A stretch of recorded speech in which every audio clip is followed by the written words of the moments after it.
All right, guys, we are here.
What's up, everybody? Welcome to E3 Live from an undisclosed location in Los Angeles, California.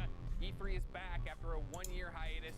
I am Greg Miller, one of your three hosts this week, and I, of course, am joined by one of my other hosts, Jackie Jane. Hello, Jackie. Hi. Oh my gosh, it's happening. Can you believe we're here? We don't. Give me a hug, you. No, exactly. Get out of here, masks. No one needs you anymore, except for when I leave the set. When we leave the stage, we have to wear the masks. Oh, I love the Batman mask. Thank you. Lovely. Well, we all find a new fashion. JCL, what's up, man? Yes, indeed. Of course, as I explained earlier, E3 is back, but things are a little different than usual. There, of course, is no in-person convention this year. Our presentations will be virtual, but trust me, all of the news and excitement is very real. So while we may be here in Los Angeles reacting, all of you get the opportunity to see every announcement from the comfort of your own home. Yeah, that is right, Greg. We are coming to you from here in LA and sending the show out all over the world, from coast to coast in the US, to Latin America, to the Middle East, to the EU, to Japan, to China, and more. We're spanning over a dozen different countries, several continents. And if the Wi-Fi connection is working okay, JCL Heavy, what's up, man? Man, where everybody else at, bro? God damn, I swear, bro, it's crazy, bro. How in the hell people gonna be missing this shit, bro? Tripping. One of the things that I think was so exciting to me when they approached me on hosting was the idea that this truly is a global. What up, Sasha? I want to get everybody involved, everybody touch the ball, localizations, different people, different outlets covering it, and really making it, you know, E3 for all. This giant E3 that we can all celebrate together, even though we're still apart. Yeah, what's so exciting is the accessibility, and I just feel like everyone is so hyped. Man, they missing out. They always do, bro. I don't get it, man.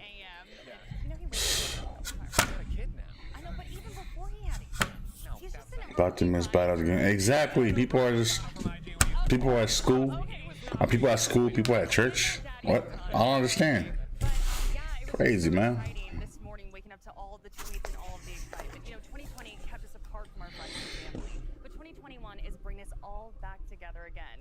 We have a whole host of media friends from around the gaming community to react with over the next few days, and that brings me to our third host, Alex Golden Boy Mendez, who is with our media partners. Hi, everybody. Abiza, what's up, man? Hi. Hello, everybody. Nice, Heavy. And welcome. We are here in our collective set. It's actually quite nice here. We're excited to be a part of E3 this year, and I'm joined by some of our friends and media partners. We got the one and only Damon Hatfield from IGN. Good to see you here. We also have my good friend and co-worker, right here, Avali May, G4 TV, baby. We also have Dan Casey, the legend himself. G4, huh? There it is. So nice of you.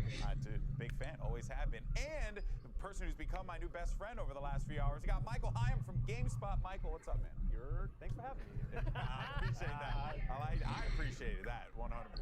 Of course, gamers, thank you guys so much for joining us here today. And you know, we're going to be talking about all the latest and greatest that's going to be coming out of E3. What's up, y'all? What's happening, y'all?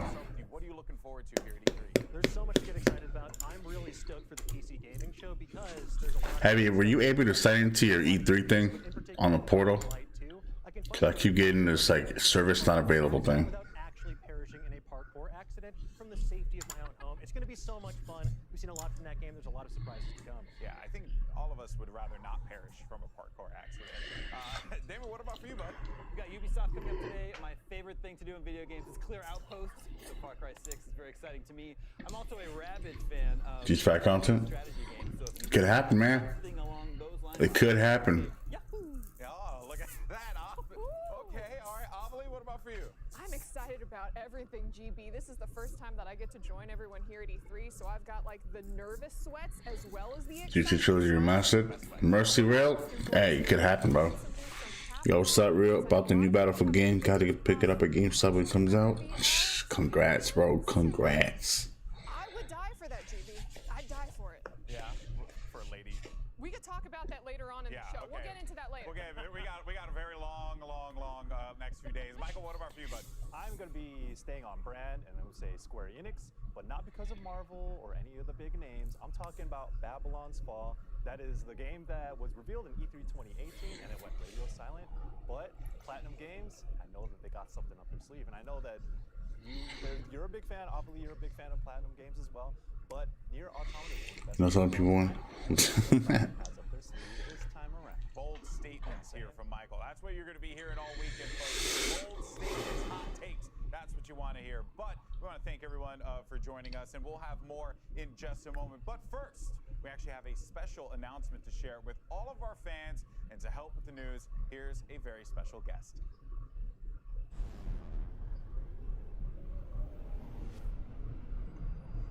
Oh, snap. Hey everyone, I'm Mayor Eric Garcetti, and to all the video game fans and supporters, Oh, developers and publishers Eric. out there today, welcome to E3. Los Angeles. That's our mayor, man. That's our mayor. We've hosted this conference over 20 times. You have to beat job easy? Oh, snap. This town is a gaming town, home to some of the biggest gaming companies and a multitude of independent studios. LA is home to a growing concentration of game developers and publishers, esports teams and players, talent agencies and investors, cutting-edge technology. It's exciting. Me too, Mercy. And that's just the start of what makes LA a hub for the video game industry and what makes our city such a good fit for E3. You have an incredible few days ahead of you. So enjoy, and we look forward to seeing you in person here in the City of Angels in 2026. I've actually seen him at the store one time. Gentlemen, next year, E3 in person, back in LA.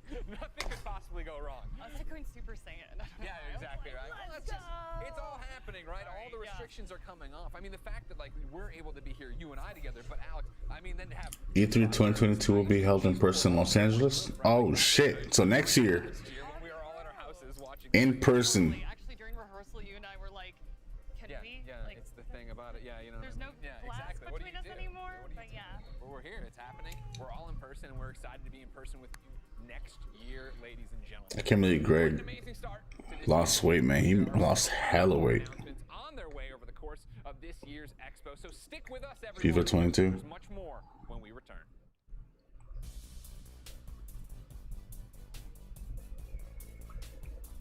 We're not just nerds. We have people that are like us and get us. It just solidified gaming as the monolith that's not going anywhere anytime soon. E3 is hype. If you're not at E3, you're not doing it right. It's just excitement. The size of it all. The connection of people from different walks of life. People that I've met in games across the world. I've been famous enough to go exactly one time. It was almost like a holiday. I was always envious. Sounded super top secret. It was awesome as hell. That was a good 3 days. For several days, we all just go, God, video games are the best. And you become friends. It's happened to me multiple times at E3. Just to be around positive people that love what I love. And the people that make video games shower us in games. It was something we aspired to. It is magical every year, honestly. It's a celebration, I think, of how far we've come as people who just love games.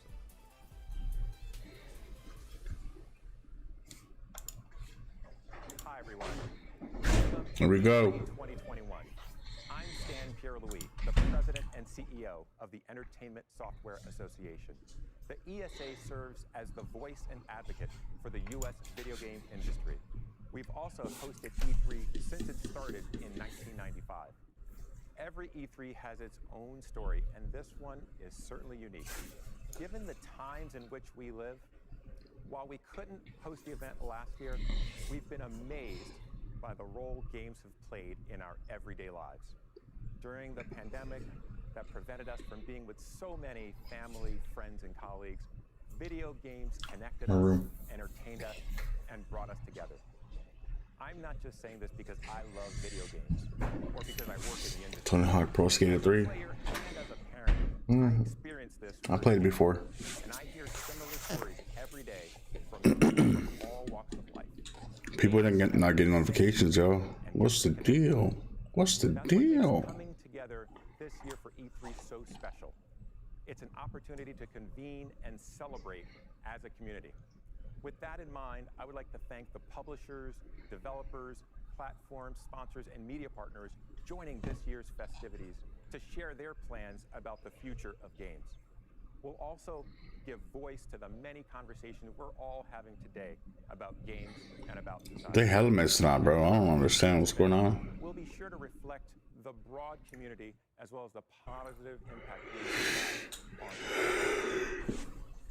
Now, I would be remiss if in a year of loss, I didn't acknowledge the passing of an industry giant earlier this year. Robert I think maybe I don't get how anybody else isn't. Bethesda Softworks, and went on to build brands and franchises that are among the most. It's crazy, bro. Under his leadership, his team created games that continue to delight fans around the world. I got to know Robert in his role as chair of ESA's board of directors. What I learned was that he absolutely loved the creativity and dedication of his team.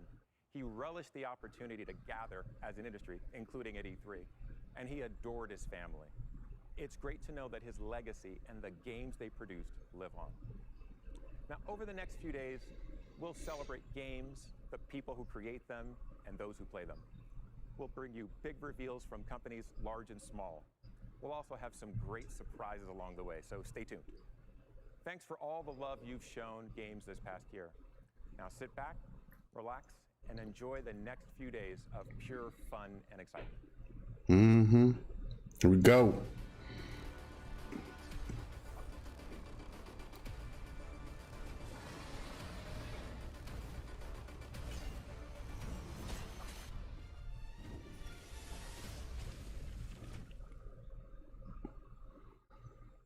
So much, Stan, for that. Appreciate it. And let's take a look. I got off work at 12. I was waiting for the stream. I'm off 3 days in a row. Y'all stream something. Alright, JCL for sure, bro. We just saw an exclusive clip, by the way, from Naraka Blade Point, which we'll see more tomorrow with 24. Back for blood, yo. We get the Xbox and Bethesda Games Showcase, followed by Square Enix Presents and WB Games Back for Blood will follow. You pause the way you can hire the E3 stream line. Yeah, I got you, bro. I got you, bro. Then let's look ahead to Monday. Don't miss things as Verizon unveils There you go, bro. and partnerships in the gaming space, followed by Intelligence. Let me know if that's good for you. Take-Two will address diversity and inclusion in the gaming space. Then it's Mythical Games to announce what's coming soon from their team. If you like indie games, we put the independent developers in the spotlight too. Freedom Games will follow, and then you won't want to miss what Capcom has to unleash. Razer will end the day with a look at some of their new products. And we wrap things up on Tuesday as Nintendo leads the way. Things are sure to get off to a huge start that day as Bandai Namco will follow up with their newest titles. Eureka will take the floor, and then GameSpot chimes in as we wrap things up with the E3 Awards. So you don't want to miss a single second. You don't, Alex. You really don't. Why would you go anywhere else? I don't know why. Right here. By the way, we have a new area. How many more areas are there? You're going to have to watch and find out for more.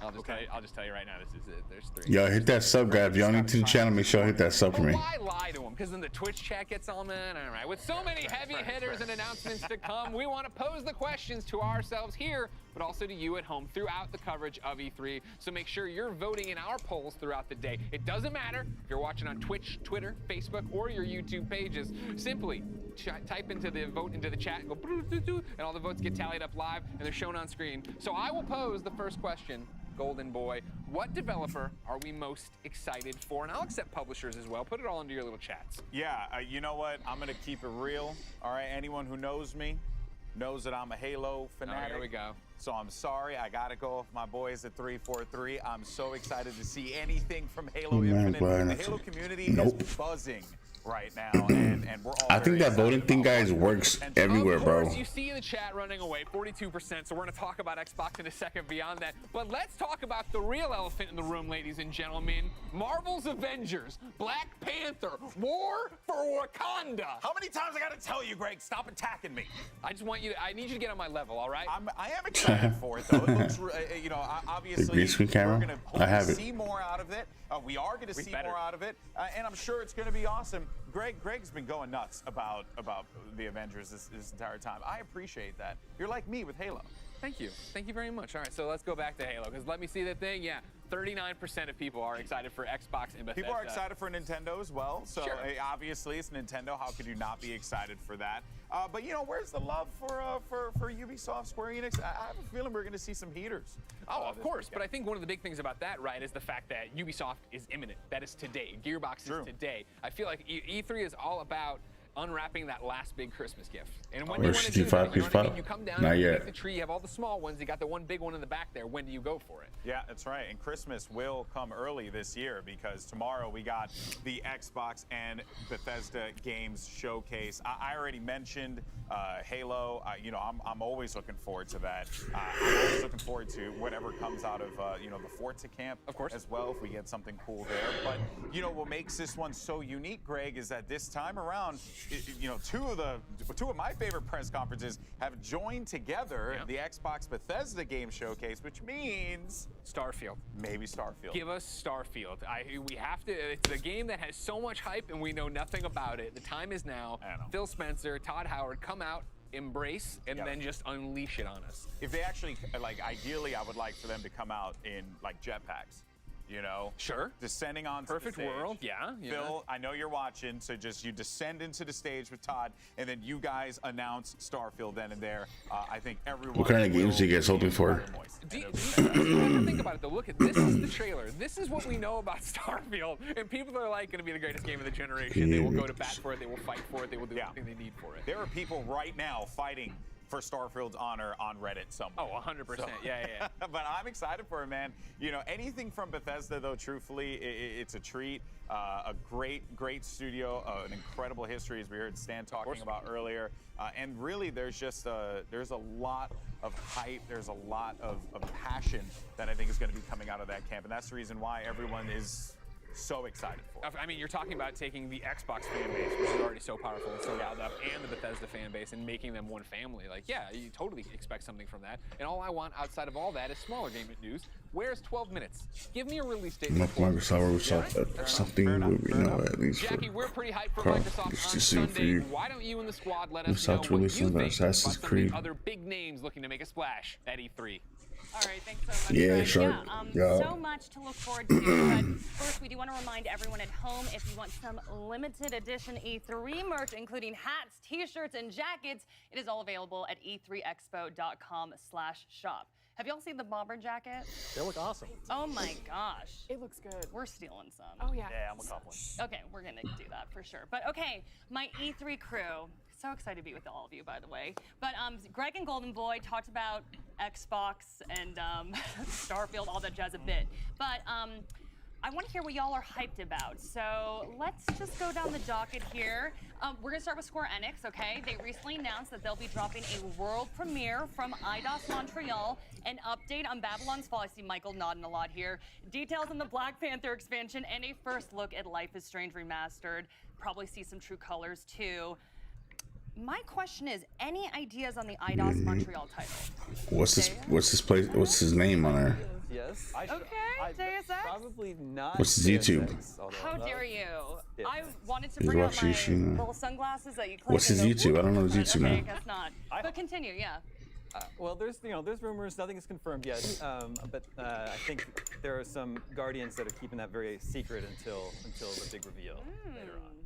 I'm going to steal this from someone said this during rehearsals, though, but now might be a good time where you might want to have a cyberpunk style game. So I'm like hoping for Deus Ex. Yes, I'm like, yo, here for it. Like Deus Ex is one of the most impactful franchises in my life. The Yes. original one that came out in 2000, like it's old now, but man, I still got so many memories. And like Human Revolution and Mankind Divided were like almost hitting those notes, but I feel like now would be a good time to like bring that back. And Just can't wait for Life is Strange. Might not sell well, whatever, but those are my styles of games. And yo, bring back Deus Ex, please. I know. Please, we'll see who's right, Damon or Michael and me. I'd be happy. I'd be happy to have it. I'm probably gonna be wrong. Well, I know. We'll see. It's a stretch there. I feel like they took the good guesses. Meanwhile, I just want to like wildly speculate. And Okay, go let's hear it. Kingdom Hearts 7, where all of a sudden everyone turns into Mickey for some reason. But those seem like they're actually might happen. Yours so doesn't I like seem those. off base at all. I'm trying to listen to my E3 portal, man. Why it's not working? Donald actually heals you. Like I'd be down for that. Let's not talk about something that's physically impossible. Dan, any ideas for you? I think I'm very curious. As much as I would love to commit minor crimes to make Deus Ex a reality, I'm used to being. I'm used to waiting for Deus Ex. It'll come in due time, so I'm sure it's going to be something totally surprising. But yeah, I don't know. I'm just stoked for more Life is Strange as well. So Make sure to hit that sub, guys. If you're new to the channel, hit that subscribe button, The man. Life is Strange, the remaster, they're actually packaging like the first one and then the prequel together. So if you missed one of them, you can Man. get all of them again. Okay, yeah. We got 3 days of E3, yo. Wow. For animation, That's a lot is of just games. Off the wall, and then just so heartfelt and just like hits me in the feels so much. But all right, Damon, I'm gonna put you in the hot seat here because Greg Miller was telling me he used to kick your butt. Or actually, you guys would have been a really good team in Left 4 Dead. Yeah, that's not. Is that not how it went cooperating down? Left 4 Dead. Well, no, you could play each other the too. versus mode. Yeah, well, we never played that. Okay. We didn't play Oh, okay, so it was Yeah, co-op. Greg, All you're gonna right. see Well, what I was comes. assuming. Nah, I'm not saying I'm good, bro. I was assuming that you were ready I'm good, for man. Back 4 Blood and you were gonna take Greg down. But okay, I guess y'all were doing Back 4 co-op. Blood, man. Let's go. We're cooperative gamers. I'm super excited. I can't wait Back for 4 that. Blood. Yeah. God, it feels like a lifetime ago that we were playing Left 4 Dead with a bunch of other IGNers. So yeah, it's nice to have basically Left 4 Dead 3 come Back 4 Blood coming. Okay, awesome. I mean, zombies, like, we can always use more zombies. Girl, I was gonna get to you and Lady D. Okay, let's talk about are we going Capcom. in? Let's Are we do it. going? Okay. As a tall lady, I'm obviously a big fan of the vampire tall lady. So obviously, Resident Evil 25th anniversary. I'm assuming some big drops here. Just no more creepy baby. Is everybody with me on that? Oh, for sure. Thank you. I never want to see that again, Capcom. Thank you. But okay, yes. But you get know hyped. what we need to see? More Listen, Lady D? We had like Resident Evil 7 with the whole VR experience where, it was basically poop your pants simulator because Final Fantasy 13 Remaster's coming out this year. That is why I believe Square is going to announce. I hope every game that you guys, desire, want, hopefully comes out. Straight into Lady D. There's a couple games that I actually want them to bring out. I am going to be playing. I'm like, cool, she's coming towards me. Wait for And then that. I'm heading straight. What? I'm heading straight for the floor. Looking upwards What? and going, step on me. And that's all I need out of the VR experience, Jackie. That's all I need. First He has remastered a trilogy they're going to announce. It's supposed to be. Camp. Damn. I think we are all in that camp. If I'm gonna keep it real though, like Resident Evil 7, the VR component was such a big GTA deal. 3 You actually trilogy. played that whole game in VR. Man, why can't they bring out San Andreas, man? Come on, man. Legitimately, and Resident Evil Village is. They need to bust out with that, man. Put that in VR. Yo, that would be wild, especially if you want to bring it to PC VR as well, and maybe line it up for the PS VR 2, whenever that's gonna come. Have that as like a big hitter. That would be a big deal. And also, hey, shouts to all my Susio boys out there. If you want to go. Just be careful if you buy a haptic suit as well, because my pal Kyle Hill did the math, hey, and chill. you will explode. You will explode. Dude looks like Max Payne, bro. It's literally something. I'm willing to You take look that like Max chance. Payne with that t-shirt. Godspeed. Dan, Onimusha, are we going to see any of that? I hope so. Blake and I were chatting my yesterday, God. and he's like, you got to ask Dan that. Oh my God. I would mortgage everything I have for more Onimusha. So you're telling me we're going to see Dino Crisis? Why must you do this to me? I feel like I'm being relentlessly taunted here with all these titles. I hope they come. I hope they happen. If they do, it'll be a great day, but I'm sure they have some awesome stuff lined up because even if it's Resident Evil 8 VR, even if we get some rumors of a popular fighting game, maybe a sequel to that, who knows? It's going to be an exciting presentation. Okay, and then we got to talk about Gearbox, everybody. Tiny Tina's Wonderlands. I can't even talk because I'm so excited about it. She is one of my favorite video game characters of all time. She's just this little wild thing, right? And it's gonna be a fantasy epic. I'm super amped about it. So how are we feeling? Am I the only one who's like that excited? No, it looks okay. Roll for initiative. Just get in there. Yes. And Tiny Tina doesn't even look so tiny anymore that we saw. She's regular size through, and I'm like, know. so I'm very excited. I know. I'm so excited. I mean, honestly, there are so many great items to discuss. If we want to go round robin really quickly, like, what are you most excited for? Damon. Sis Corner, what's up? I knew that. We got a little tease Why left did I here. I'm a even huge ask? fan of Perfect Dark. I can't believe it's back. Show me What up, this man? game looks like. Michael. I already said in the beginning, Babylon's Fall. Welcome. Show me what that is. Can you do that one more time? Oh my goodness, I can't believe you did that. What the fuck? Jackie, get me on the floor. That's all I need. That and Heisenberg throwing like little metal nuts and bolts at me. Just Heisenberg, oh my goodness. I thought we were on the Lady D team, but okay, Dan. Give me that sweet, sweet Starfield. I want to see what they have in store. Oh, I'm so curious. Starfield. All right, well, some great answers there, but we are going to wrap things up here for a moment, but that doesn't mean the party is stopping. We are just getting started live from E3. Next up, we are talking Ubisoft. Stay tuned. We We'll be need to right do where back. we make a walkthrough Max Payne's for people that haven't played it. Just wanted to stop by and say Comes thank with you me. guys Just, for watching the show. let's hope, Thank bro. you guys for enjoying E3. I can't wait till we get to be back in each other's faces and walk around these huge convention halls and stuff like that. And I can't wait to see you guys. Trust me. Somebody get me out of the house, please. Just come pick me up. Anybody. Don't even care who it is. Just come get me. Until then, keep sending candy. Keep sending candy. It's really helping. It's helping a lot. Thank you. Enjoy the show. What the fuck? This man teeth ain't crazy, I bro. can't believe Jackie just tried to turn Damon Hatfield against Oh man, I'm excited to see what's up with Ubisoft, man. They're gonna come out with some good stuff. You and me gonna be back for blood. It's gonna be fire. But let's talk about Ubisoft. It's up next. We're finally there. What are you most excited to see at Ubi? You know, well, we did get some news the other day about this whole Splinter Cell animated series did? that's Yeah, dropping yeah, out. yeah. Splinter Cell, oh shit. Man, I'm out here thinking like, well, you're gonna do an animated series about Splinter Cell. What's a great Splinter way to do a Cell, huh? company Oh said shit. Animated series. I've been trying to pull this narrative the entire time. I just want Splinter Cell. Greg. You are a betting man in the wrong way. I will gladly take this bet. $20. No Splinter Cell. Mercs No versus Splinter Spies. Cell. I want to see GTA versus expanded Spies, enhanced greatest PS5. multiplayer What's mode ever what's made. up? I stand by that statement. Stand by it. As a Superman fan, let gonna me be tell fire, you, man. Splinter Cell fans, it's time to give it up. You're never going to get another game. It's not going to happen. Don't Maybe bring some the VR Ghost one into Recon this. I saw them trying to do this to me the other day. Don't worry updates. about it. More for me, about Halo, Far Cry 6. Yeah, I know we've seen so much about Assassin's it, but Creed. I get more excited the more I see. And the fact, you know, they leaned a little bit and said, we are political. This is a political game. Giancarlo had a great interview with Jeff Keighley this week where he was Far talking Cry about, like, I'm not the 6, villain, and I love some more the fact that stuff. he's so into his characters that way. Yeah, I really hope they get to wow us today and show us, again, Chorizo, the wiener dog. Yeah, but the truth is, Giancarlo Esposito. What other games though? What other games can actually bring us? So at seeing Ubisoft? him in Far Cry, it's really going to be fantastic. And I think honestly, man, Ubisoft. We got anything from Rockstar in this event? No, I think tomorrow's for Rockstar. For Take Two. My brother's a massive Division fan. Dude, plays all the time. Oh, He always talks to me Division. about it. Oh, Maybe we can get a you little mad at something like Division that. 3? But that was the thing, right? They went out of their way to say no Division 2 update, no Division Heartland, and I'm like, but Division Heartland's supposed to be so. Please just lie to me. Tell me you're lying to me. Just That's lie. all I I'm want okay to know. if you want to lie with me, Ubisoft. Okay. The other one I think that's, I got to call it out for blessing Adeoye Jr. over at Kind of Funny is Riders Republic. Riders Republic had such a cool debut, then the delay. Like, where are we hitting with that? Where are we at with the game? What are the sports arenas? Because I feel like that is a genre that could really use something that would like reinvigorate it, right? Yeah, 100%. Let's hope we get something good, man. The SSXs of the world and stuff like that. How much we loved it. 1080. Those. Remember, it's Ubisoft and fantastic. Gearbox. I would really like like to see some more updates on that game.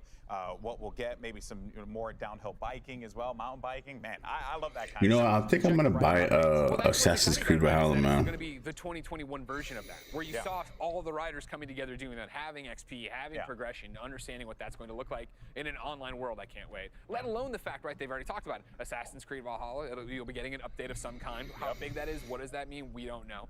Obviously, they talked about their TV shows. There's so much stuff going on. And that's the main show. Remember, of course, we're going to be going over to a pre-show that's going to be talking about Watch Dogs. It's going to be talking about so many other things. Oh, Watch Dogs 2 or 3? I think it's still too early for Watch Dogs 3 though. First presentation. Let's send things over to Ubisoft. As they I have prepare Assassin's Creed on PS4.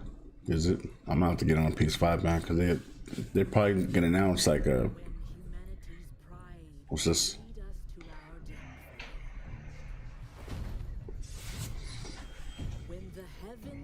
Chivalry? Oh, For Honor.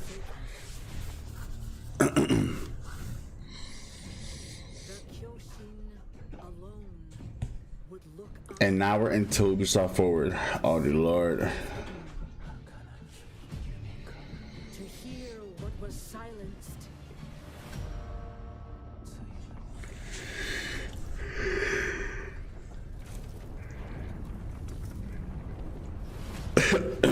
I stopped playing this game when it first came out. I was like,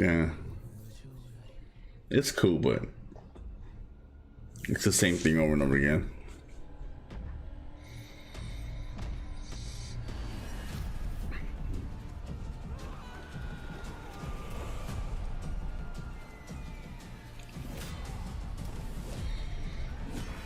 Looks like they're changing it up though, that's for sure.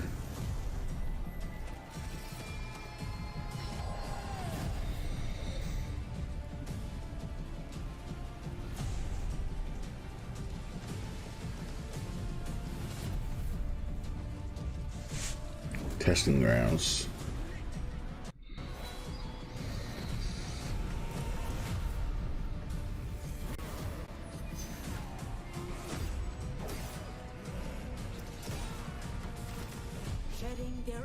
Edition by the ultimate version with all DLCs and the season pass to great, bro.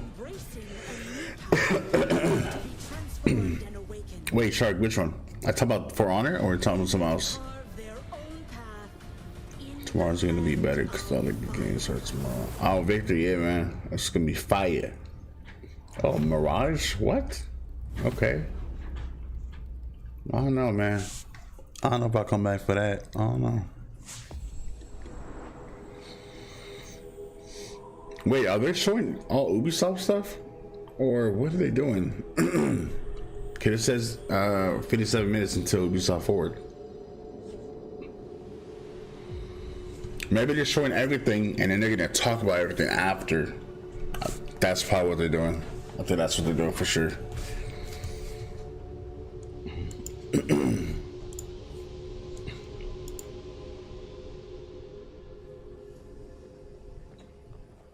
Oh, here we go, guys. So Valhalla.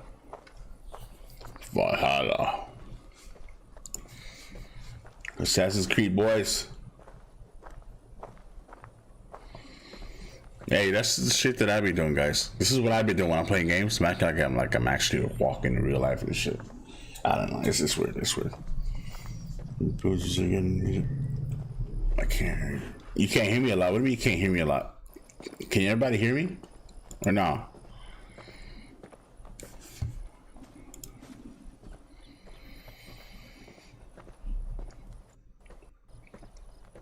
Okay, that ain't me. That's their live stream doing this kind of lagging.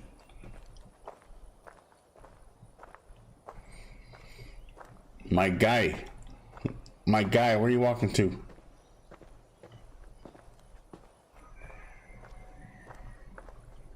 Walking simulation, bro. Man, but you're gonna. Well, I guess we'll sit here and just watch watch him just walking.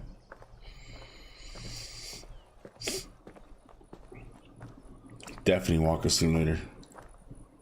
Assassin's Creed Valhalla. Heck yeah, dude.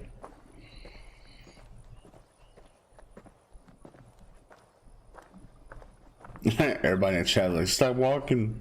Stop walking. Bro, I thought we would have had more people in here, man. What's going on, yo? YouTube, what are you doing, man? What are y'all doing to me, bro? I see what y'all doing to me, man. Stop playing with me.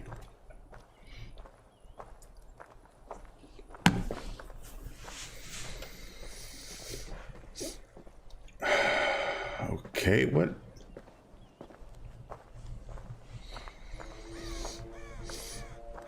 Oh, okay.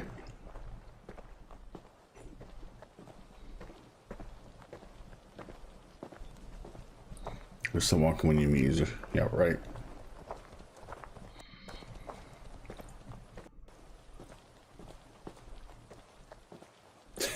Boom, like, okay, what? I just keep walking.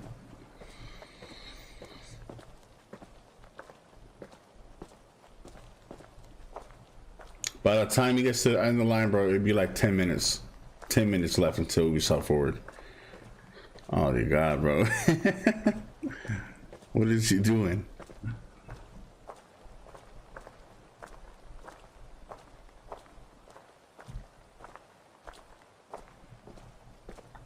He's just walking. I don't know what he's going to Valhalla, bro. He's walking there. I thought it's like some kind of.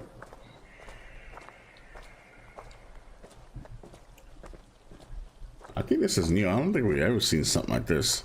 Just somebody walking. Look at the rain effects, y'all. Weather conditions, man. That is nice. Samus, as you play this game, how is the weather condition over there? Like, how? Just walking the Burger King.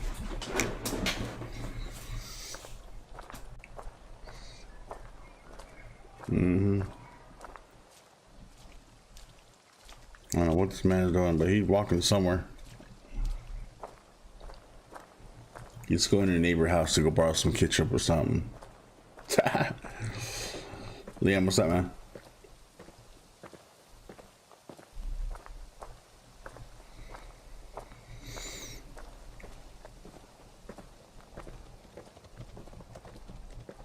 What's going on, bro? What is going on?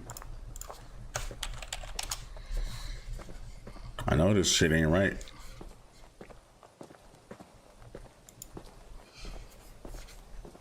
We are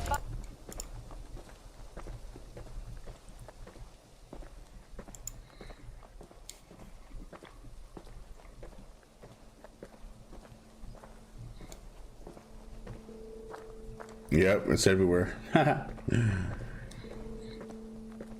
They should call it Assassin's Walk. Assassin's Walk.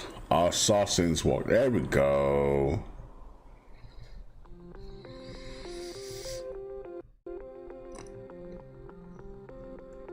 There we go. In the disability community, we have a saying: nothing about us without us. It's to say our rights, access, and inclusion in the world can't be If you want the graphics don't look like that on being PS4, I think that's PS4 graphics. It's true for gaming as it is access to a building. Oh yeah. It's really important to us that we work with the community to improve accessibility. By not just involving, but valuing players and developers with first-hand experience of disability, we're much less likely to make mistakes in our approaches. Even if our efforts are well-intentioned, they might not really reduce a barrier or contribute to stigma. We're really thankful and proud of the community for their contributions. What game was that? That was Assassin's Creed Valhalla. Watch Dogs Legion.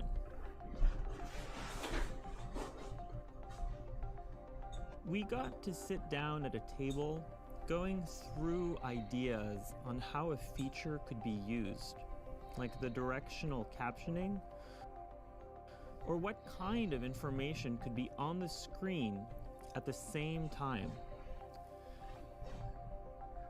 Whatever could be removed. There was a lot Finally of reaches this cross game now. Sure, there was no confusion. That's funny. It was great how they were double checking to make sure they got it right. I'm still trying to log into my Expo event I grew up waiting for that E3 sent me. Something companies It's not letting me get in there. Watch Dogs Legion's Play As Anyone innovation brought with it a promise of diversity and inclusion that inspired our team to make accessibility a core pillar of our design from the very beginning. The game offers a visualized sound effect system that captions hundreds of ambient world and gameplay sounds, from birds singing to footsteps to cars accelerating or crashing, each prioritized by context and spatialized with a directional indicator. The Watch Dogs Legion's team is extremely proud to have achieved this new level of accessibility. But it's only the beginning. Games that are truly accessible to everyone will require continuous innovation and effort, and I look forward to seeing today's innovations become tomorrow's standards. No problem, Victor. Assassin's Creed Valhalla, we started working on accessibility features very early in the process. We have options for player to choose their text size, but also the text size of the subtitles. You can add a background to your HUD elements to make sure the contrast is good for you. We can adjust the icon size also depending on your gaming setup. We want to make sure you get the most out of it. Ubisoft's goal is to make games that enrich our players' lives. And key to that is making games that are inclusive and accessible to all. What we've seen is that by talking to the community and learning from each other, our teams are really inspired to innovate and find solutions, striving to challenge themselves. What's you watching? Ubisoft.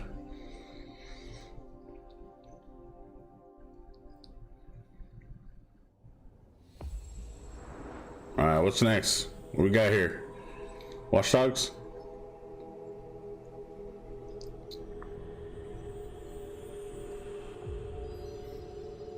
They're showing all the games from Ubisoft here.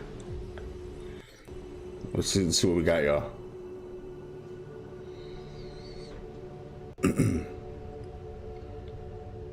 Imagine Anthem 2. Driving Simulator.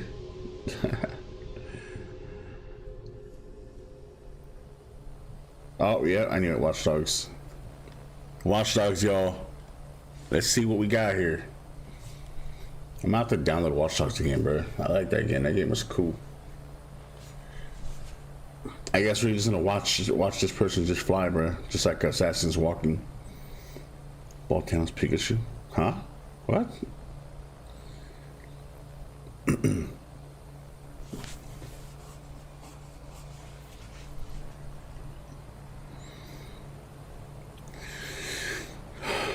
Yeah, that's what we're doing.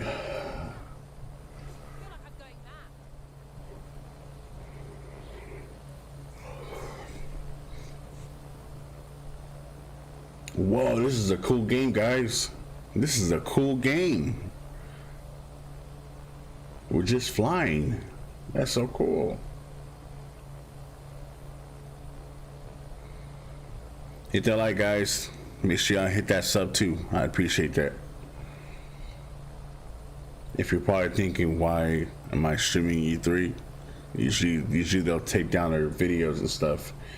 And people doing it. Well, I got approved, accepted by E3 to stream this. So for those still probably trying, I think they cut it off already. I don't think you can, you know, get approved because it's too late. But yeah, they accepted my thing. I'm good to go. Now I'm just chilling here. We got 3 days of E3, so I'll be streaming E3 for the next 2 days. That's all we're doing, guys. Just, you know, sitting here watching, just like Valhalla, man. Assassin's walking, just like Watch Dogs walking.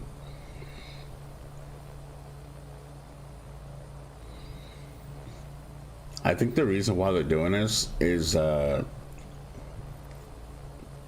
kill time, or kind of like a loading screen, you know what I'm saying? It's kind of like a loading screen.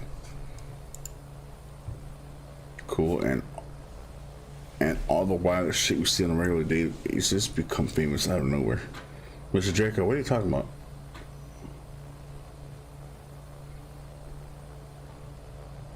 Wait, what do you mean? What do you mean? Watch Dogs Legion wasn't really good to me. Nah, it's cool. I like it. I like it. They just, a lot of good work, you know, they should definitely be doing. Bro, what if he just blew up out of nowhere? Right? Oh, you're talking about me. Just imagine, bro. Imagine. That'd be so dope, bro.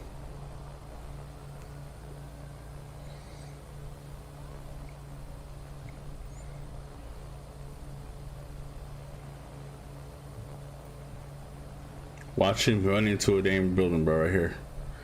And it crashes. Oh, you're lucky it didn't hit a building. Oh, wait, we might be hitting a building right here. Will it hit? Will it hit? Will it hit? Oh, it didn't hit. What the heck? I thought I would have hit by now.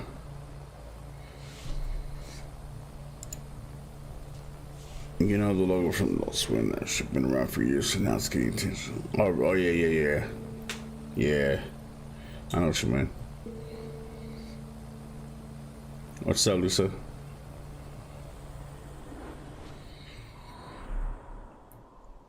By this, we will never know what happened to that plane.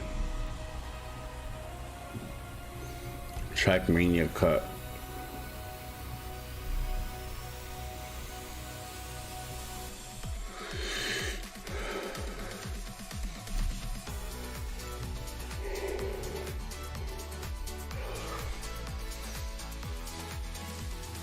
Who would play this? I think you might triple and that was carrying us.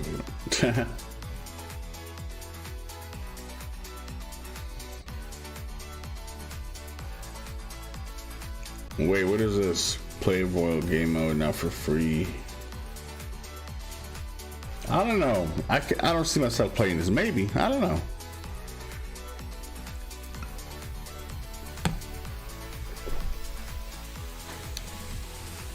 Yeah, I don't know if I don't know, man, if I would be able to play this. I don't know. Is this on PlayStation? Oh, it's on the Epics and the Ubisoft store. Never mind. Oh, what's next? What's next? More driving? Riding a bike? I think they're doing every game that they have, like just walking or driving or flying. This game is free, then people should go try it. We'll see. What is it? What is it? They're gonna give us something else trying to watch. Ah, there we go. What is this? GTA 6? Yo, it's GTA 6!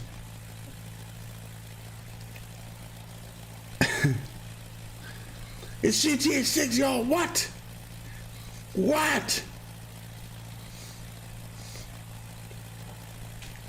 Bro, when did Ubisoft and Rockstar got together to make GTA 6? What? Oh my god. It's GTA 6, y'all? What?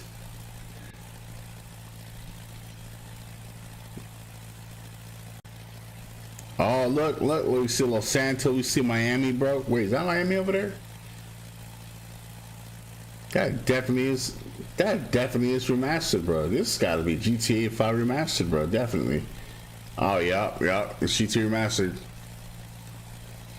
Wow. Whoa.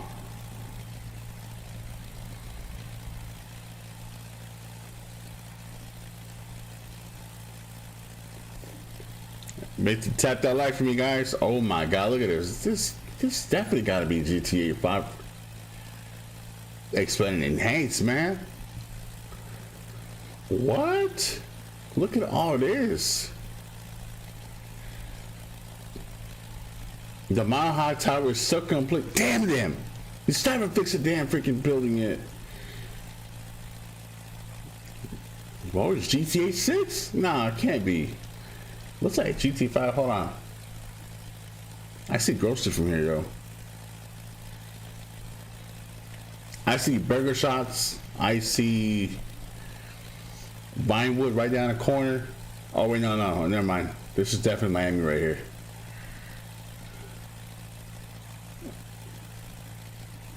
Yup, it's Miami. Yup, it is. Look at this. Oh my god. Well, now we have it, guys. Rockstar Games has paired up Ubisoft to making you know, expand and enhance. It's all here. Raps is everywhere. Now this is definitely GTA 5 expand and enhance, guys. Oh man, look at this. This is nice. Now, can we go down and walk around so we can see the vegetation? How to walk? Why is it like that? Hold on, wait a minute. Wait a minute. The water looks unreal. It doesn't. Is that Kyle Peak over there? Yeah, I think that is Kyle Peak over there. How do you put that in here?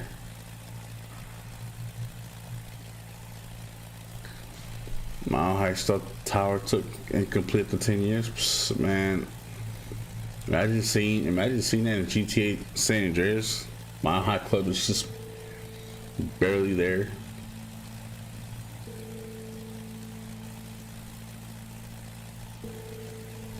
Yeah, that definitely is GTA.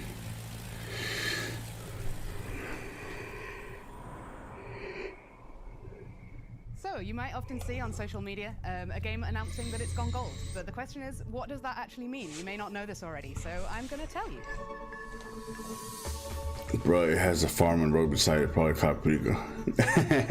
Gold, it means that the game has been approved for manufacture. So that can be Sony, Microsoft, Google, Amazon, Nintendo, whichever platforms we're targeting for that specific game. The game is fully playable, it's stable, it's got a decent level of performance, and everything's basically working.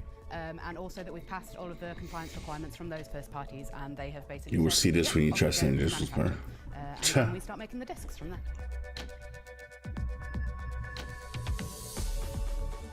So the term going gold comes from when this was all done on physical discs. It's digital now, but when this was physical discs, the ones that were sent to the manufacturer companies with that version of the game on that has been given the thumbs up, they were gold colored, and so we still use that term today. So when we go gold, it doesn't mean that all the work is done for the team. We usually go to manufacture about 6 to 8 weeks before launch, so there's some time there that we guys, our game has gone platinum. Things like stability and little niggly issues that might impact the gameplay when we go live. So one of my best memories from shipping a game is when we were working on the Division 2, and we decided quite last minute there that we wanted to make some improvements. I need to have talk with Rockstar Games. Right at the beginning of the game. So what that involved, I might have to have a slight meeting with one of the devs very soon. Trying to see what was possible, what was safe to do, what changes The we could bag, make, please trust improve everything. And it was great to be able to work that. Time yeah, I'll see, bro. That was going to improve the experience for everyone. Pros Gaming? I don't know, man. I don't think so. They've been working on for quite a few years is almost ready to go. So remember to give them a shout out when you hear a game's gone gold. It means that we're all really excited to see you get your hands on the final product. That's what's up. That's what's up. Ubisoft, that's what's up. Roblox, they're gonna announce Roblox 2.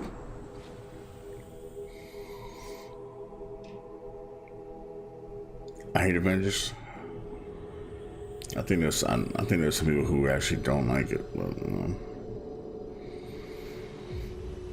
like I need to have a talk with Rockstar Games. What about God of War, man? Come boy, you have much to learn.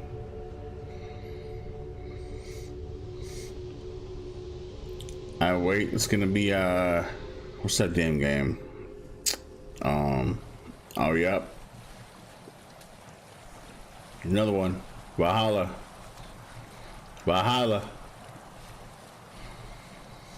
We're going to Liberty City. Yeah, I've been acting a bunch of team line because they started shooting me for no reason. Liam, I have videos on that too, bro. Straight up. Savvy Kelsey, what's up, man? Hey, do me a favor, guys. If you guys need to the channel, make sure you hit that sub for me.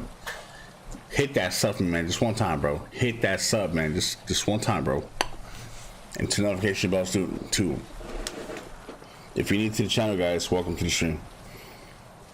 I really hope there's 55 announcement here at least. Man, we'll see, bro. We'll see. Boat simulation. Assassin's Creed boats. Both the nose. Both the nose. God, we're going to Liberty City. On a boat.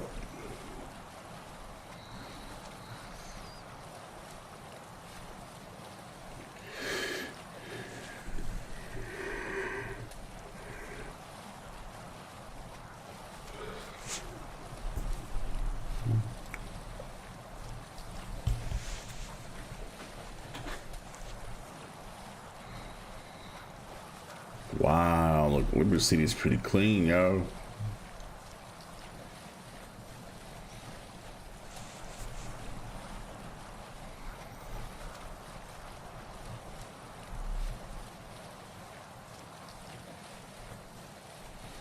I don't know how this is gonna be, but last gameplay makes me want to play the game again.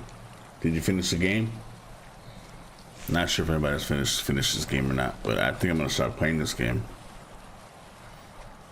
I'm gonna do it after I beat God of War. I'm on chapter 10 in God of War, so I'm not sure how long that game is. I'm calling it GT6 will come out to 2023. Probably get a trailer in 2022, and then in 2023 probably release, maybe.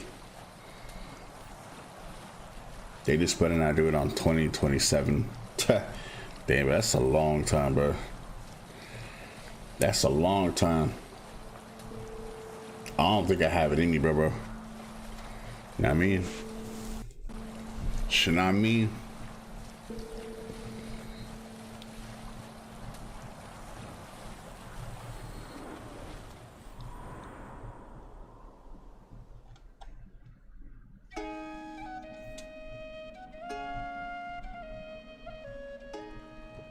When I started this project, the whole Kind work of I just in got 2p. from the Ubisoft team was go home and play.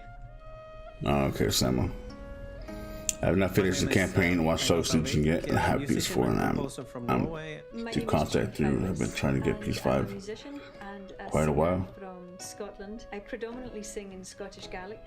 The music that I Yep. perform is deeply rooted. Not sure there's gonna be announced of Jesus here. They announced it, cool. I No? understood quickly that myself and people in the music team of Ubisoft, we had a lot of the same ideas and vision of what my part in it could be.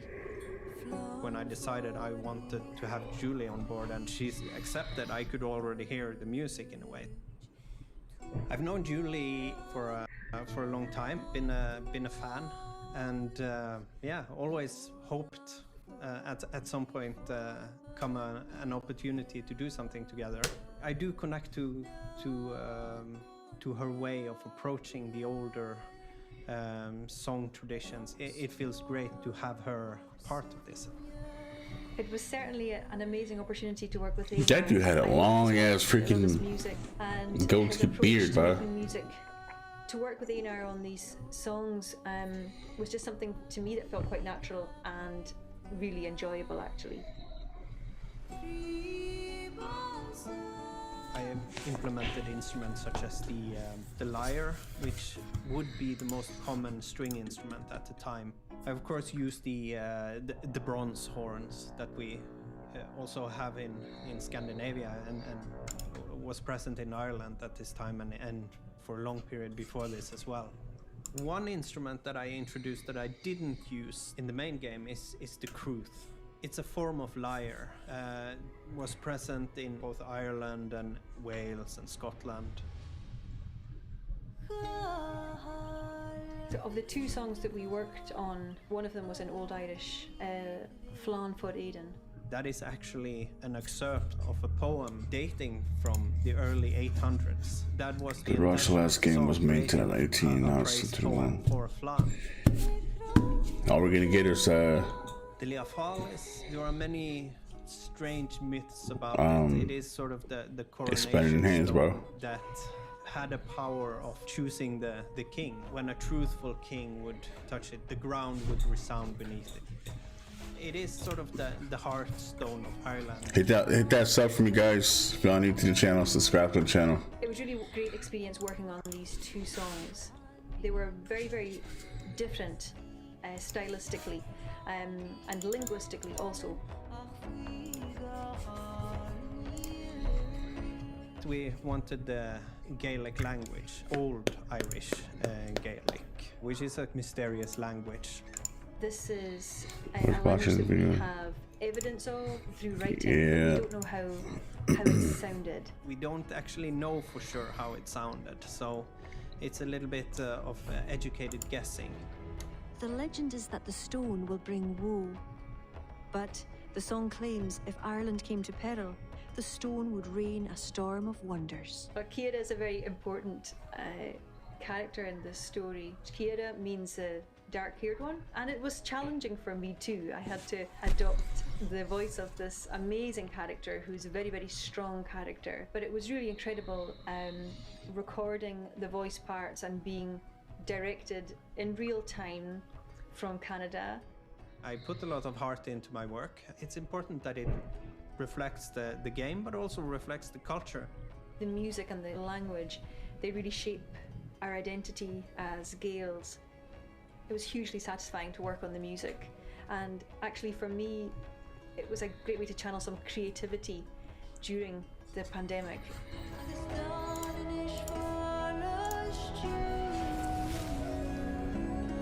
I was watching.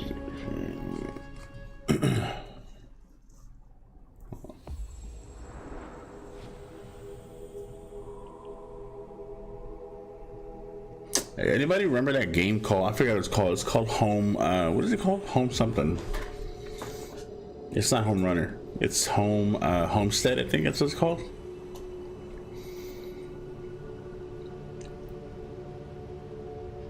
I wonder if Ubisoft did Ubisoft work on that game? I can't remember. I can't remember if that's the oh snap, we in GT.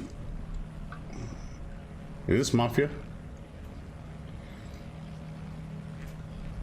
Yo, can y'all imagine if GTA looked like this, man? No, this is Cyberpunk. No, what? No, wait, no. Can't be. What? Is this Watch Dogs? I think it is Watch Dogs. Y'all imagine?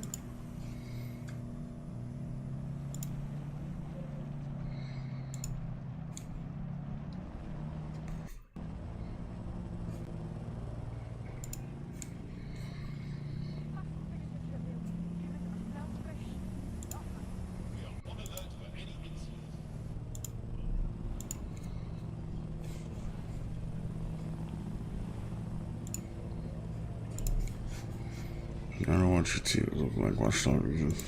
Can you imagine? Savvy, what's up? Right there, Redemption 2 is more realistic than Watch Dogs. Yeah.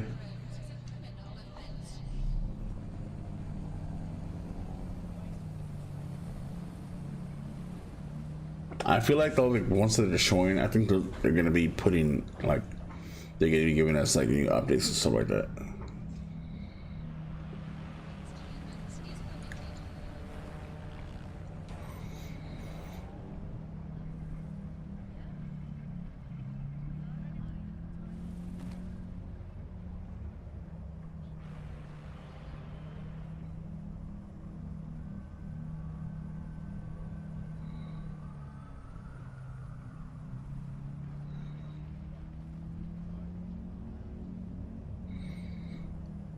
I'd be so confused if I had these graphics. I'd stick to GT5 instead of this. For then turn out red that it's two is still undefeated. If only Cyberpunk didn't have bugs, it would match right there. Yeah. Well, I'd be confused.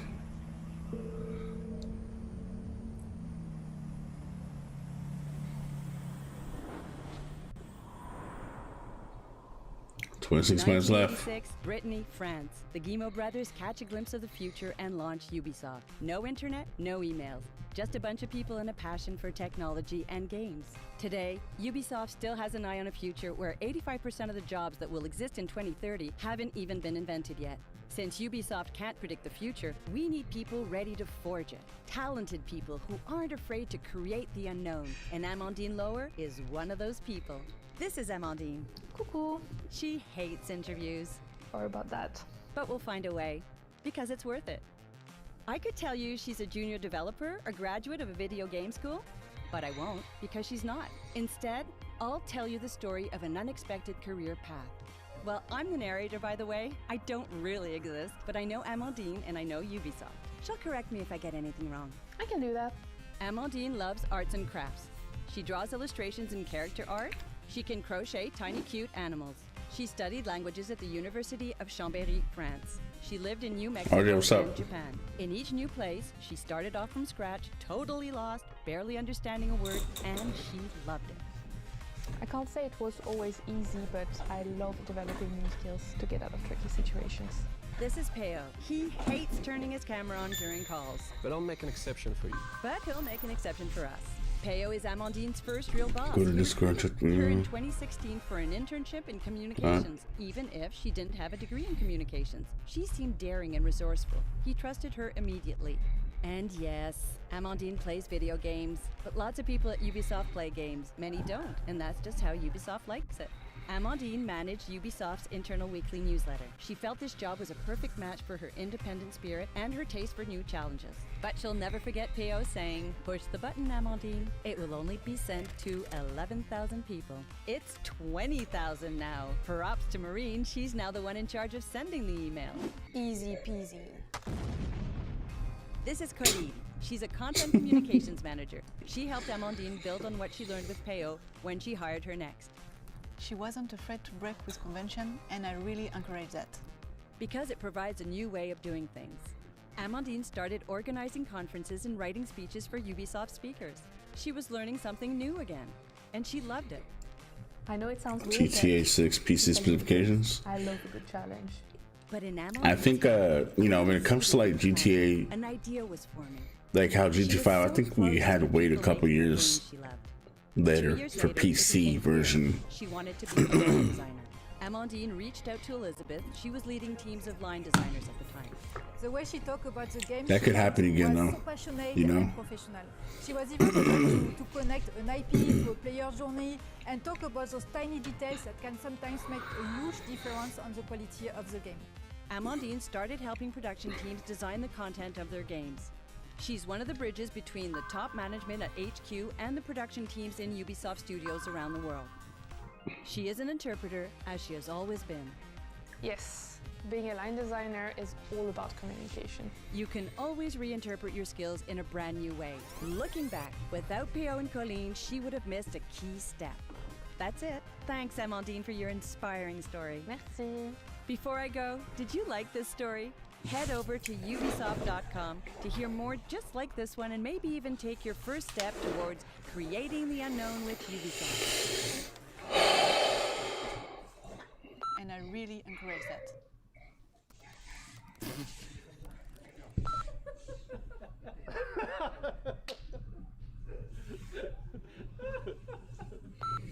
Easy peasy.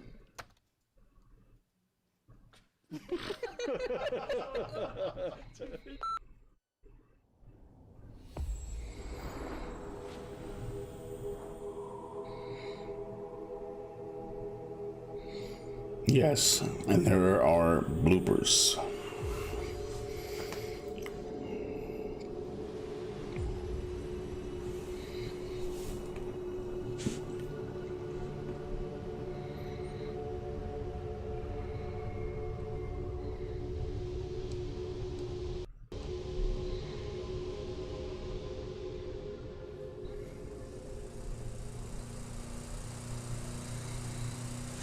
Yo, it's GTA 6. Oh shit.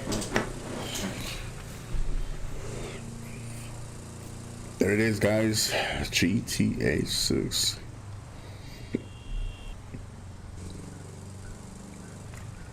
So we got to laugh. Right, baby? It looks like there's a hidden message in this part where there are street colors.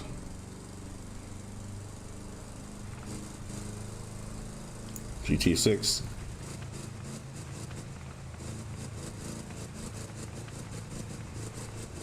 Alright, my dude, you revving the engine too much. Relax, just driving nice and smooth. Let's go to, looks like Paleto Bay. Doesn't it, guys?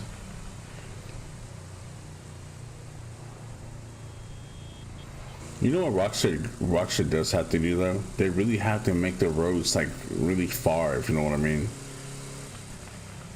You ever notice how you're driving in a freeway or any other locations almost like this? The roads are like too close to each other. Like there's cities, like not like, I mean, there's buildings that's too close, you know what I'm saying? They should make the roads like this, like long ass roads, man. It's turning out just off city when we were showing us close lines to the show. Oh yeah?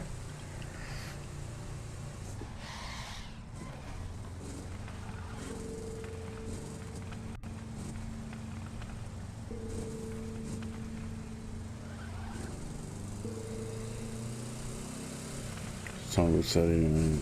All right, go, Sam. Go back and then take a screenshot. Rated E10. Really? Ninja Turtles.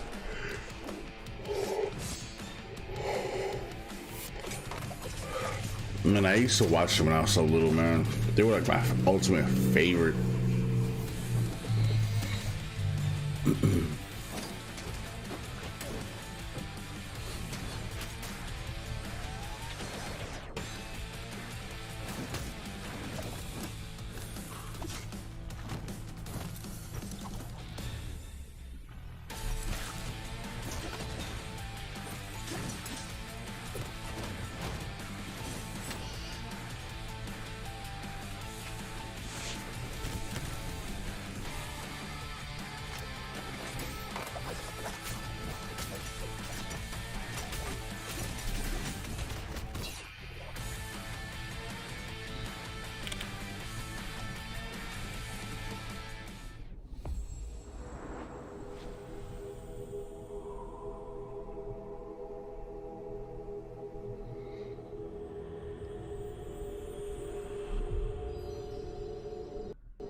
Red Dead Redemption 3.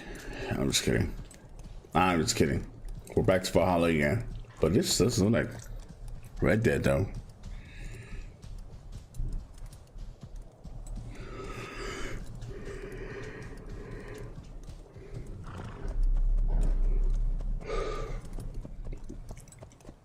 Me too, RG. Need to, bro. What up, Texas? What's up, man? We're good, bro. Yeah, just chilling, man. I'm just wondering where everybody else is at. But it's Ubisoft, man. I mean, this is E3, bro. I still don't get it.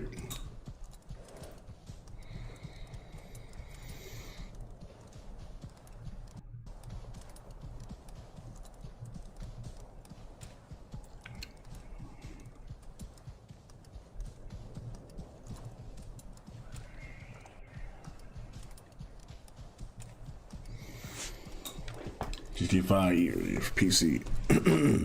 For real. Oh, Texas. Yeah, they're gonna start here in 16 minutes, bro. 16 minutes. They're gonna start the showing all the games and stuff.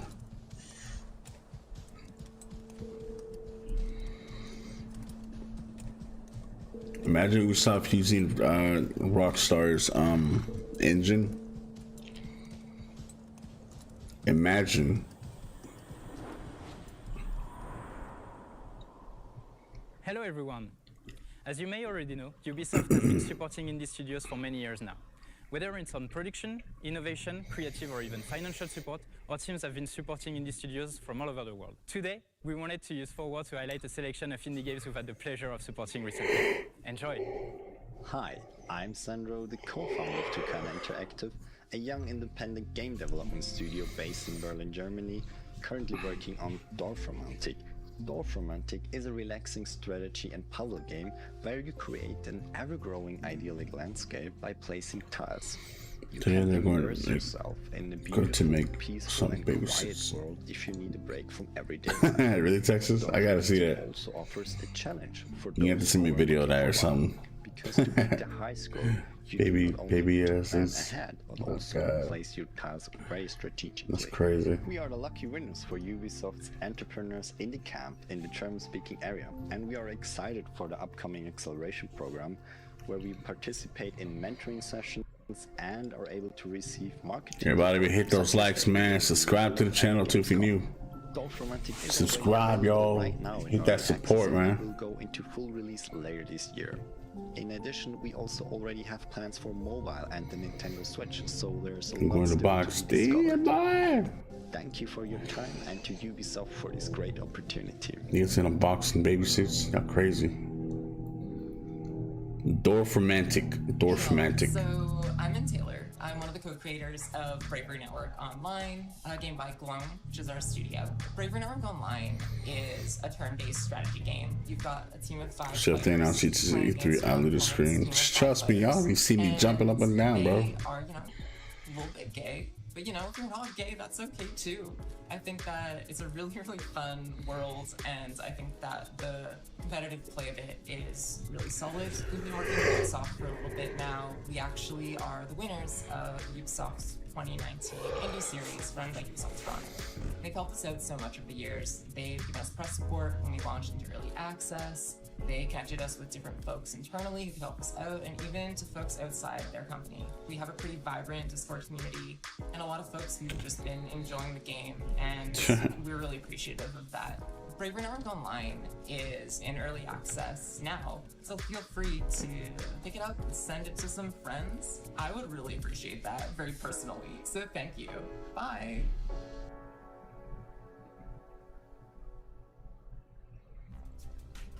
Hello everyone, I'm David Princewell, game director on You Suck at Parking. You Suck at Parking is the world's most extreme parking game and probably the only racing game where the goal is to actually stop your car. It's a funny physics-based racer, which doesn't take itself too seriously, but still requires enough skill for you to master the hardest tracks. We crashed into the Ubisoft design team a while ago, and we had some great discussions on You Suck at Parking. They gave us actionable I don't know. advice and This looks great interesting. feedback on the road. And they've been championing the game ever since, so we're super grateful for them. You Suck at Parking Yeah, this looks presents you with a ton interesting. of varied and surprising levels. The goal is to fill every parking spot before When we the going timer to runs out. CG And to don't be get too real, attached to your car man, so I you don't can know, race bro. with Honestly, race I don't mode know. locked. I don't know if they are. For the competitive players out there, there's leaderboards in every level so you can compete with your friends and the world for those top spots. And for everyone that's feeling creative, we've also included a level editor that features everything that's in the main game, so you can go all out and be creative and make your own tracks. You want to know how much you suck at parking? You can already do so. Download the demo. You can also talk to us, show us your best moves, or talk to other parksters at our Discord. Happy parking! You suck at parking. Wow.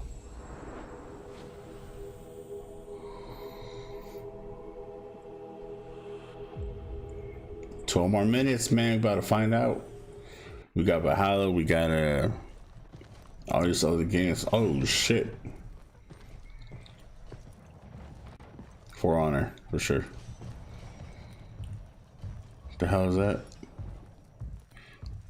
It's called You Suck at Parking, Texas. How long the game in E3 announcement?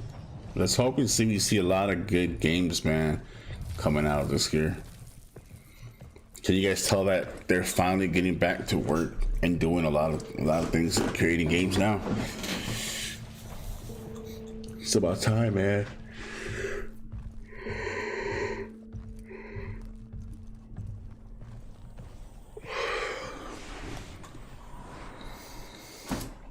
Damn, that was short. The Crew 2 live update. Oh snap. Where my Crew 2 people at? Where y'all at? Hi everyone. I'm The graphics G5 enhanced will be the same as one people. Oh no. Oh no. 2018 reaches its 3rd anniversary. It's been a very intense year with multiple content deployment. Every 4 months a new season, and every 2 months a new episode. We delivered all the content announced 1 year ago.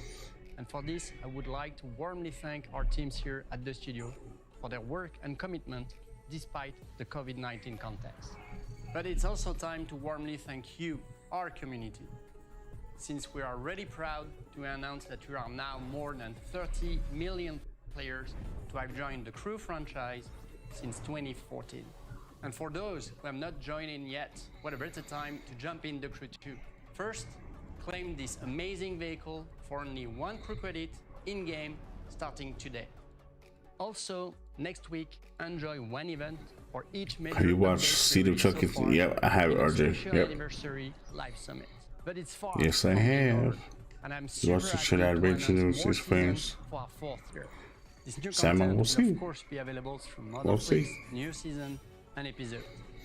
Yeah, text everyone's at school, bro. On a Saturday. And they're missing out E3. What?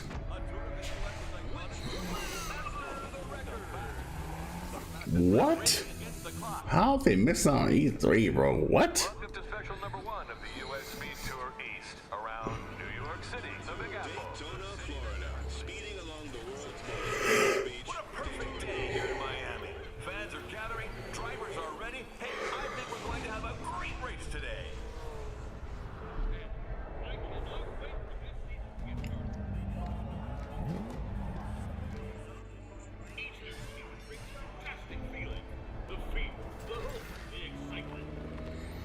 I want to see a Chucky game. Exactly. Finally, somebody says it too. That's what I want, man.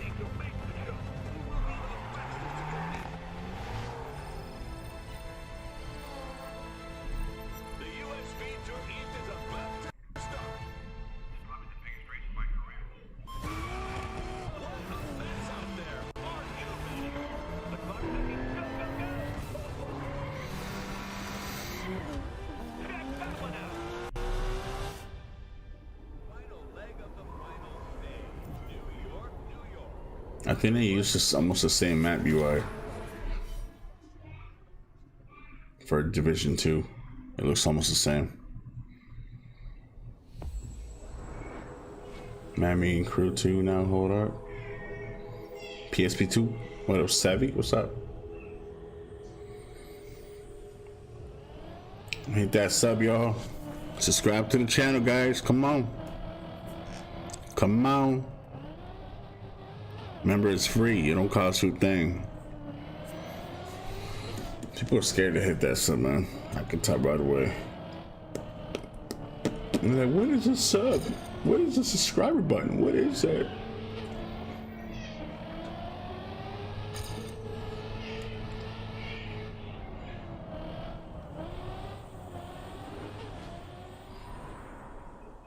Isn't this the free game? And now it's Crew 2.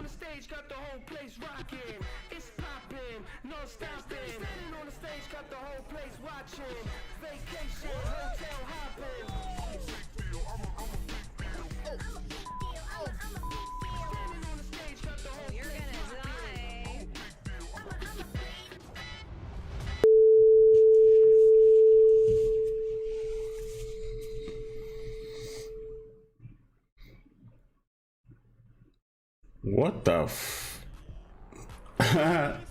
what happened? That scared the shit out of me for a second.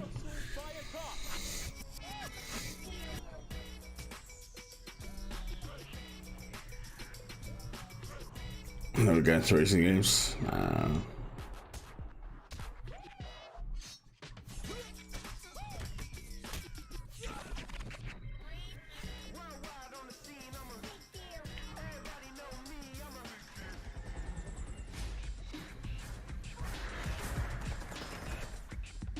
Unassisted quadrillion. Damn. We see her game. Ghost Recon, baby.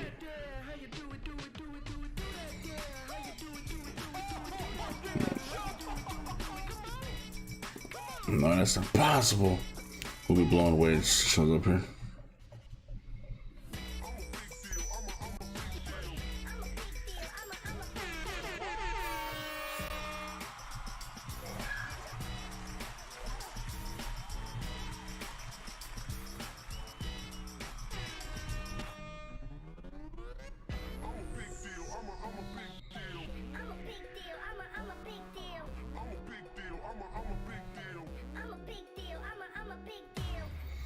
GTA 5.2.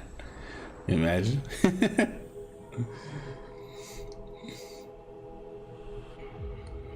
No Spider-Man 2 and E3.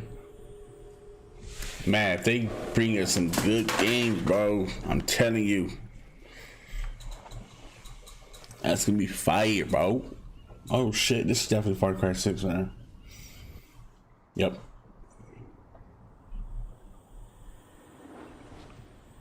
This man already smiling. That's scary, bro. That's scary. Y'all see that? I'm Latish Thainadan, live producer on Watch Dogs Legion. Back in October 2020, you recruited a resistance, built DedSec, and saved our near-future London. Since then, you have jumped in online modes with friends, dared our tactical ops, and fought for London with Mina. Now, on behalf of the team, I'm proud to give you a taste of what's coming up in Watch Dogs Legion Bloodline. Bloodline. Oh snap. We got what we got. Job for you, Aiden. Huge payday. What's the catch? It's in London. That's where Oh, that looks like the guy from Breaking Bad. Oh, Texas it is, bro. It is. Anyway, the job's pretty straightforward. Break inside Brokatech and steal a device giving control over an army of weaponized robots. That thing must not fall into the wrong hands. Los Pollos Hermanos. Yep. Hey, I know you. Give me that. This, no. 3. I need it for a thing. 2. Okay, I guess we're doing this.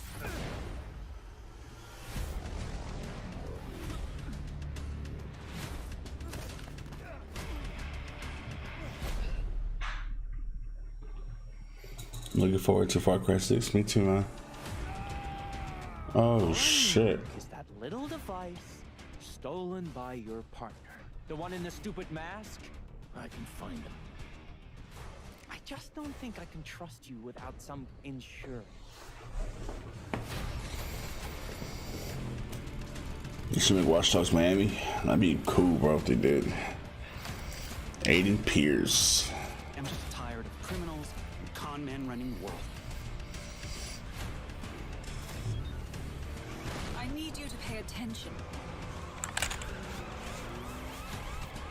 Franklin, what's up?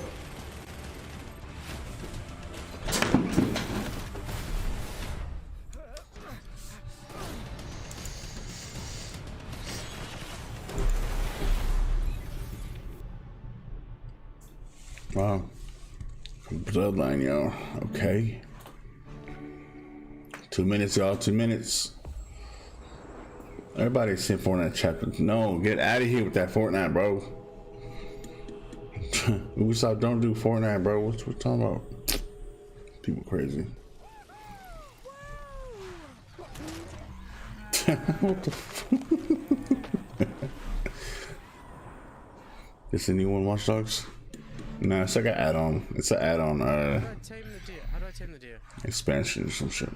Oh, not like that.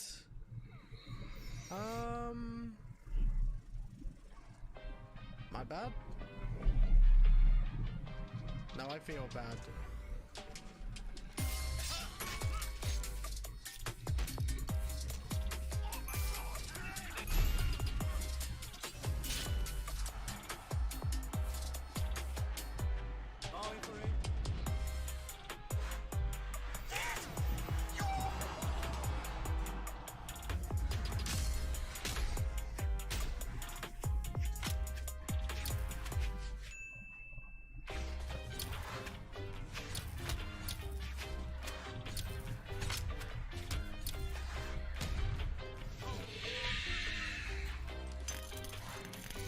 What the hell is he doing? What the fuck? Oh shit. What an idiot, bro. Who sits there throwing grenades inside of a toilet, bro? Oh my god.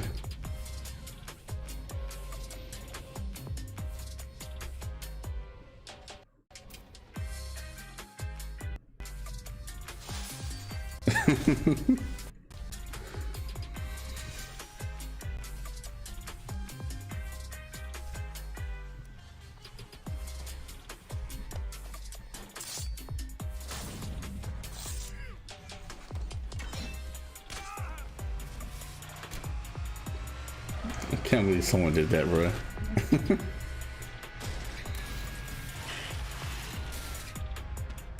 Oh wow.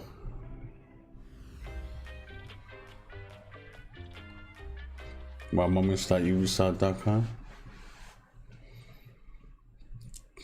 Wow, that was a nice parking though, I ain't gonna lie. Oh, here we go, guys, here we go. Here we go. Let's go, baby.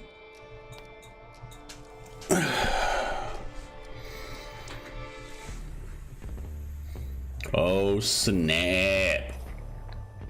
That's the new TikTok channel. Really?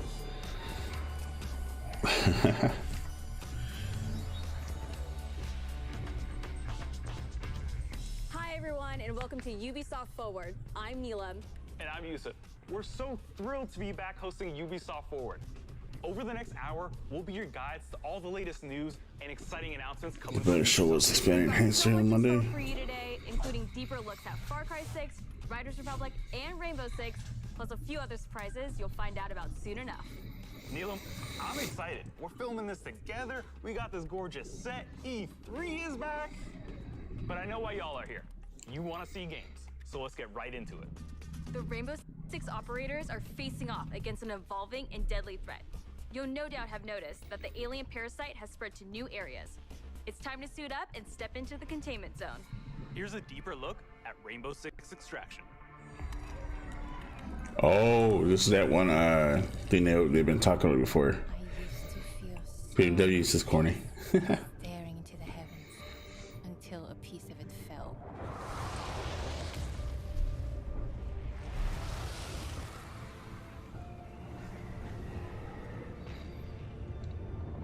And the nightmare began.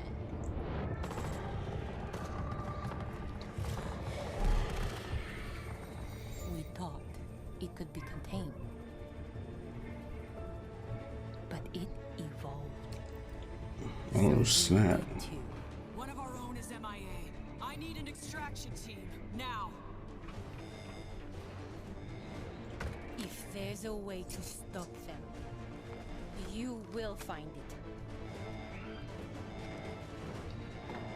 But I know you will find me first. Damn. Okay, the plan. Nomad, secure our exit. I'll take out the nests. And I'll find Ivana. I have your signal. Let's go. BMW. That's a good palm. What's up, man? Incoming! Clear the area!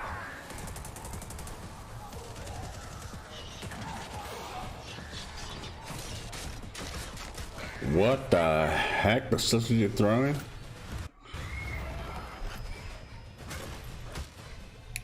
Welcome back to the stream, y'all. Woo! Shit, this bad boy is crazy. They look ugly. Let's move out.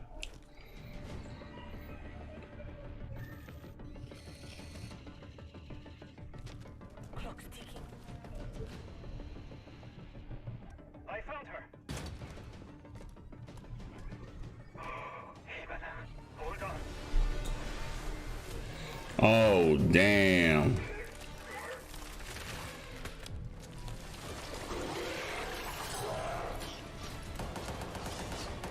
I've got company. Coming through. Countermeasures.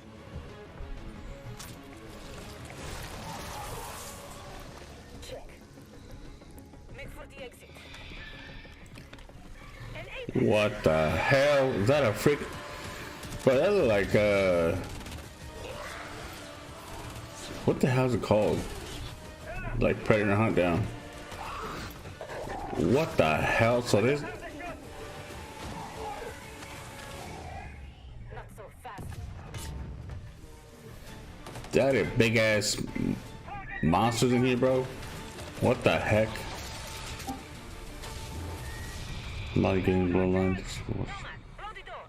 I don't know.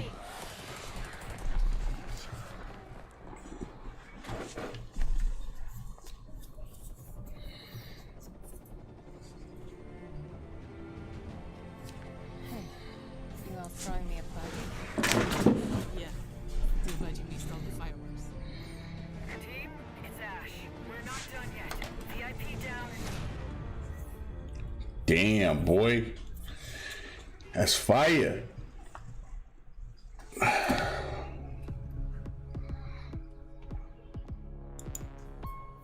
Now, I know you must have a ton of questions after seeing that trailer, and we have answers as well as a full gameplay walkthrough coming up, so hang tight. My name is Richard. I'm your resident community developer coming to you from North Carolina. We're thrilled to be back to give you an introduction to Rainbow Six Extraction. With me today in Montreal, I have Bruno Lalonde, our lead technical director, and Alicia Fortier, game designer, to help walk us through. Alicia, what can we tell our players about Extraction? Extraction is a 1 to 3 player co-op experience. You might think you know what you're getting into since there's going to be some of your favorite Rainbow Six operators, but it's going to be completely different because this time you're not fighting against each other. You're coming together to face an unprecedented, evolving alien threat. Some of the operators' abilities, gadgets, and tech should feel familiar to Siege players, but this time, as you progress through the game, you'll unlock new ability upgrades and a whole new arsenal specifically designed to take on this new threat. So the operators we just saw in that trailer are very familiar, but what happened to Hibana? She got captured. In Extraction, you're always putting it all on the line. If you or a teammate falls during an incursion, Salmon, yes, I did. missing in action. You can't play MIA operators until they're safely recovered. You and your squad are gonna have to come back together to get back in there and get them out. Every time you go in the containment zone, you risk losing all your progress and upgrades. So stay on your toes and weigh every move you make. Balancing that risk and reward scenario is going to be tough. Bruno, can you tell us a little bit more about the alien threat? What is it? Who are they? And where did they come from? What we know is the Arkeens are an evolved form of the parasite that was first detected a few years ago during the outbreak event in New Mexico. But a lot of This can look interesting. I know, right, Texas? We're gonna have to get that game, bro, or something. several containment zones within New York, San Francisco, and Alaska. This is what we know so far. Within the containment zones, What would you guys call that? is in a continual evolution. Would you guys call that an expansion or Crawling tissue spawned procedurally, taking over different areas of the map and reaction to the player presence. The parasite is always spreading, always evolving, but it didn't look too happy about the operators disturbing their new home. What are we facing off against? Well, the black goo-like sprawl is probably the first thing you will take on. It spreads to the map once your presence is detected, slowing You might get it. progress and helping the Arkeens. Some of the other threats you may have seen in the trailer are the long-range spiker, the explosive breachers, the shape-shifting tormentors, and the apex. There's a lot more species. what would you guys call this? DLC, right? More to come on that very soon. Thank you both so much for joining me. I'm really excited to dig into more of the details. We still have crossplay to talk about. Yes, that's right. Extraction will bring everyone together regardless of the platform. And for our Rainbow Six Siege community, we have exclusive unlocks. Wait, crossplay? What? Okay. Crossplay? We've been waiting long enough. Let's take an exclusive first look at some gameplay footage. Here is Rainbow Six Extraction.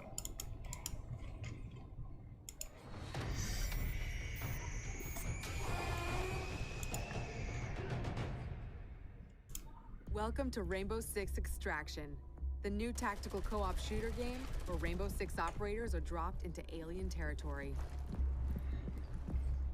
In today's walkthrough, we're on a mission to investigate anomalies identified. Wait, this is an add-on, I think. Alaska. HQ will provide additional instructions. We need new data on the parasite's underground network. It keeps evolving. And then Max Payne 4 and she just isn't already doing that. Hey, ref, I agree with that. W, what's up, bro? How you doing, man? As a squad of 3, Ella, Alibi, and Sledge will use their operator abilities to complete objectives, assist each other, and obliterate Arkeans in their way. Throw spinning up.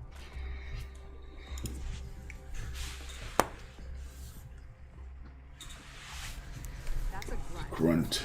Easy for a nest to incubate and bring to life? Not so easy to eliminate in large numbers. Converge on location. Nice and quiet. The enemy reacts to intrusions in their ecosystem, including operators. Eliminate my target. So stealth tactics are the way to go. I'm broke now. Visual on nest. Place auto trackers for our React scientists. Auto tracker activated.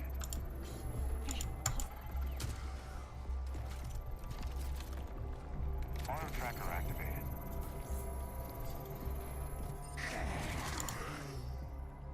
The parasite generates sprawl, a substance that connects the whole ecosystem. Alert an Archean, and a nearby nest wakes up too. Archeans move faster in sprawl, but operators get slowed down. Take my guy out. The squad can use their React light to see bioluminescent properties in Archeans and in the environment. The contrast helps to better identify targets.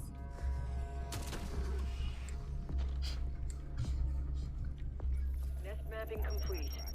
A scientist just gave me the thumbs up. Good job. Identifying Archean variants helps the team determine the best approach to take them out. Spotted a rooter. It can immobilize anyone in front of it, so Sledge will swing around back.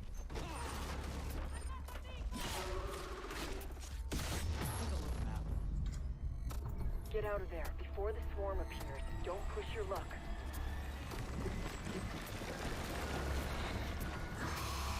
Airlock, go!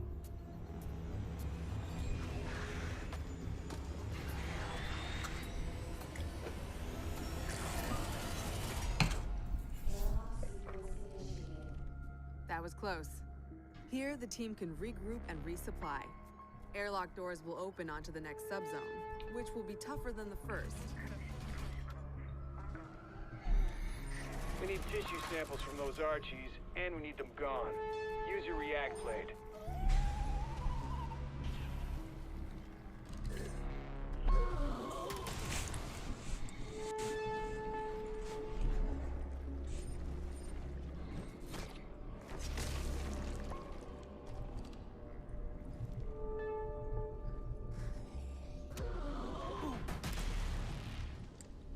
It's right there. React blade, do your thing. That target is finished. One down. We're not done yet. That's your target. Don't put it to death just yet. Get that sample. We've located a spiker. It can fire armor-piercing projectiles. Alibi deploys a Prisma hologram. Deploying the base.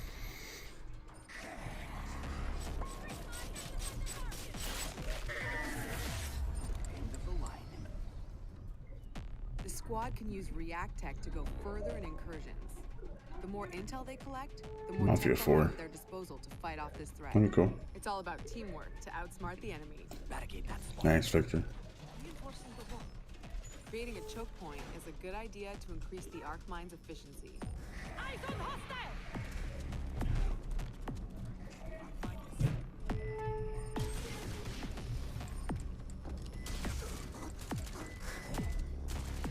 That's the way. Keep hunting. That's the React threat sensor. Smasher incoming. Whoa. Oh, snap.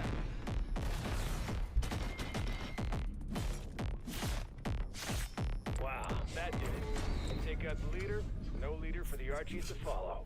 Another objective completed. The squad can either exfil at the extraction point to bring home the latest intel, or move to the next airlock. The third subzone will be the most challenging yet. A true test of both tactical team strategy and operator reflexes. Some Archeans are responding to an elite as if they're communicating. No way we'd let them mobilize against us. Hunt them down until the elite comes out of hiding. Lurker.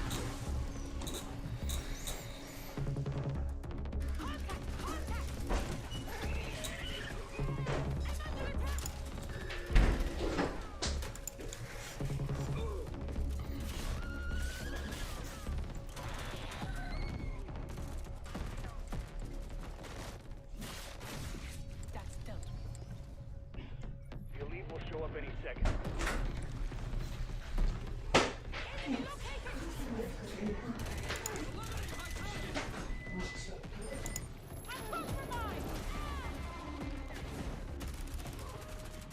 Eyes on hostile! Operator down!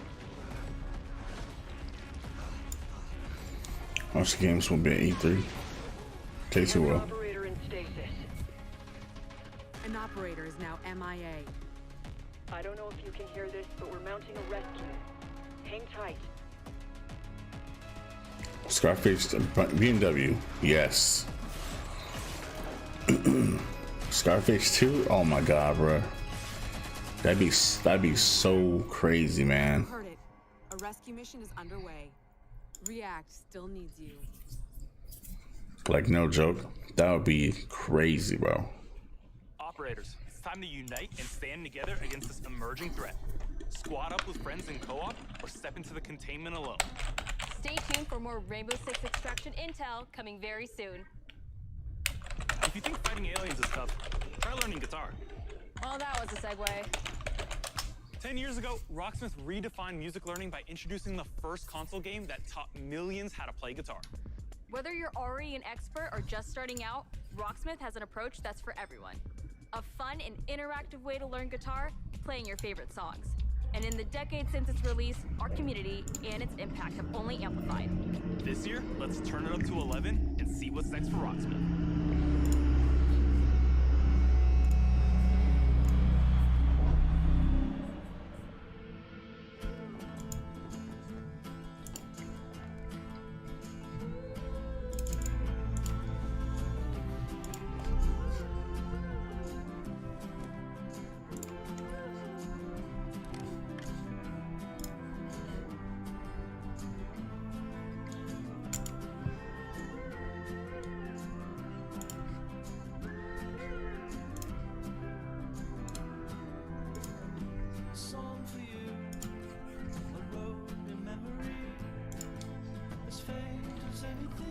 Dude, I thought they were gonna say Rocks because of Rocksmith. For real. You got food, huh?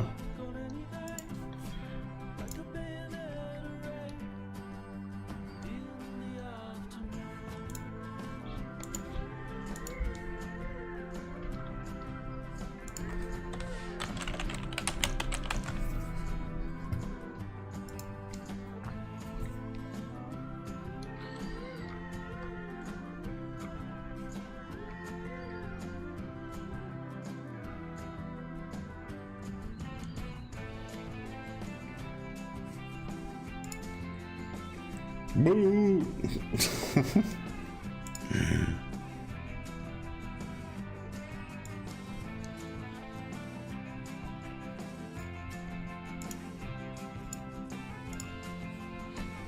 You're like Rocksmith.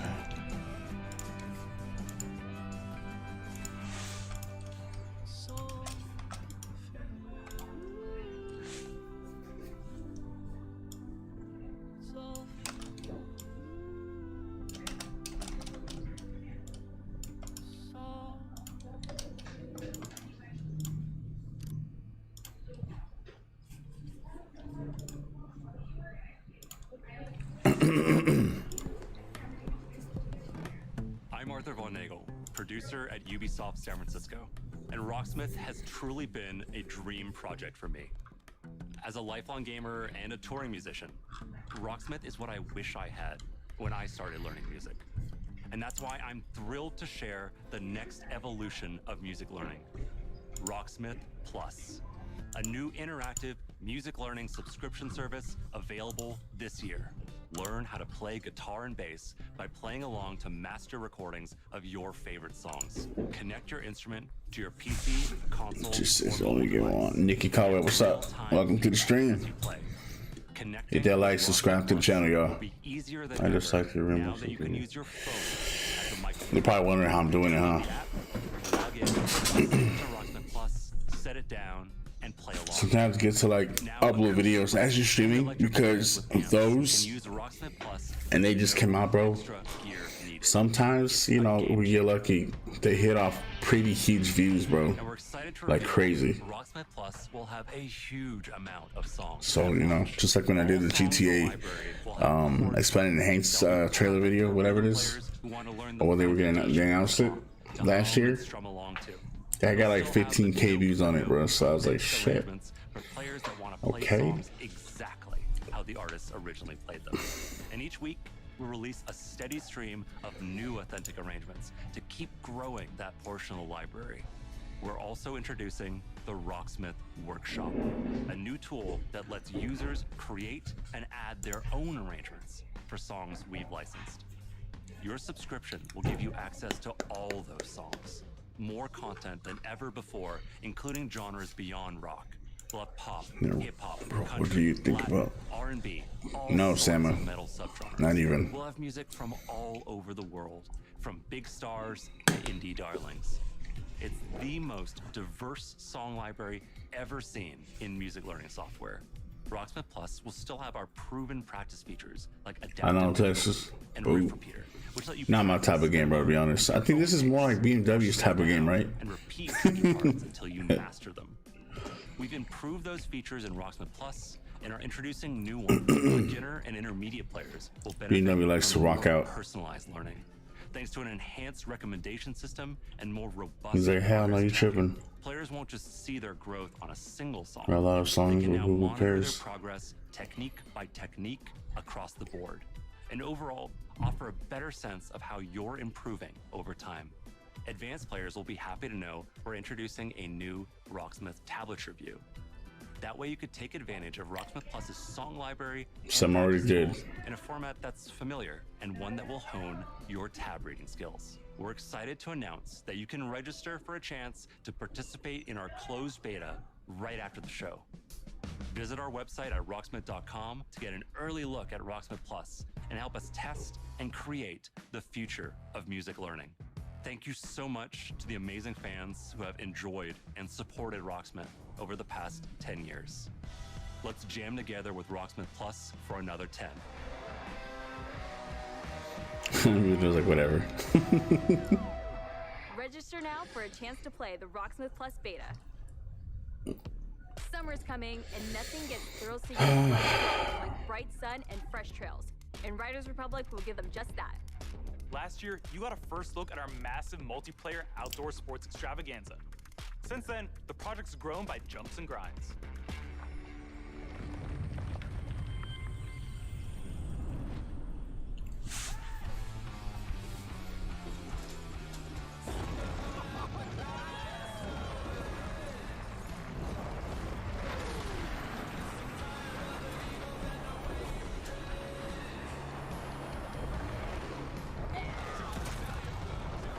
Greetings, thrill seekers. This is the Riders Ridge, the Republic's stomping ground.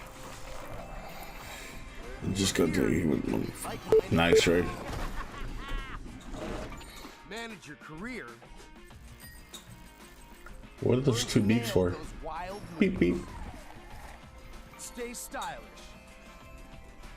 What'd you eat, Jay? Creations with the Republic. So what trash to bring to the table? I mean, they did bring Rainbow Six Extraction. That's something up there. And take up some But I'm not sure what's up with the. like free for all or tricks battle. Our 6 versus 6. See, there was a beta for this, but I didn't do this one. I didn't want to do this one, so I skipped on this beta. So here's how it works. Performing big tricks on the module. I mean, what happened, man? Give me the most dice. This the driest one, and some other one. Okay. When your team has turned all the I don't know. It was kind of boring. But the other ones were good though. So there was a few of them that were all right. Chicken strips, oh, nice. Boy, that's a lot of players. What the heck? The world's most famous competition awaiting for you. Fries and hood rainbow. Yeah, this was with aliens, bro. I put a video out. If you want, you can check it out. It's a trailer. Save it. What do you do? What you mean?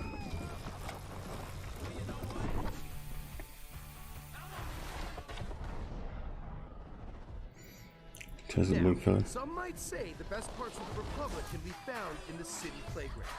We've got modules that you can slay for days.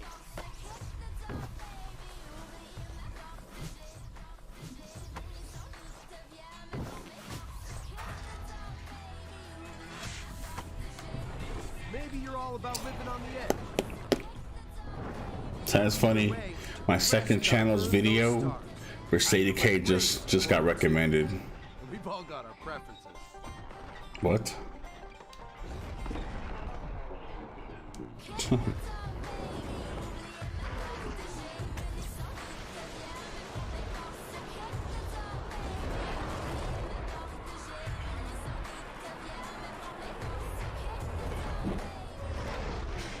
All right, I get it. Sometimes you just want to explore and bathe in nature.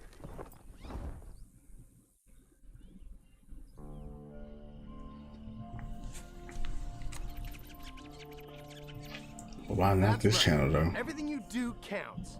Getting those stars means more rad to be had, and the Republic will abide. There's always something awesome to do as you reach new milestones and unlock more challenges. It's the Red Bull Joyride, people. It's infamous. It's spectacular. It's the biggest stop. Uh-oh. And uh-oh. Your friends. There is so much more. More stunts. Y'all see that? More sports. Shit, wonder how about if it will work with 120 players. It's gonna be all out war for sure. Hell yeah. Just more, okay? And a natural outdoor playground for you and your friends to enjoy. Any way that you want. When we say fun with everyone, we mean it. Look at all these riders. Does this speak to you? Then don't miss out on mass races. Woo!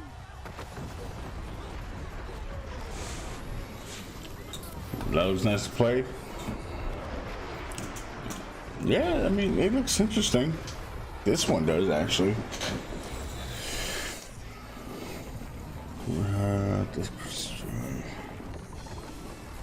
Richard Chancellor, hey, if anyone's new to the channel, guys, make sure you hit that sub for me, man.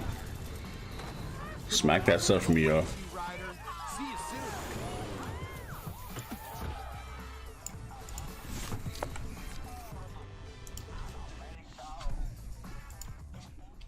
Don't keep the mountains waiting.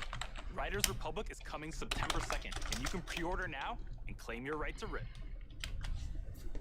Okay, so we've seen some of our favorite Rainbow Six operators battling alien parasites, but how's their day job going? You know, ever since Crimson Heist, we're still trying to clear all those pesky Flores drones on The government's trying to shut it down. Blazing start, with Siege passing 200,000 concurrent players a few weeks ago. If you haven't joined in yet, 2021 is the perfect time to drop in.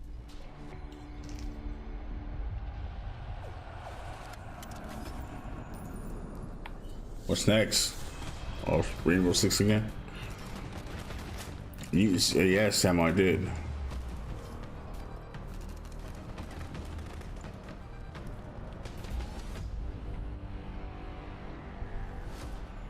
Year into our journey with Siege, we are humbled and grateful for the enthusiastic community that has supported this growth. So today is all about sharing quality of life developments that will dramatically improve player experience. With the community growing every day, we've been hard at work finding ways to improve your ability to play with your friends and meet new players. On June 30th, crossplay. we're bringing our PC and cloud-based platforms to crossplay and cross-progression. That means that any player on Amazon Luna, Stadia, or PC will be able to queue into games together while having a unified account progression. And for console players, in early 2022, crossplay will be available on PlayStation and Xbox platform, and the cross-progression Xbox and PlayStation together. For these updates, we needed a bit more time in order to prepare and make sure they have a smooth launch. Bringing these player bases together benefits everyone. It will finally allow you to play with your friends across different platforms. It also means that your progression will now follow you, anytime and anywhere you play. We know crossplay is a feature a lot of you has been anticipating, and we are thrilled to see the enthusiasm its announcement has inspired. From your amazing fan art to the awesome cosplays, the Rainbow Six community is the lifeblood that keeps this game moving forward. We cannot thank you enough for your support. It is because of you that Siege keeps evolving and growing. To wrap up, here's a brand new animated trailer starring Thunderbird, the new Defender joining Team Rainbow. Check this out.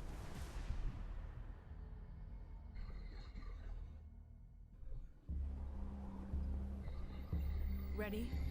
6 years ago, I met a pilot. She saved my life. Damn.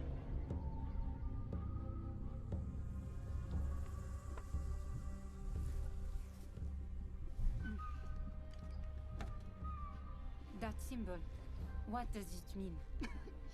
This jacket was my father's. Dagu Wankan, Wichahpi. The creator's star has many meanings. Love, wisdom, bravery. Suits you.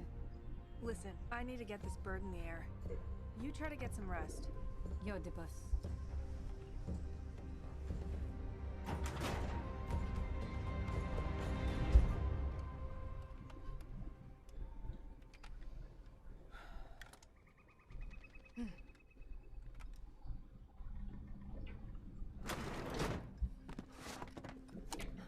What's happening?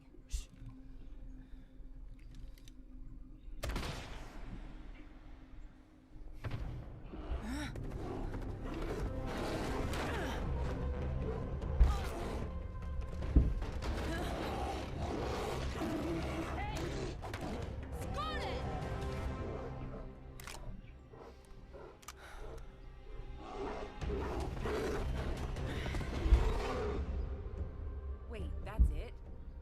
What happened next? Why don't you ask her yourself?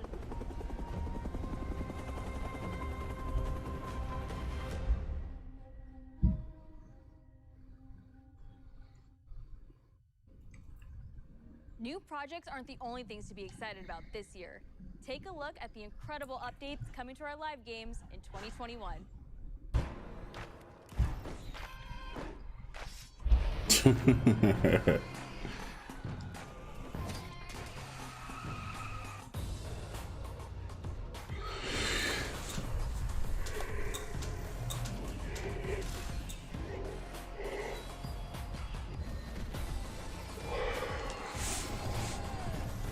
All right, that made me yawn. Wow.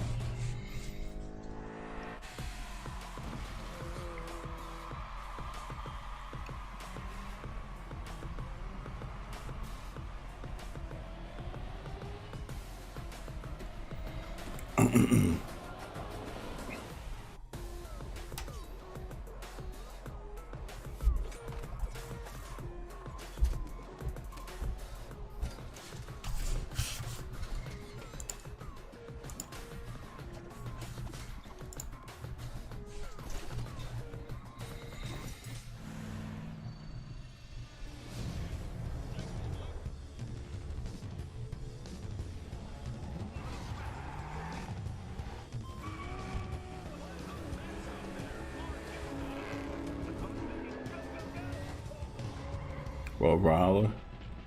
I need to show this one too. Watch Dogs Bloodline.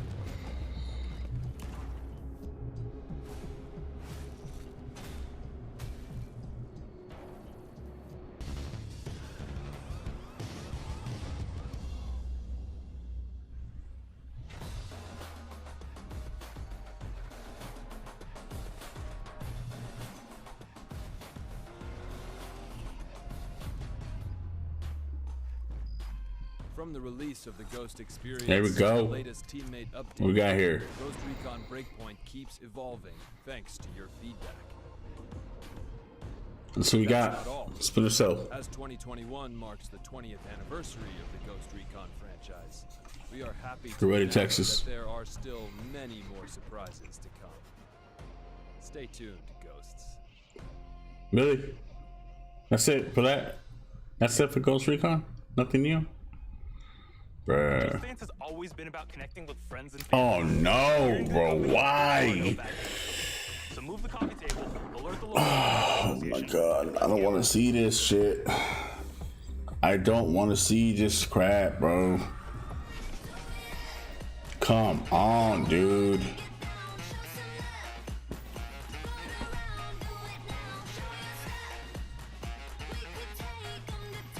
Bro, why? Oh my god, Hello, bro. my name is Todd Recall, and I'm a singer, dancer, actor, director, and choreographer. I am super excited to announce that my song Nails, Hair, Hips, Heels is going to be a part of Just Dance 2022. Face, eyes, thin, waist, thick, thighs, you, me, you, wish, new phone, who, this. But that's not all. Oh no, for the first time ever, the Just Dance team and I are collaborating. What we gonna do, God? What we gonna do, bro? Version of my song for Just Dance. I'm pretty sure it should take too much songs.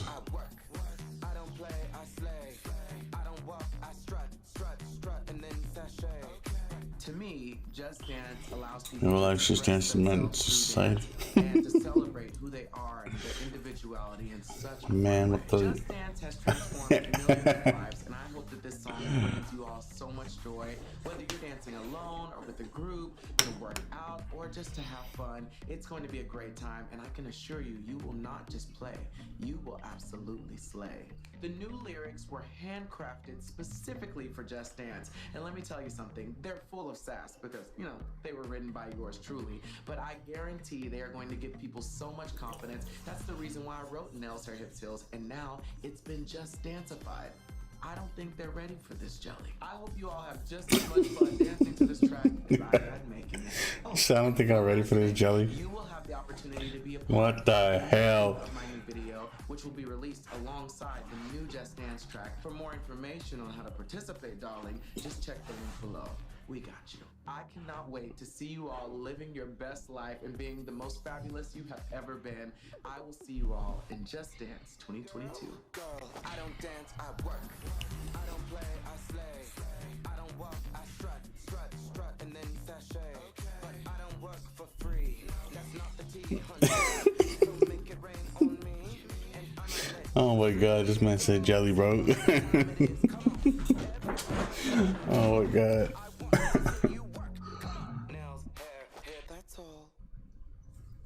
It's time to get our Viking on. Yes. Come on. But your journey with Eivor is far from over. About to get some Assassin's Creed Valhalla. Finally a game. Wait. Okay, there we go.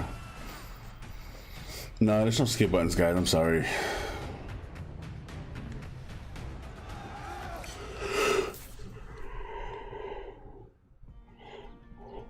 In November 2020, we released Assassin's Creed Valhalla. To our delight, it was the biggest launch for any Assassin's Creed game. And hating on him, fam. I'm not jelly. I'll show you. I'm buying this game, bro. I'm buying this game, bro. I have to. Closely with many of you. I certainly had fun exploring England with Eivor and stumbling across unique world events that left me with memorable side stories. I was waiting for this to be on PS5. Well, when I get a PS5 now I do, but I'm slacking. Dedicated yourselves to the Viking lifestyle. You've led more than 300 million raids in total and built more than 100 million buildings in your settlements. Oh, we can do settlements, bro? I didn't know that. Still has a long journey ahead, and we've been continuing to offer free updates for all players to enjoy post-launch. These updates include time-limited festivals, The Riot Republic looking something real fun. and even Army, yeah. game modes, such as the River Raids update I might try that though. and the Mastery Challenge. We add in community-requested tweaks and features too. For instance, we'll be adding one-handed swords in the coming weeks. The team is also working hard at tackling issues and improving the game experience for everyone. Hit that like, guys. Subscribe, yo. Various known issues on our forums, and also shared our complex bug-fixing process in a recent dev blog. We love seeing your continual feedback, and we thank you for your patience. Can you guys hear the On top of regular free updates, we're also building sound? the Eivor story and the world of Assassin's Creed Valhalla through game expansions. game expansion? Druids released a few weeks ago, allowing players to explore Ireland and battle a mysterious cult, the Children of Danu.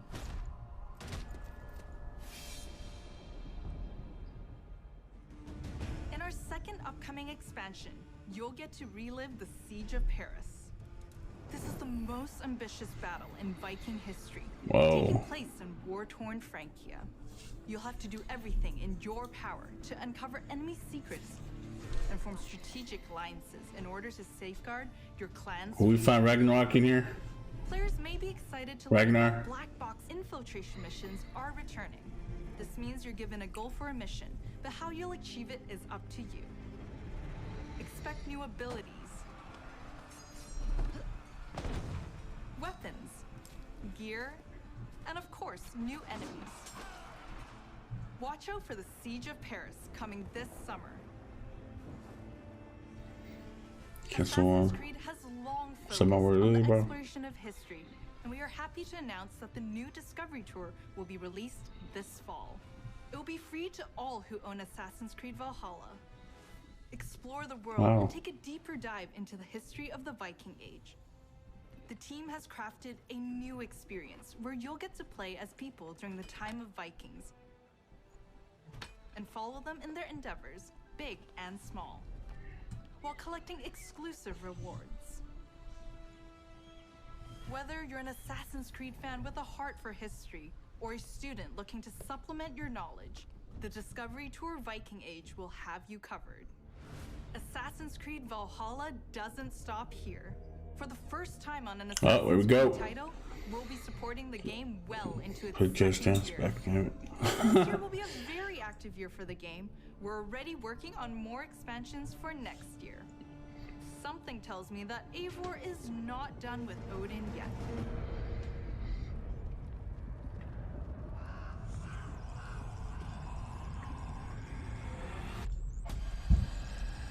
Oh snap.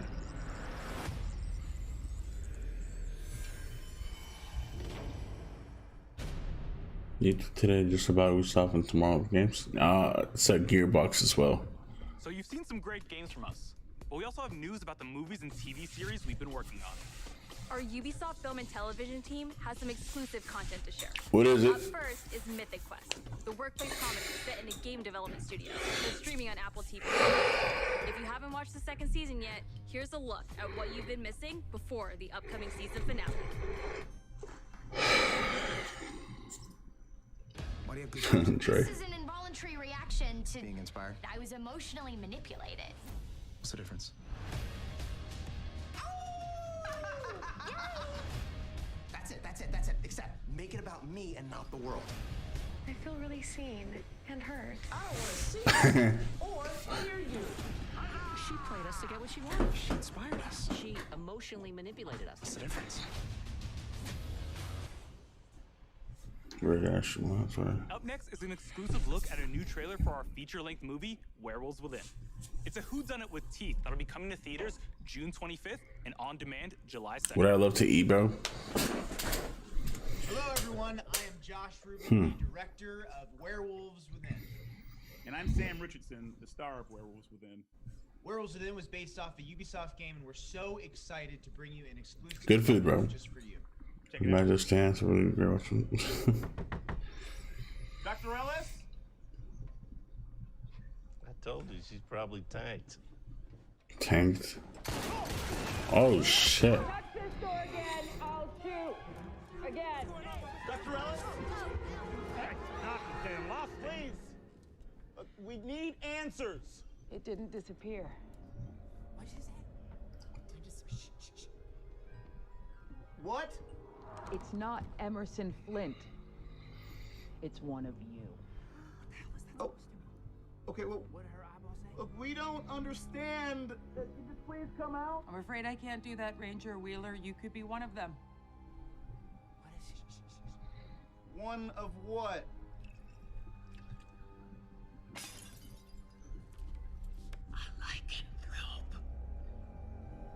A what? A werewolf. The roads are at. Won't you get Post and Team Blues come together? I don't know. It looks like it. Chef, finish making meatloaf. Can't wait. Oh, dude, we might be having meatloaf today, though, bro. Meatloaf's my favorite, man. Especially with my secret sauce, man. Psst. You gotta put it all over the meatloaf, bro. Psst, man. having a good old You missing out, bro, on that shit. I ain't.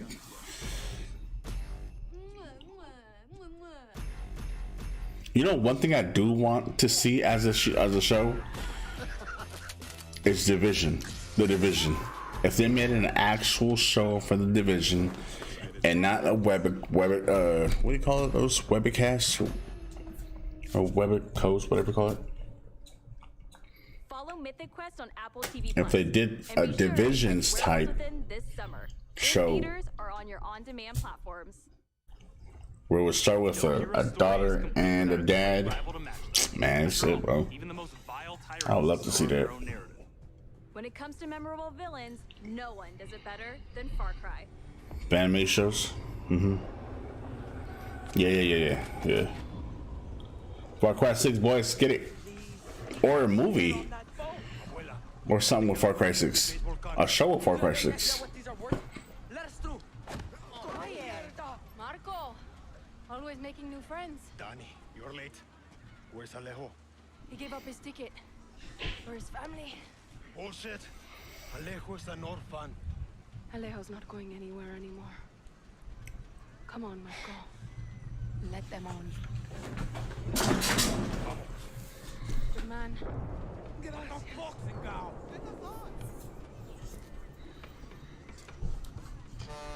Hit that sub, guys. Hit that sub, man. Come on. Subscribe to the channel. Y'all know you new. If you're new, subscribe, man. Let's get it. Don't worry about the chamaco. Do this shit enhance the face models, the shit. See what else should be in it. Running to the Yankees. Alejo gave you a fucking gift, Lira. We survive. Same as the orphanage, same as the academy.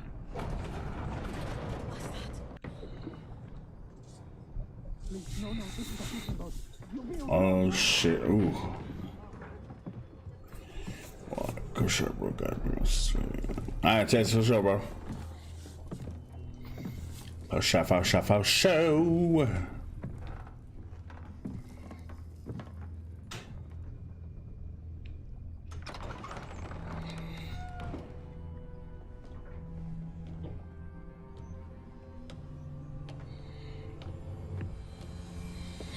Oh snap. Y'all don't fucked up. Before he was El Presidente, mi papa loved to fish. We would go out on a boat, just like this, and we would catch the fish and then release them. He would say, it's not always about your stomach, mijo. It's about the challenge. Except when he caught a big, fat, juicy marlin, he was too proud to let that fish go. See, Tirano! You have poison, Yara! You have poison your sword! Damn. I have caught a very big fish today. Haven't I, Diego? Diego! No way. I have caught you, mijo. See the Texas. I don't want this anymore, Papa. We have no Have fun, bro. Let them go. They can work. Make Viviro. Truth or lies? Truth. They could be good workers. They could help rebuild paradise. To the head, bro. You wanted them to live. You would have never set foot on this fucking boat. 13 years old. And Diego has such compassion for his people. These fish, we will catch and release.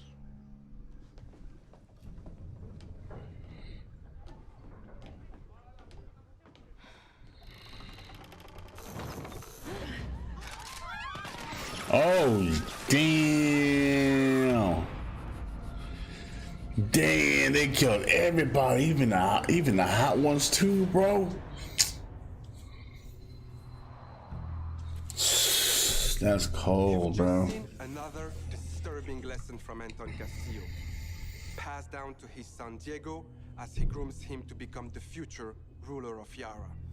The most important part of crafting a Far Cry villain isn't the fact that they're evil or shocking. It's that there's someone that could sit across from you at the dinner table and charm you into thinking that everything they believe, no matter how twisted or horrifying, Wait, this is the game footage or? true. That's the secret to So when the Anton's game power, releases, graphics are and done we good. couldn't be prouder to have him join the Far Cry family. Now, Yeah, this is when E3 gameplay footage. we had quite a lot to live up to. Because when you think Far Cry, you think about its rich legacy of villains. Which makes today a very special day for Far Cry fans. Not only did we get to see into the mind of Anton Castillo, we finally get to unveil some of our post-launch plans. Oh shit, what they got, bro? Our dream was to honor the Far Cry villains' tradition and introduce a brand new experience. It is time to see the other side. Go further down the rabbit hole, and it's up to you to find a way out.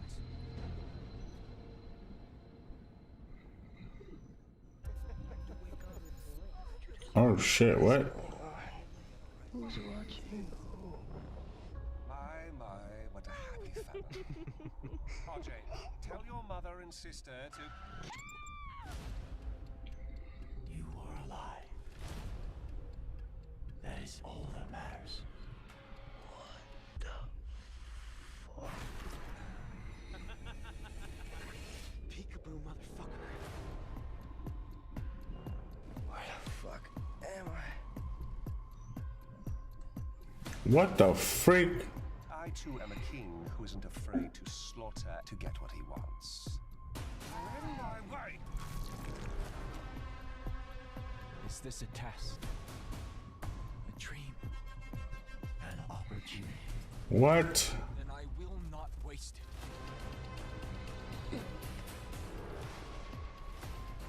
So we play as the villain?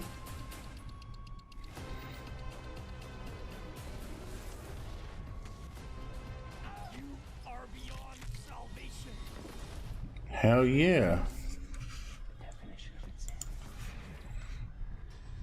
What? Bro, that's dope.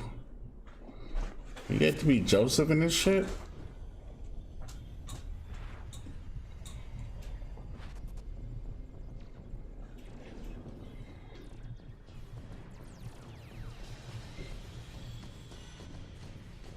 Far Cry 3. Blood Dragon.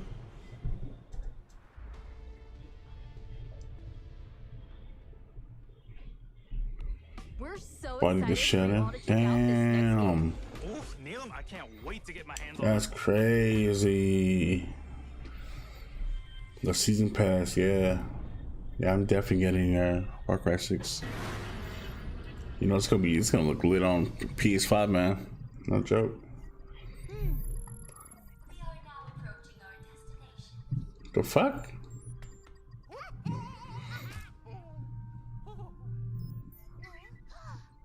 Mario Rabbids? What?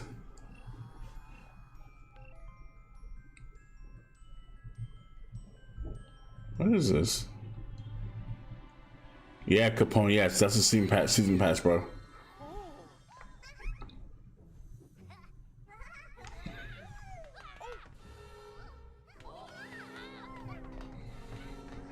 Vast energy anomaly detected.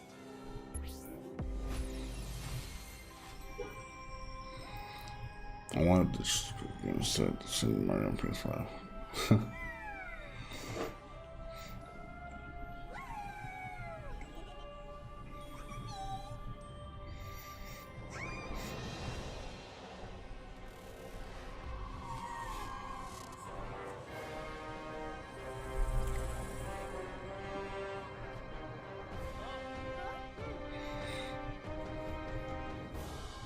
Wait a minute, is this Ubisoft too? What?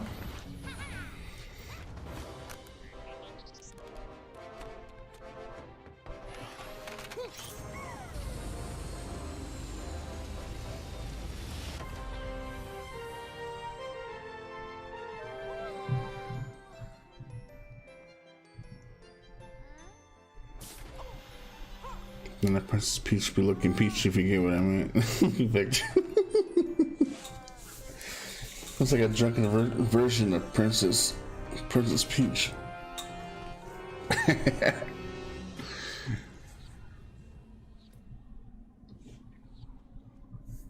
Wait, what did they do with Mario, bro? What? So he stepped out of his zone and now he's doing this? They finally made a Mario game like this, bro? What? With a gun? Bro, what?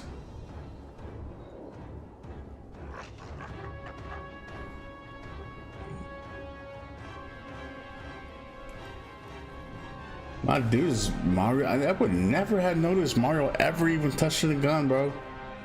What?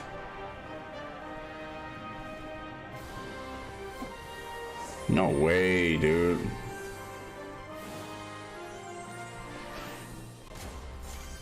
Mario plus 2 Rabbit Spark of Hope. Okay, where's this on PS5?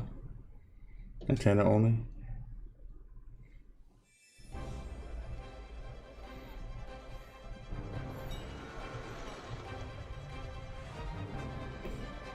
Did they show the GeForce, man? Spin? No, not yet. Is super proud of this new game, and I can't wait for you. Oh, what? They put this on the Ubisoft game? It's fair to say that Mario? something quite surprising with the concept of Mario plus Rabbids Kingdom Battle, and for this Oh project, shit! we didn't want to stop there. Hi everyone, Mario and the Rabbids are back, and I'm so excited to be back as well today to unveil our new project, Mario plus Rabbids Sparks of Hope. We are diving back into this unique crossover with even bigger ambition, expanding our universe on a major scale. This time it's not just the Mushroom Kingdom. There is an entire... Hit that like, guys. See, make sure y'all subscribe to the channel, y'all. You will lead a brave yet reckless team of unique heroes, including some fresh faces like Rabbids Rosalina and other surprises. On their quest to repel evil across the galaxy, their spaceship will bring them from planet to planet. They will be facing a powerful villain, Corsair, an enemy unlike anything our heroes encounter. I'm about to get a rocket launcher. It's gonna be cool if they add this on PS5, man. I'll play it. They will have their new ally. 40 likes, guys. Come on. 40 likes. These surprising creatures, Come on, y'all. born from the merge of Rabbids and Lumas, will lend their wild powers to our heroes. Their natures and origin are at the core of our story. But let's keep some surprises for later.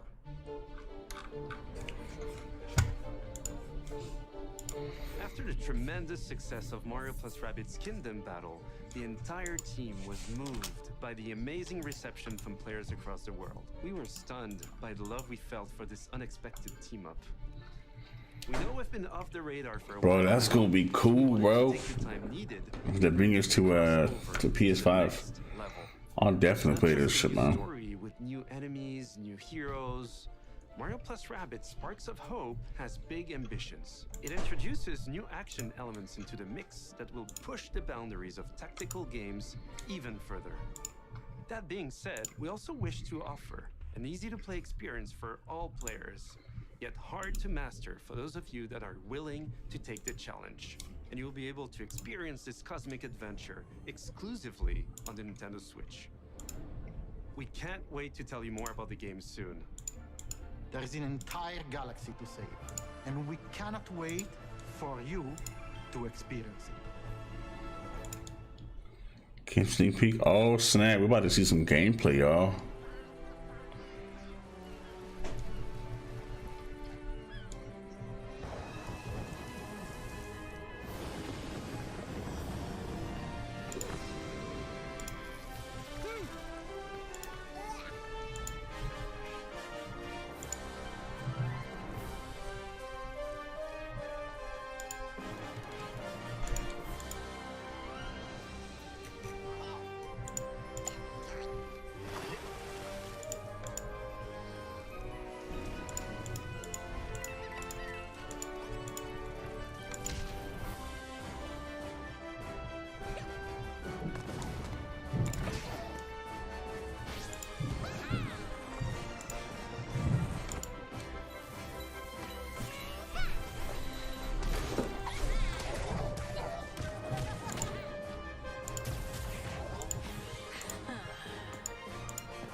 What is this on?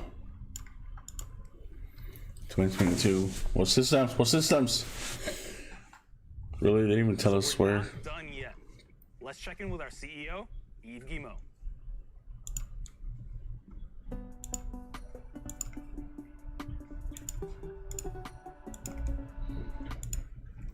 Hi everyone. As you have seen, we have a fantastic and diverse lineup of games coming soon. And this is just the beginning. Thanks to all the teams at Ubisoft for what they achieved. And for always... They really added rabbits for tomorrow? Yeah. No way you're still telling me this game will be on PS5 next month. They didn't even tell us where it's gonna be on. Unless you guys saw it.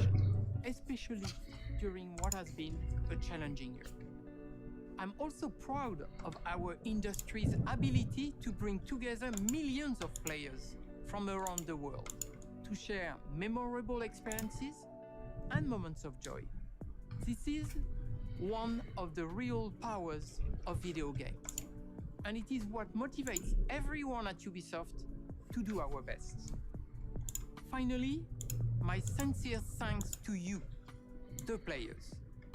We appreciate the trust you place in us. Your involvement in our games communities keeps them growing and vibrant. We want to create original, enriching, long-lasting game worlds. And your contributions, feedback, and support make it possible. We also are proud that some of the biggest names in entertainment trust our creative teams to develop games within their universes. For example, you just saw Mario plus Rabbids Sparks of Hope, developed in collaboration with Nintendo, where everyone's favorite Mario and Rabbids characters return for an all-new adventure. And speaking of great partnerships, there is one more exciting thing we would like to show you today.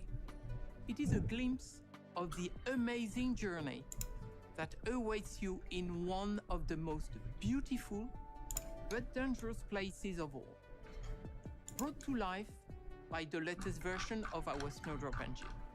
I'm excited to share this first look with you now. Enjoy.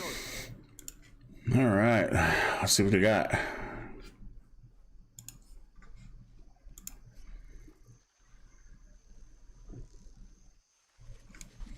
What is this? Oh, this looks nice. What is this?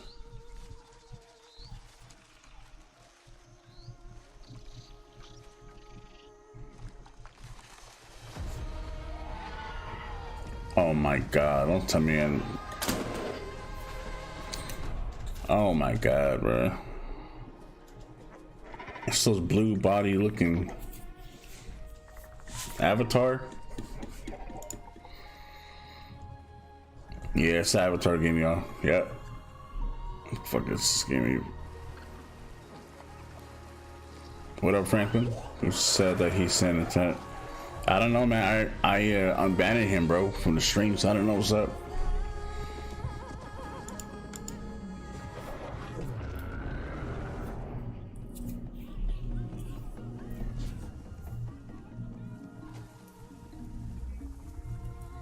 That's crazy. I don't think they may even make it. Well, actually make another one of this.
Dude, that's full first. This shit's cool. Yup. You could ride a robot too. Look at that, bro. I already did, bro. You know what fell off now? Your mama. Your mama fell off. Fuck out of here, clown. Thanks for the view and thanks for coming to the stream. I played Avatar. You understand now? Yes, sir. You and I are gonna tear shit up. That's gonna be cool.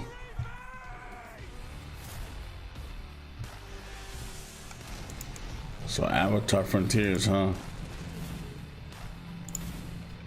Crazy.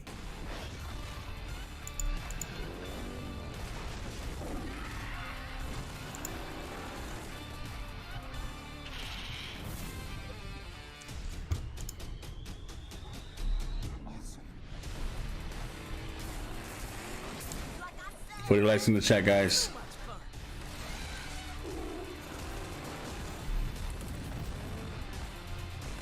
Why are people so toxic? Spin. I know, right? They mad. They don't want to see us. Look, ever since we jumped up to like 25 people watching, bro, his dad started getting mad because we got a hater that's always hating. And you know, they just have no life, man. But they sit here and they watch the E3. What's wrong with people, man? They're stupid as fuck. Learned some new songs in Rocksmith. Got an adrenaline rush from Riders Republic. Lit up the dance floor in Just Dance 2022. Visited new shores in Assassin's Creed Valhalla. Witnessed a chilling confrontation in Far Cry 6. And teamed up with our favorite man in overalls in Mario plus Rabbids. Don't go anywhere. There's still more to come in the post-show. Bye, y'all.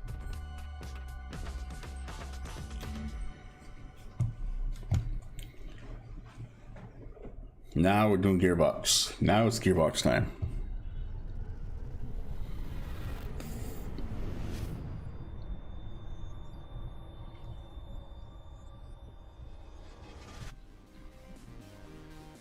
Welcome back, everybody, to E3 Young Gun Evil. 2021. Caden Owens, what's up? Saw UB Forward, and boy, oh boy, what a way to close out our first keynote of E3. I'm Golden Boy alongside Jackie Jing here. Jackie, we got to talk about the first thing, Avatar. It's happening. It wasn't a lie. I know. Literally, we were both floored. The E3 crew back there just started screaming. The hype, that was just the perfect way to end it, I think. Yeah. It was just a taste of it, right? But the visuals, I mean, it completely got me to my core. We know that there's so many movies coming out. What is it, 2, 3, 4, and 5, I believe? Yeah, a lot. So this lot. is just building up the hype for the movies, but I just want to be the Na'vi, and I want to ride a pterodactyl creature like a surfboard. Like that just looked so dang cool to me. I'm glad. So, I'm glad. I'm glad we're all sharing things we want to do here. Well, you know what I want to do? What do you want to do? Is play Riders Republic because I put out a tweet and I said this game reminds me Kaden Owens, what's up, man? Hit that like, man. A game that I y'all subscribe to the channel, guys. Venue. It was like a mountain biking. It was like one of those games that it came out around the time when all the other extreme sports games were coming out, and you know everyone was snagging up properties, and someone said, "How about we have people ride bikes down a mountain?" Yeah. You know, and from there I got hooked. I was addicted. I love that game so much, and that is what Riders Republic felt like to me. What was your favorite Ubisoft announcement? Rainbow Six and Scratch to Riders Republic, Far Cry 6 Season Pass, Mario plus Rabbids Sparks of Hope, and Avatar Frontiers Pandora. The whole time. So I'm definitely excited to try out snowboarding, but I also want to drive an ice cream truck.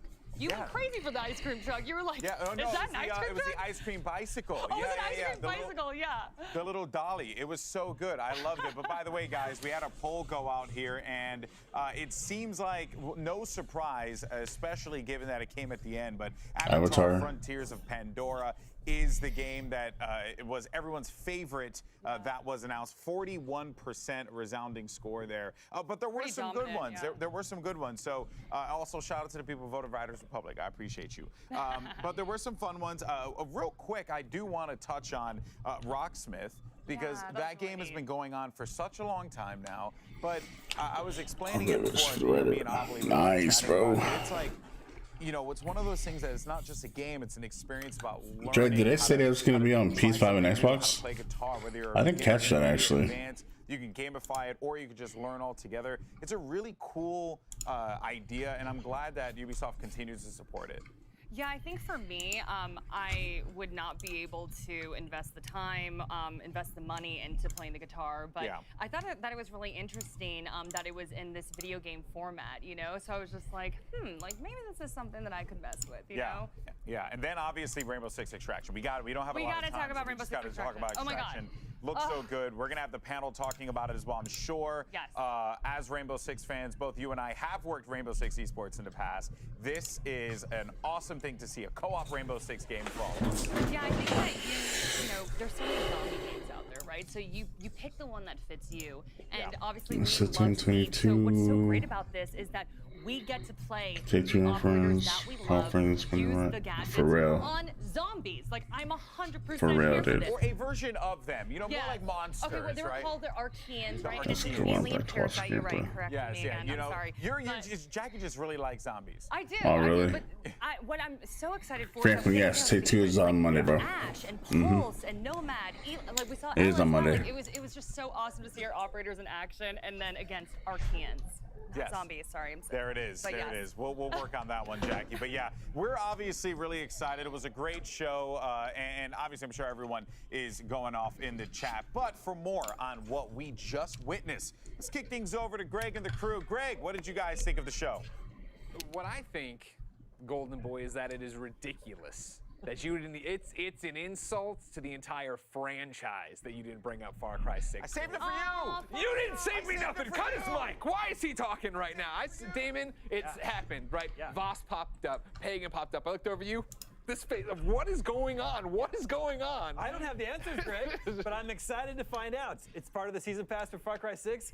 Some mode that's going to let us play these great villains from the Far Cry series from 3, 4, and 5. I mean, I hope there's more to it than just here's a gun, your boss, just shoot people through a short level. No, I think there's a little bit more to it than that, but it's cool they've got the voice actor for Voss, Michael Mondo, back, which means that now both Michael Mondo and Giancarlo Esposito are both in Better Call Saul and Far Cry. Exactly, yeah. I mean, if you wanted to go even beyond villains, even though I thought that was so cool, what is it going to be? Are we going after, is this the afterlife? We're finding out we're seeing right here, right?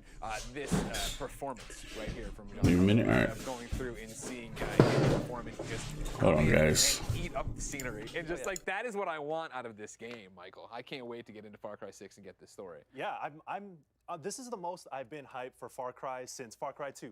I gotta shout out Far Cry 2. This hipster. Best in the series. Yeah, okay, we get it. You're cool. I know, right? Oh, you played them all we before. get it. Oh, wow. What about one?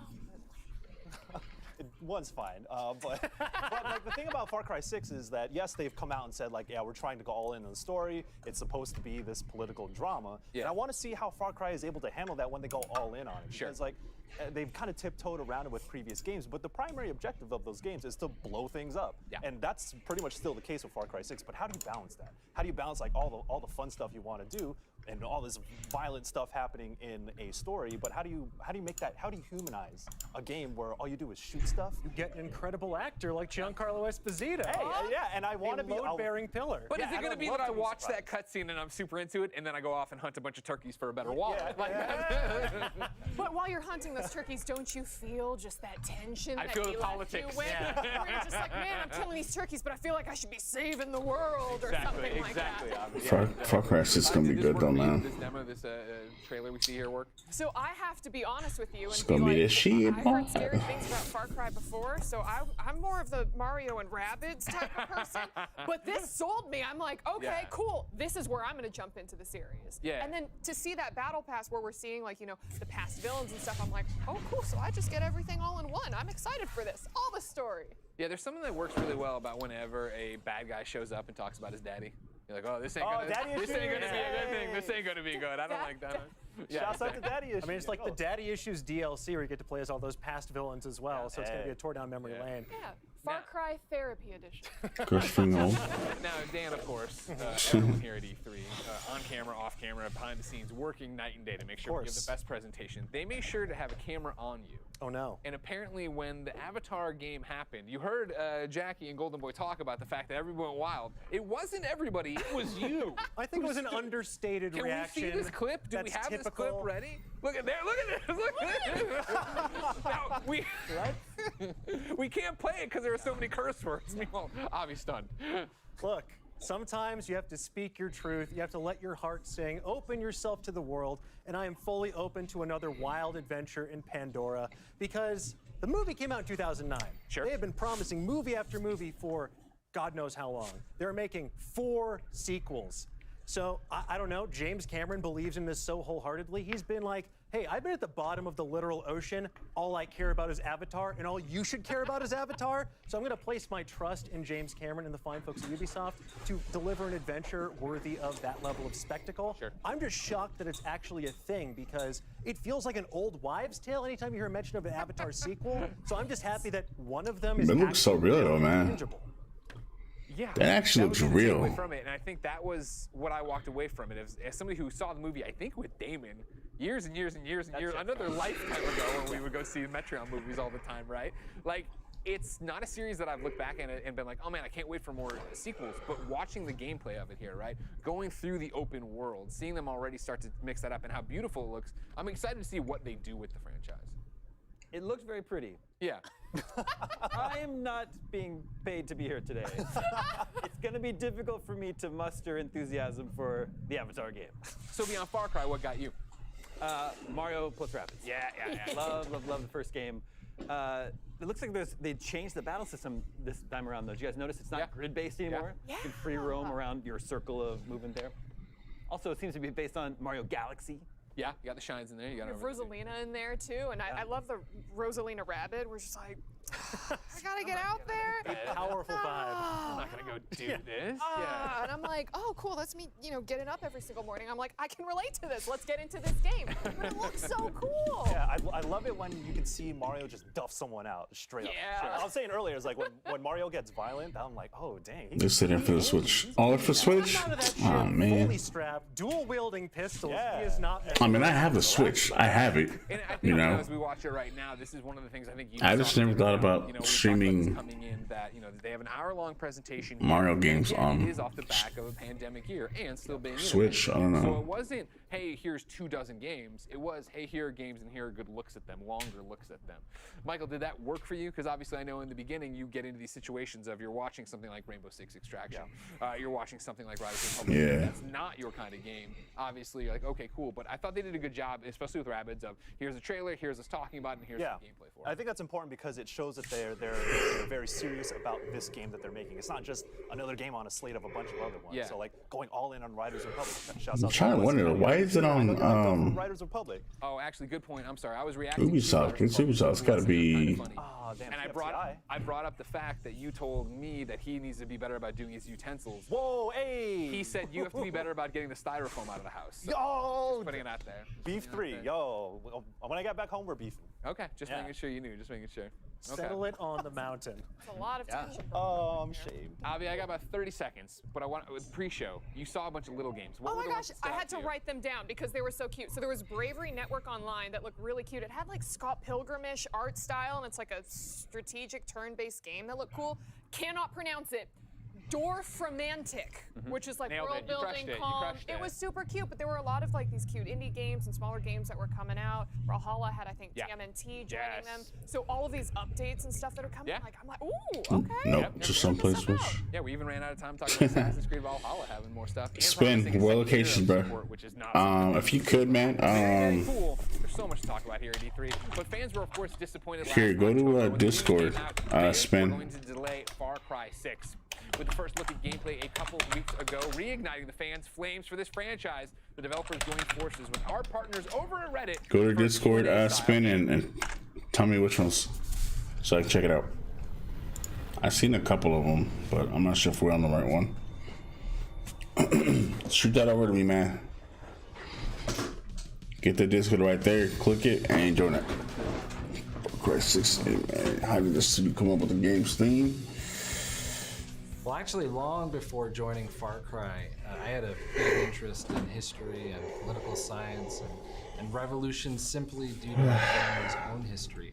So when it came to actually working, I don't know if you were on Discord right now, Spin. I'm not sure if you were or not, but I think you was were. Fascinated, and the team was really fascinated by the idea of what does it take for someone to take up arms against this overwhelming force, this overwhelming regime. And so that invited a lot of questions and themes about the game. You know, when does your revolution begin?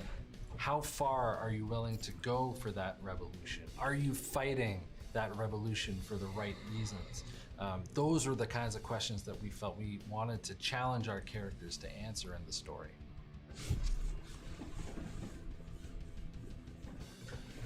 Finally, I get to answer the question, what is the ending of Far Cry 6? Well, it's really simple.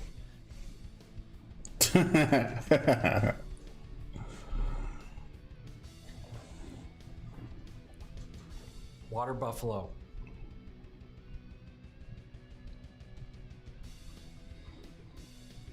They muted that part. It's super difficult to boil that down to one thing. I think first and foremost, being able to work with such an amazing, dedicated, talented, creative, diverse team on this project has been unbelievable. And also watching everyone's voice sort of represented in the DNA. Damn, is that Cayo Perico? Has been really exciting. Bro, that's Cayo Perico, man. You know, there's sort of a highlight reel that goes off Oh, shit. in my mind over the course of production. Everything from debating the tiniest script detail in our writers' rooms to trying the Exterminador Supremo backpack for the first time, a controller in hand, to our last day of performance capture with our amazing cast and crew. You know, and also just all the amazing moments with our collaborators, our experts, our consultants who joined us to make this epic, meaningful story that had something to say. I have so much to be thankful for. There's way more favorite moments in the course of this project, but that's just a few of them.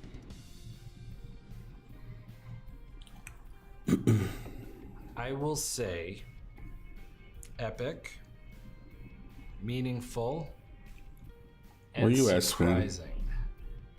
And I hope you appreciate that I am saying only 3 words right now, because that was excruciating. So we're gonna be Spiral 4 Mercy? I don't know, honestly.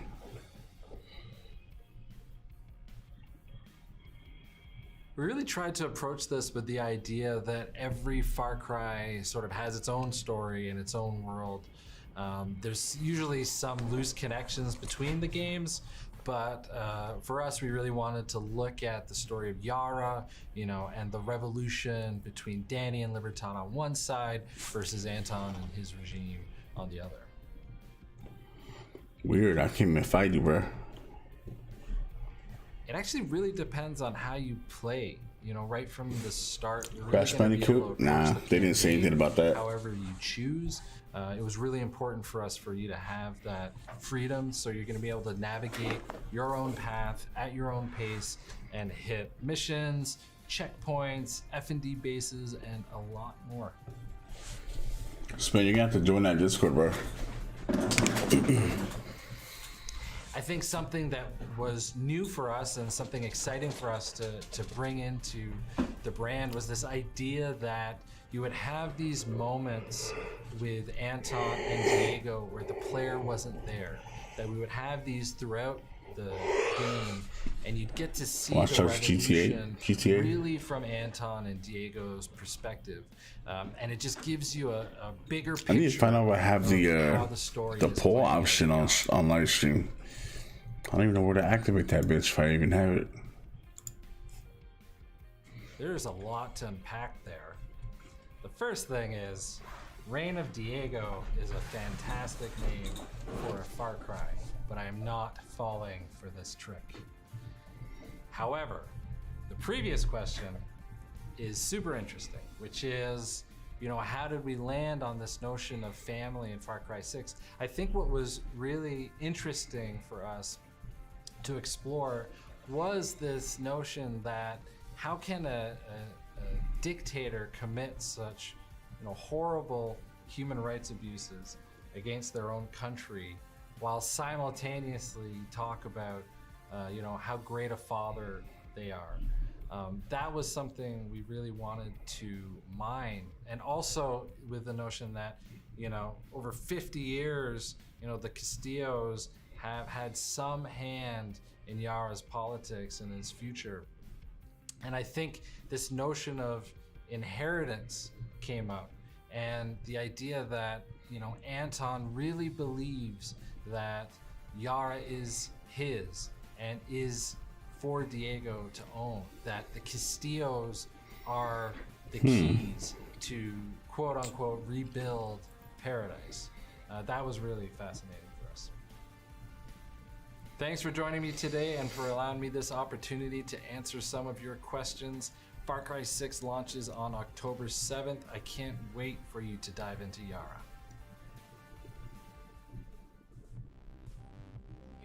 Ubisoft and Reddit there for that AMA, but now it's my time. I'm turning the tables on you, all right? So everybody, the question is going to be, what do you want from Far Cry 6? What's the one thing you want from Far Cry 6?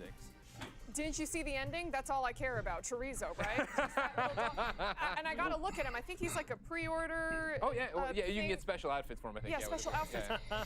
Chorizo's in a wheelchair. I know. He's a doggy on wheels. That's all I care about in Far Cry 6. Okay, cool. Wiener dog on wheels. Put it up there. You know, Damon. that was a joke, but actually the real ending probably is you just get to chill out with chorizo. And like in the story, sure. Well, the villain has been defeated. Now I can retire and just relax with chorizo. See, I think that's a fake out, because a lot of Far Cry games, if you just chill out at the beginning, there's like a false ending. You can beat the game in 5 minutes. So in that one, chorizo just lulls you into a false sense of security, then brat, game over. Oh wow, he was from the inside the entire time. He's a double Chorizo's agent. a big heel turn. I'm sorry to spoil this, Gosh, but wow, I didn't see that one coming, Michael. I want Far Cry 6 to say it with their chest. You know what I'm saying? So, like, you have the narrative director front and center. Yeah. And not many games do that. And he's out here saying, yo, it's going to be meaningful. We're trying to say something. And I think this is a very deliberate move for Ubisoft to put him at the forefront to tell everybody, like, yeah, we are serious about this. So whatever it is they want to say about in their game, I want them to say it with their chest. And see, that's what I want too. Like when I'm thinking about this, what I want is the narrative to hook me, and I want it to go places that Far Cry doesn't necessarily go for, right? Oh man.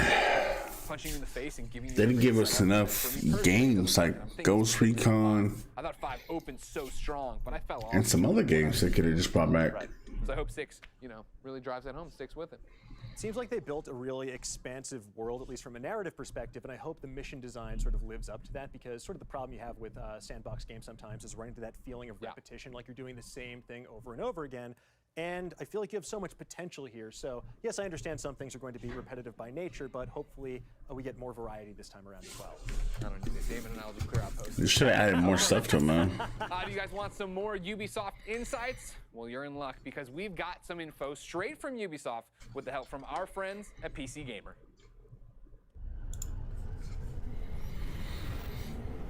You think exclusive? Huh? What's this? What is this? Ubisoft has been pretty quiet about Rainbow Six Extraction since it was announced back in 2019, so I'm definitely curious what it's like to finally get to open up about the game and show off some gameplay recently. We're super excited as a team to finally reveal our game. We want the people to put their hands on it as soon as possible, so yeah, we're excited. Yeah, and I also want to speak to the inception of Rainbow Six Extraction, what it was like to build a new team to expand on that concept into a full-blown game. We were lucky enough to be able to put up a completely new team, completely different from the Siege team, with talents from pretty much all the brands that we did it at Ubisoft Montreal, so Assassin's Creed, Far Cry, For Honor, Watch Dogs, and also people from Rainbow Six Siege, and also people who worked on the very first Rainbow Six game, so Vegas and Vegas 2.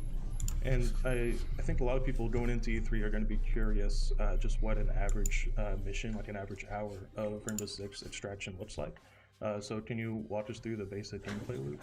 first of all, it's a three-player co-op, so squad-based. It's a tactical game because it's a Rainbow Six game. It's a first-person shooter, and so you're doing what we call incursions. So as operators, Rainbow Six operators, you enter containment zones, which are mysterious and which regenerate every time, and you have to extract, which is why the game is called Extraction. This part is kind of boring, y'all. Alright, Victor, sounds good, bro. You must get out, but with the information that you're looking for. I think I saw in a recent demo also that you'll be able to choose when to extract mid-mission if you're not doing so well. Actually, you can extract at 3 different places in an incursion map. Each map is divided in 3 sub-maps, and it's really up to the players to decide if they want to go further. I'm curious what it was like transitioning gadgets that are in Rainbow Six Siege into Extraction, to a PvE environment, and how the team decided, which operators come over. Siege has a roster of over 50 characters now, and I saw 9 in the game so far. So I'm curious how you guys decide what makes the cut. There were different layers in order to select them. The first one is obviously we selected the ones that were the most fit, at least at the base, for a PvE game. But also being able to play alone. As I said, you can play this game alone with a friend or with 2 friends. So the most fit for this job. And then we obviously reworked them to make sure that we push them to their full potential within our game genre and within fantasy, while keeping them highly tactical. A good example I noticed was Vigil, who in Siege can become invisible on cameras. In Extraction, he becomes invisible to enemies, essentially, for a limited time. That's a very good example of the adaptation that we made, and it's the case for all the ops. I doubt you can say much about it, but I did also want to ask about Extraction's narrative. How much of a campaign is there that players will recognize, or what type of story is being told in the game? Extraction starts 3 years after the events of New Mexico, where the parasite was seemingly contained by the Rainbow Six by then. But immediately after the events, they created the React organization. And out of nowhere, with no reason, the parasite emerged again on 4 different sites in the US. So React had to become really active. Yeah, they talking too much, man. In those 4 different zones, 4 different areas. Oh, man. Where they sent the Six React. Is Extraction a live service game as much as Siege is? Will it be receiving seasonal updates, more missions, that kind of thing on a pretty regular basis? So I can't reveal too much for now. What I can say is yes, there's a post-launch plan. All right. Absolutely. How's that? And I know Ubisoft has also recently committed to having crossplay in as many games as possible. I'm curious if it's been confirmed yet whether Extraction will have crossplay, and on top of that, cross-progression, cross-platform. I cannot answer for now, but I'll be very happy to answer later. And that was a bit more information on Rainbow Six Extraction. Damon Hatfield, I remember 14 years ago moving to San Francisco and bringing home an Xbox 360 and you and me playing Rainbow Six Vegas. Dude, so many good memories. Both that and Vegas too, yeah. Of course. And of course, this is a little bit different. Rainbow Six is different today. Yeah. But I am excited for Extraction for a couple reasons. I know Siege is a great game, super popular. I'm not really a PvP guy though, so sort of reworking the Rainbow Six gameplay into a PvE game, much like Back 4 Blood. Guess what Discord cool. is? And also, just given the choice, if I'm never going to in a realistic setting and sci-fi, it's a I'm always going to go with the latter. So. Platform chat.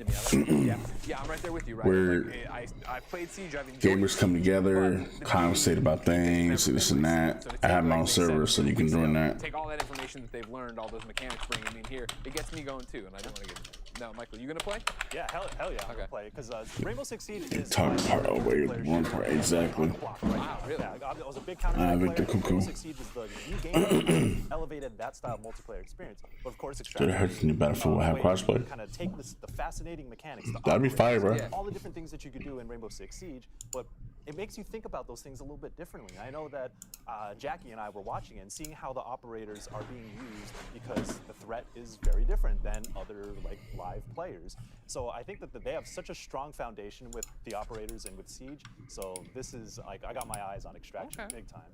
Avi, what about you? I'm thinking about the entire experience of the game because it's been how long since we've had like some really good multiplayer. Let's go shoot up some zombies, some aliens, some whatever is running towards us screaming. Slimy tar monster men, yeah. Exactly right, and same thing with Siege. It's like, you know, your friends can get mad at the people we're playing against. Oh, they're smurfing. Oh, they're this and that. And now it's like, hey man, it's AI. Either you get good or you know we're gonna replace you with someone else. So that's what I'm super excited for, to team up with two other buddies. You're turning on your friends. Oh, That's what you're excited for. It is on them. Like if I'm picking up kills, that's fine. And if they're dying, then you know we'll replace them. You want to play sometime? Ditch him? Oh sure, yeah. Totally. We don't want to ditch him. We can. I mean, it's 3 players. We all have different. Dan, are you playing? Do we need to? If there's room. 3 years later. Yes. All right. Well, yes. Don't worry about it. She's got all these new G4 friends I've been hearing about. They've been hanging out. Don't worry about it. So those weren't the only things Ubisoft planned to show off today. We have an exclusive new clip for their upcoming comedy horror movie, Werewolves Within, based off the game with the same name. And they need to give us more stuff, man. Take an exclusive look. We need more stuff.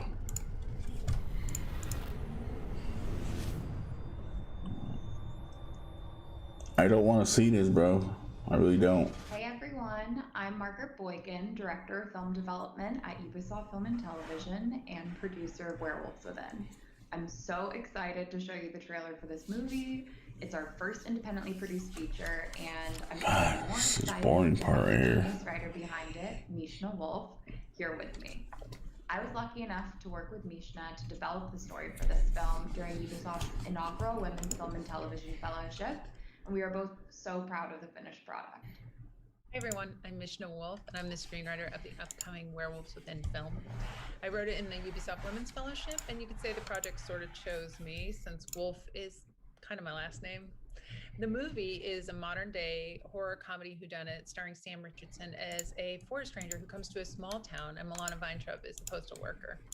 Together, they have to keep the peace while trying to uncover the truth behind a mysterious creature who's been terrorizing the community.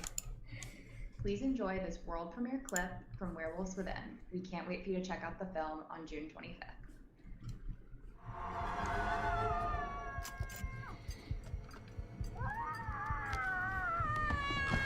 Mrs. Anderson? Devin found it like this. I have a triathlon in August, so, 4 a.m. sprints, and I heard screaming. Well, let's be honest, the whole neighborhood heard screaming. I showed you! I didn't need your help! Oh, I'm gonna go get a croissant. My baby! That monster killed Chachi!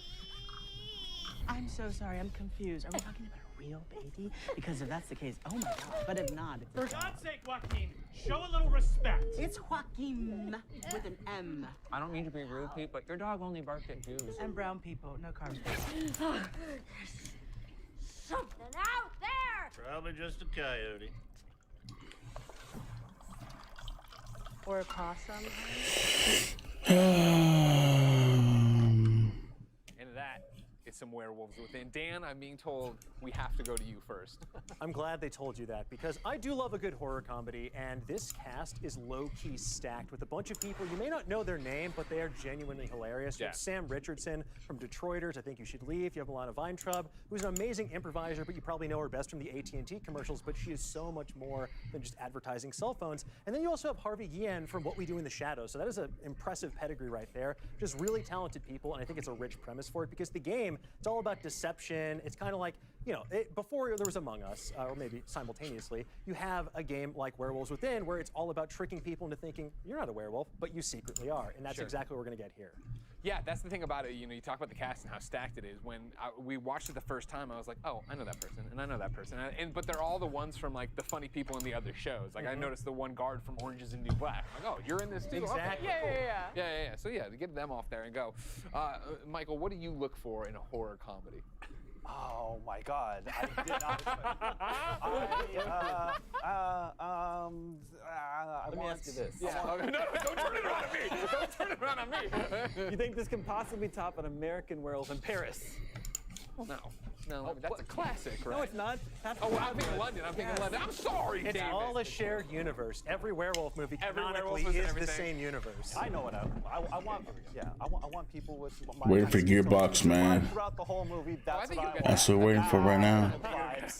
You'll get that. All right. Do you want more? That isn't the only movie we're showing off today. We've got an exclusive clip from the upcoming movie Free Guy, followed by a one-on-one interview with director Sean Levy and Entertainment Weekly's Nick Romano. But first, we've got a special guest who's giving us a look at his upcoming video game action comedy. I think his name is Ryan. Ooh, I like it.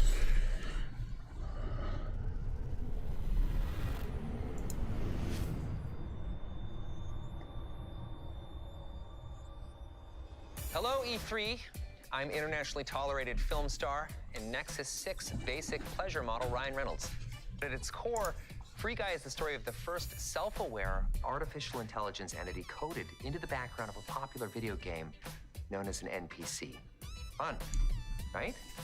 But remember, while AI holds great promise for the future, it may also pose a dire existential threat, and we should wipe it out before it destroys us all.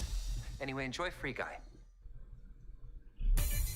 My name is Guy. Sunday should be warm and sunny, just a scattering of drive-bys. And I live in paradise. I've got a best friend. It's like GTA right here.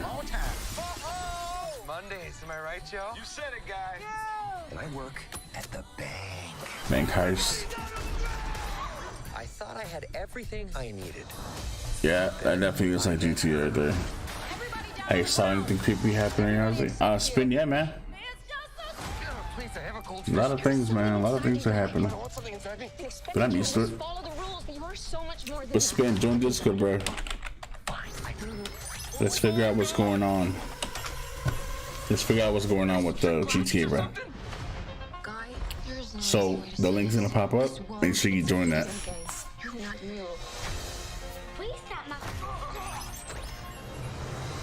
the guy responsible for this world was going to destroy it. You've met God? Yes, he's an absolute troll. Trolls exist. Buddy, if we're not real, doesn't that mean that nothing you do matters? I am sitting here with my best friend trying to help him get through a tough time. Now, if that's not real, I don't know what is. I know this world is just a game, but this place, these people, that's all I have. So I'm not gonna be the good guy. Thanks, Guy. I'm gonna be the great guy. You the Deadpool? Enjoy your lifetime supply of virginity. Off you go. This whole good guy routine is ruining the game. Terminator. It's the first time I've ever driven a car before. I really wish you'd mention that. Yeah. Yeah.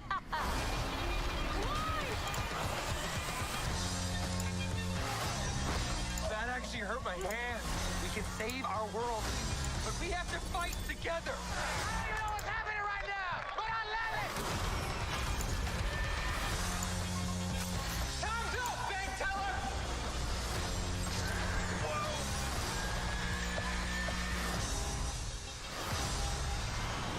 Nope.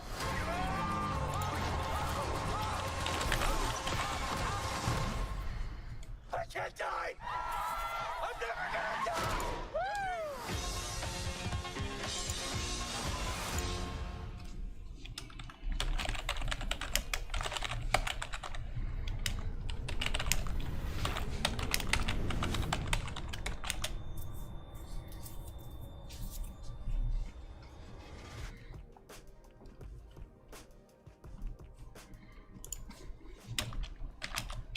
Nick Romano with Entertainment Weekly magazine. Thank you so much for joining today's E3 panel conversation with filmmaker Sean Levy. Sean is diving into the world of video games as the director of the movie Free Guy. Ryan Reynolds stars as an NPC, or non-playable character, in the open-world game Free City, who then becomes self-aware of the fact that he's not actually a real person like he thought he was. Comedy and a lot of action ensue. So can you give me like a little bit, a description sort of about your kind of genesis with this project? Like, when did this material first come across your way? Monsters looks fun. So Ryan called me we had almost made several movies together, and I won't name titles because some of them are about to come out. But so we were introduced years ago through our mutual friend Jackman, who I got to know. Yeah, make sure you subscribe to the channel, y'all. Subscribe to the channel. It's going to be gangbusters because we're both Canadians with lots of daughters, and we really work hard, and then we want to go home to our family. So we have a similar approach to life. We knew each other a little bit. We almost found the right thing. And in the summer of 18, Ryan texted me saying, "Do you have a movie for next spring, summer? I think I finally found our film." And we talked about it like a day later, and he said there's this script called Free Guy, and I knew this script because I'd read it 2.5, 3 years earlier. But at that point, all I saw was, oh, it's a gamer film. It's a film about gaming culture. It's a video game premise. Probably there's more hardcore players and gamers who would be better suited to that. But Ryan he said, let's just talk about it. And he goes, I'm a casual gamer myself. I think this is an incredibly juicy premise, but let's take the premise and make it a movie that isn't just for the gaming community. Let's get that right. Let's get that aspect of the movie right. And we worked really goddamn hard to do so. But let's also make kind of a postmodern new Truman Show. A movie about a background character who gains awareness of their identity. Were there specific games that sort of inspired the look and the feel of Free City? One of the more overt ones is Grand Theft Auto, for sure. Fortnite was another. But what was fun about this, I remember early on, what was fun is the random little tidbits of inspiration. So for instance, I hope they're okay with me kind of sharing this. Like early on, I make Stranger Things. That's kind of my ongoing gig. And so I showed the script of Free Guy to the Duffer brothers, Matt and Ross, who are close friends at this point. And because they play a lot. Matt in particular plays a lot of video games. And he's like, you know what always drives us crazy? And I think he mentioned it was in Spider-Man, like there's this one old lady who's like, she's like an NPC, but she's like a side mission. She's just always bitching about her lost cats. You know what you should do? There should be like a character like that. And so in Free Guy, we created this NPC who is wandering around Free City looking for her cats. And it was just kind of really, there's a perfect example of like, I'll take a good idea from anywhere. I'll take inspiration from anywhere. And I always remember like, oh, there's a lot I don't know. There's a lot of movies I haven't seen and games I haven't played. And so that's another example. I also want to say, Nick, like we were supposed to come to E3 and we had this whole plan last year, actually, for Ryan and I to come with Free Guy, and I wanted to show the whole movie to you guys. And, this is obviously the heart of the world that we were every day cognizant of making a movie for. Making a movie that is different from the other video game movies, because as we said, this isn't an adaptation. It's not literal to anything, but hopefully it's authentic to everything. And hopefully it's authentic to not only games, but more importantly maybe to the culture of games. I think tomorrow's stream should be a lot better though, to be honest. How passionate it is, right? Like people really care. They care about what they're playing. They care about the way that world and those games are represented and talked about. And, for me, I don't want to do anything half-assed, and I want to connect with a community that cares in a passionate way. And hopefully we've done what we set out to do, which is to make a movie where that community feels like, okay, that's one for us. And we got it right. Awesome. Well, thanks so much, Sean, for joining us today for E3's panel. And for everyone watching at home, Free Guy will be released in theaters this August 13th. Enjoy.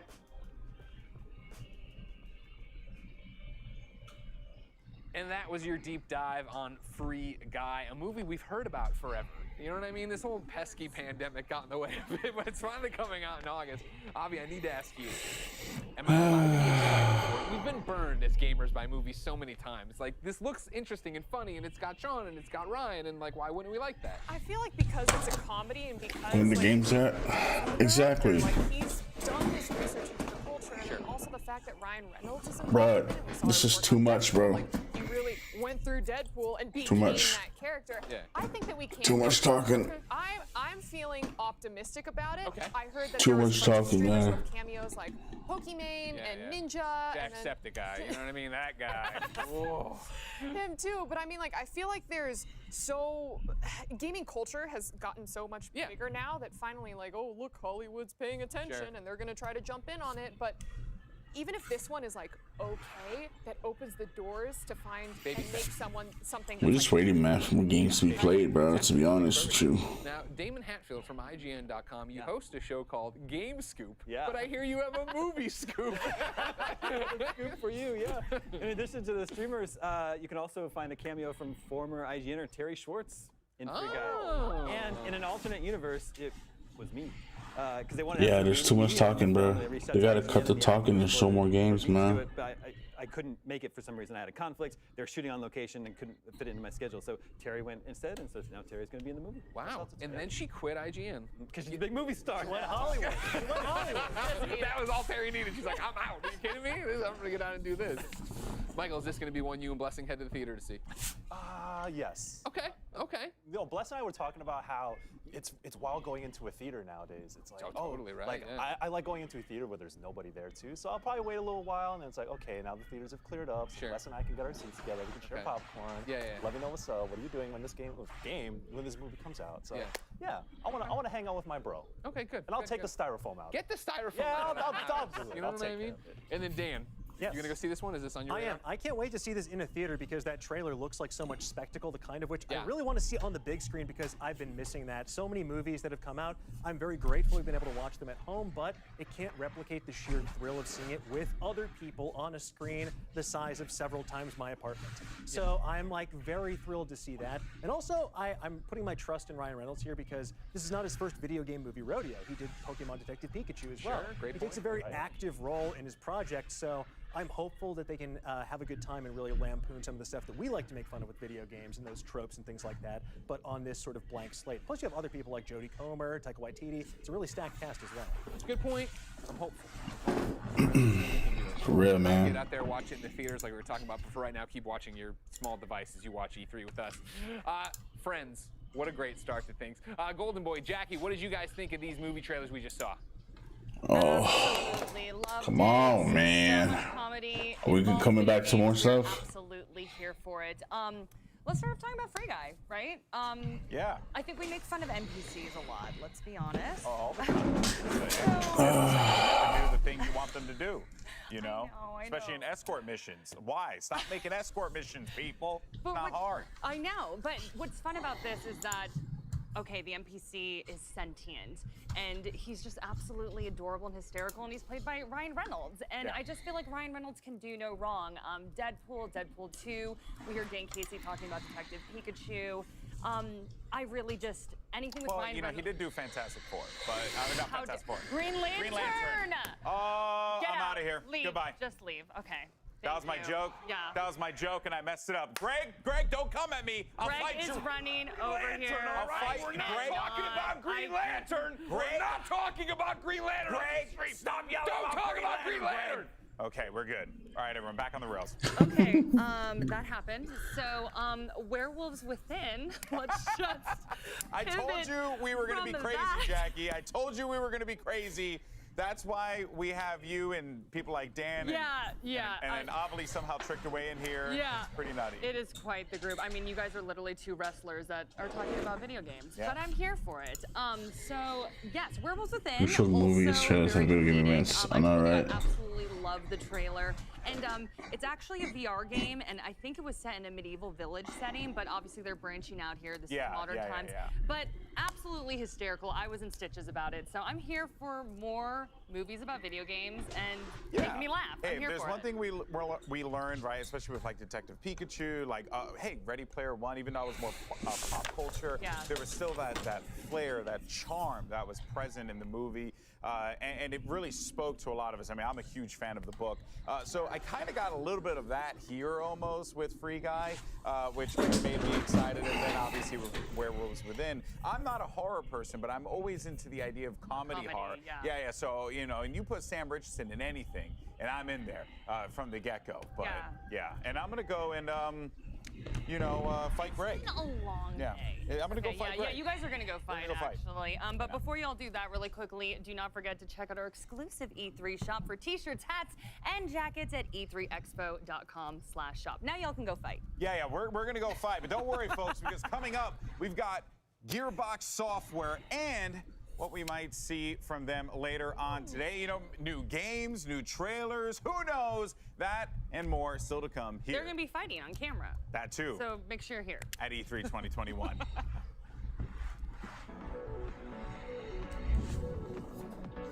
I saw Cherry Popper property when I was riding around GTA 9. That's one of the places I saw in the game. Addicted to it, and I had so much fun. I saw Cherry Popper Still one of my property. favorite Cherry games Popper. ever, though I don't play anymore because, you know. Take a screenshot of that, bro. Send it to me. On that game was Private DM. one character. One of the biggest things about World of Warcraft that kind of kept me going back is just the grind. The lore of it is just amazing, and it's just an amazing game. I don't think you can beat it, honestly.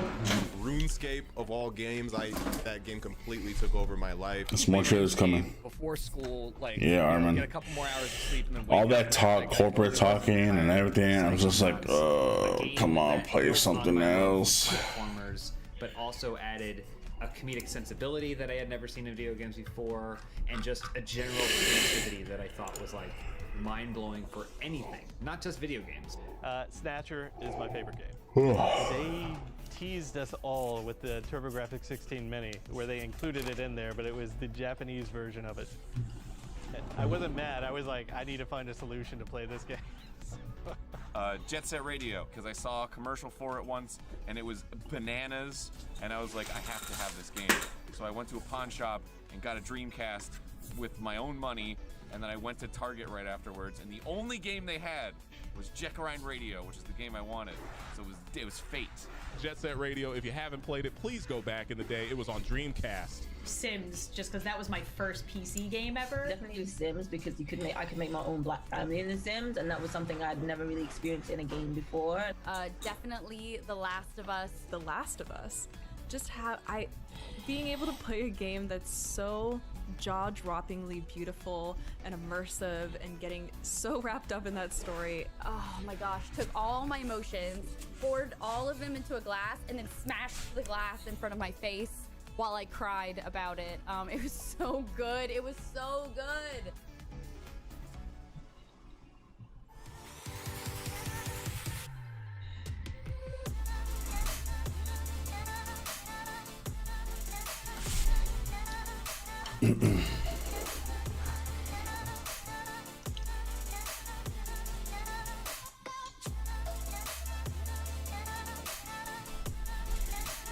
Take two interactives.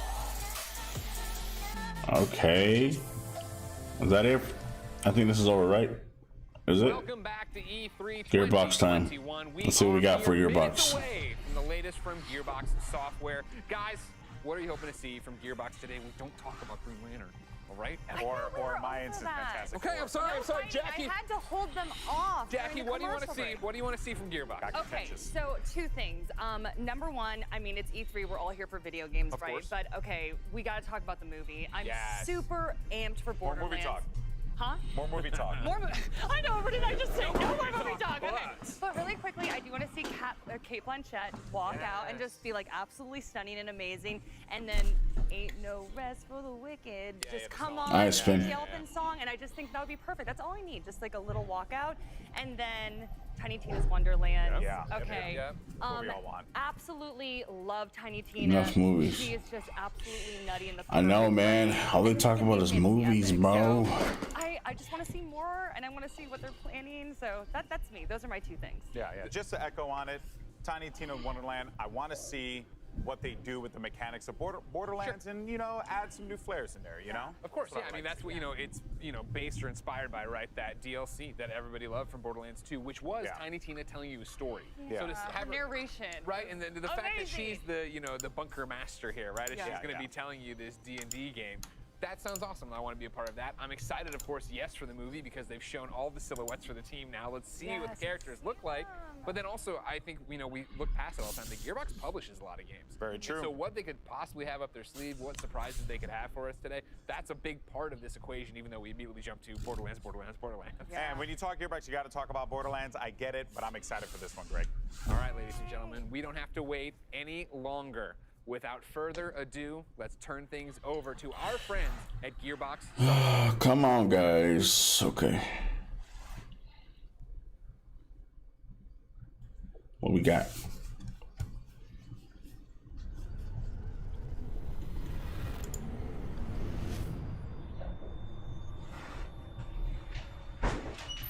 Come on. Finally something. Welcome to Gearbox University, where inquisitive minds encounter compelling opportunities.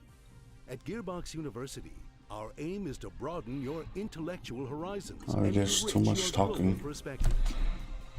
Gearbox University was founded in 1999, just 15 years after this 80s orientation video was made. We offer numerous degrees across a multitude of fields, including sociopathology, supply chain management, and storytelling with a European-sounding accent.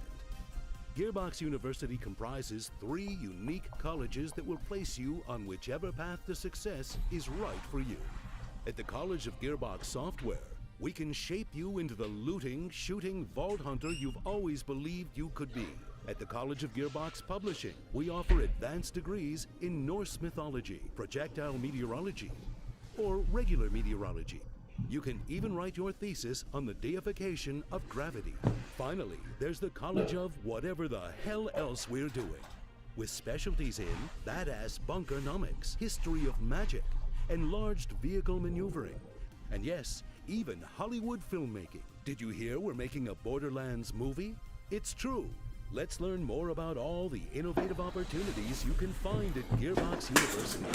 Dynamic, pioneering. See, that was cool. They're giving us history lessons on games, but doing way too much talking, not enough showing. For real. For real, man.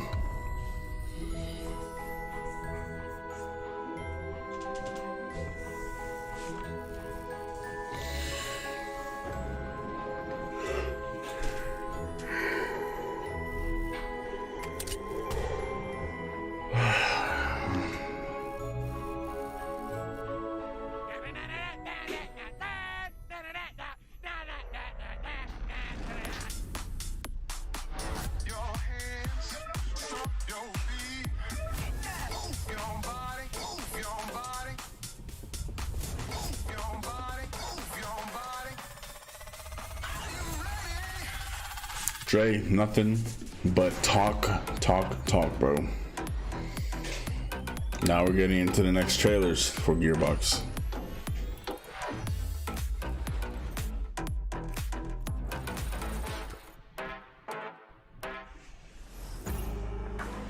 All right, here we go. Please, no more talking, please. Oh, no. Of the Gearbox Entertainment Company and executive producer of the Borderlands franchise and all of the great games that we do at Gearbox. And I am right now on the set of the Borderlands motion picture, in development, in production. We're shooting. This is a live soundstage, and I thought, since I'm here, wouldn't it be cool if I walk you around a little bit and show you some of the cool stuff that we're doing? Let me walk through this. This is a live set. There's guys working on the movie right now in real time. We've been everywhere. We've been in the caves of the Caustic Caverns. What's up, haters? We've been in the desert, in the sand quarries. We've been in the stone quarries, doing all kinds of amazing stuff. Actually, look, this is. Hey, Eli, can I grab you for a second? Yes. This is Eli Roth, our director. Hey everybody, this is E3. And you got it? I know. We have so much. He doesn't exist in the game, but he exists in the movie and in real life. It's Edgar Ramirez. Well, Edgar Ramirez's character Atlas exists hypothetically in the game. We've never met him before in the game or in real life. We're meeting Atlas for the first time in this movie story. I'm so stoked that you're here doing this. Thank you, man. This is I'm gonna very, be, very happy. This Yeah. is going to be a blast. Congratulations. Oh, thanks. You know, look, I feel like we're just getting started. The whole point is to entertain people, and this movie that Eli's making, it's unreal. I mean, we have. I don't want to say what we're filming, but it's lots of blood, lots of guts. It's also very Borderlands. I have learned how to twirl a flat off. You know what? I think we should. Let me show this. Yeah, we can show that. This is the stunt one. This is video game fans will recognize this is the Infinity. It's a Vladoff Infinity, and you've got pretty good at twirling. Well, they have ones that actually, this one is light, so I could really learn to twirl because I don't want to smash a real one. Good at that. But Kate's amazing. She can side twirl, she can double twirl. That's right. She can do the front twirl. Isn't it unbelievable how she's brought Lily to life? I can't wait for you to see. Kate is a god. I saw, everyone thinks of Kate from Blue Jasmine or Carol, all the things she's done. And House of the Clock on the Walls, I saw how unbelievably funny she was. And I noticed that she brought out the great dramatic acting in Jack Black, and Jack brought out the great comedy in Kate. She was so into it. She wants to really, understand it from the inside out. Like, what are the powers? Where do they come from? It's wild to watch her walk. That blew my mind. She's totally done it. We want to make a real great science fiction movie.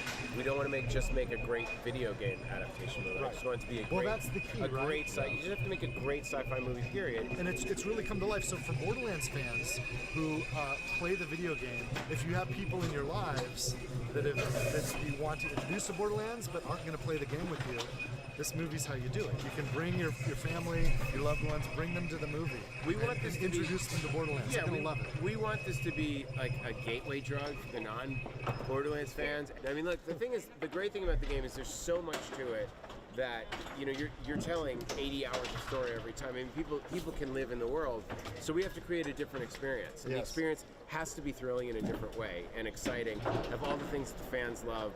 Easily the best cast I've ever worked with, but just a world-class cast of actors that all came in just to come in and play, and everyone is so into their characters. Like we see way Florian's playing Creed. Florian is killing it. Ariana is Tiny Tina. Kevin is rolling. I mean, Kevin is a man on a mission. I can't believe Kevin Hart. Full action star. I think he's going to surprise people. I think Kevin's over there actually, and I know Lisa is trying. Lisa, our trying to first get a shot. Go get him. You go to work. All right, come with me, guys. Come with me. I'm going to see if I can find Ari and one of the producers and Emmy. The R-Odds are legendary. Hey, Ari. Can I interrupt you, man? Guys, this is Emmy and Ari from R-Odd Productions. Ari Arad has made a whole bunch of awesome movies.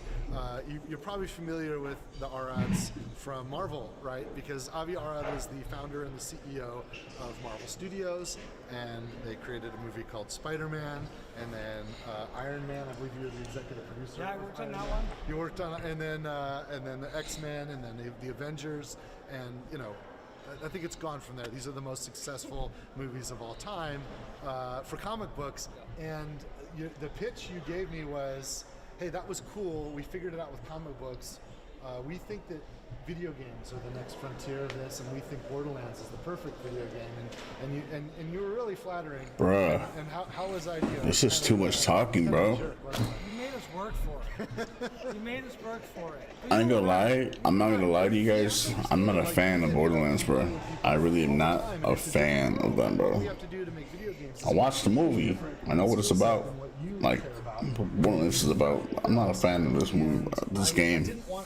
I really am not. We were going to partner with somebody on the film side that it was with people that cared about our universe, cared about our fans, and cared about the character and the worlds that we created, and was going to actually develop it. Not just, a lot of these guys will collect options and just throw it at studios, just see where they can get business done. And I probably beat you up for like 2 years plus. Oh yeah. We called it dating for 2 years. Yeah, exactly. I remember. You remember? We were dating for years. Yes. And but we did a deal, and it's been a long road. Yeah, but you know what? We're here and we're psyched, and it's been worth it. Feels like we used that time pretty well. I can't believe it. And we're really proud of where we're at. It's pretty amazing. So we're more than halfway done with the shooting. Yeah. Well, we're about 2/3 of the way done. Oh, look at this. All right. We got Eli again. We have a really funny shot.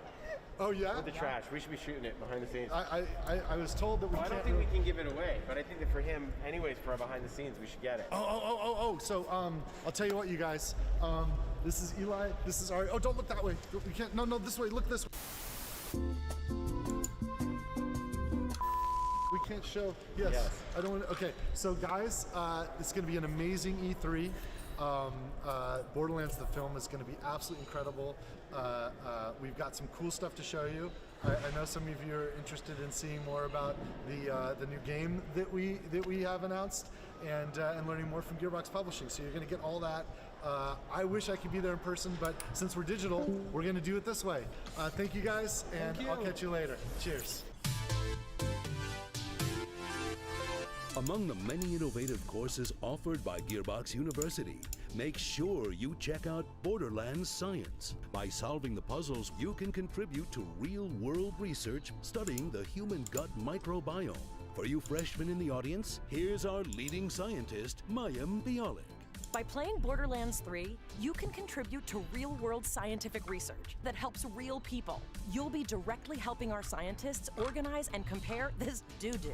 I'm the conductor of the poop train!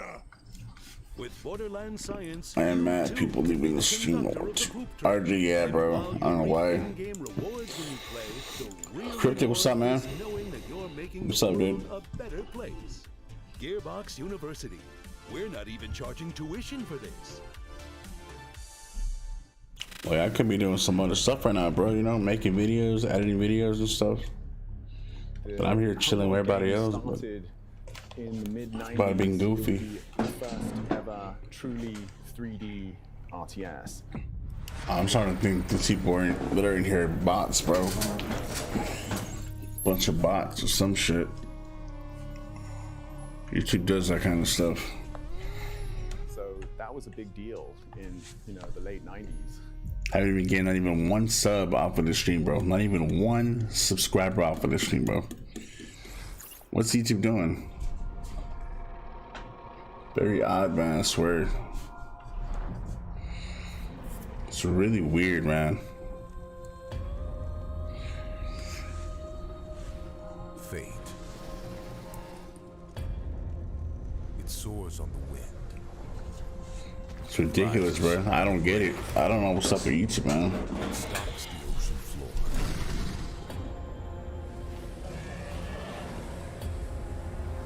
You cannot hide from fate.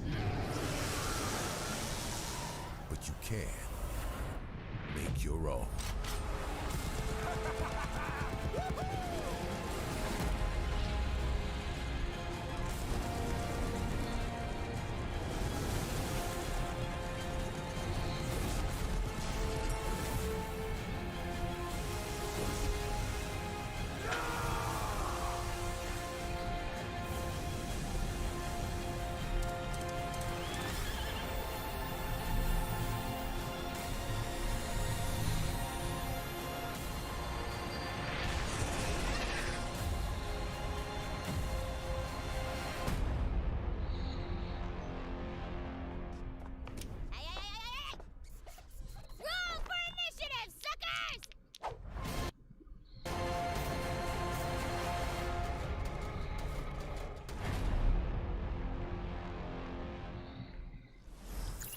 Quick question. We're not talking about yet, right? That is correct. It's my favorite. Hi, I'm Kayla Belmore, and I'm senior producer on Tiny Tina's Wonderlands. So what's really unique about Wonderlands is it's a looter shooter, which is pretty classic. I hope EA played better than this, for real. First time ever, we're setting it in a brand new fantasy. I saw this too. Even though it's inspired by some content we've made before with Assault on Dragon's Keep, a fan favorite. Roll for initiative, suckers! It's a completely standalone plot, new set of characters with some nods to the past, but if you've never played a Borderlands game before, you can absolutely jump right in and enjoy it just as much. So we're absolutely excited to talk about all of our new enemy types. So that is one of our wyvern enemies. You will absolutely be fighting them. They're not your average wyvern. So of course we've got goblins definitely can't have a fantasy game without goblins, but again, we like to make them our own. Thank you so much, everybody. I hope that you are as stoked as we are about Tiny Tina's Wonderlands. Follow us on our social channels to find out the latest and greatest news. Enjoy the rest of the show. This franchise has been around for so long.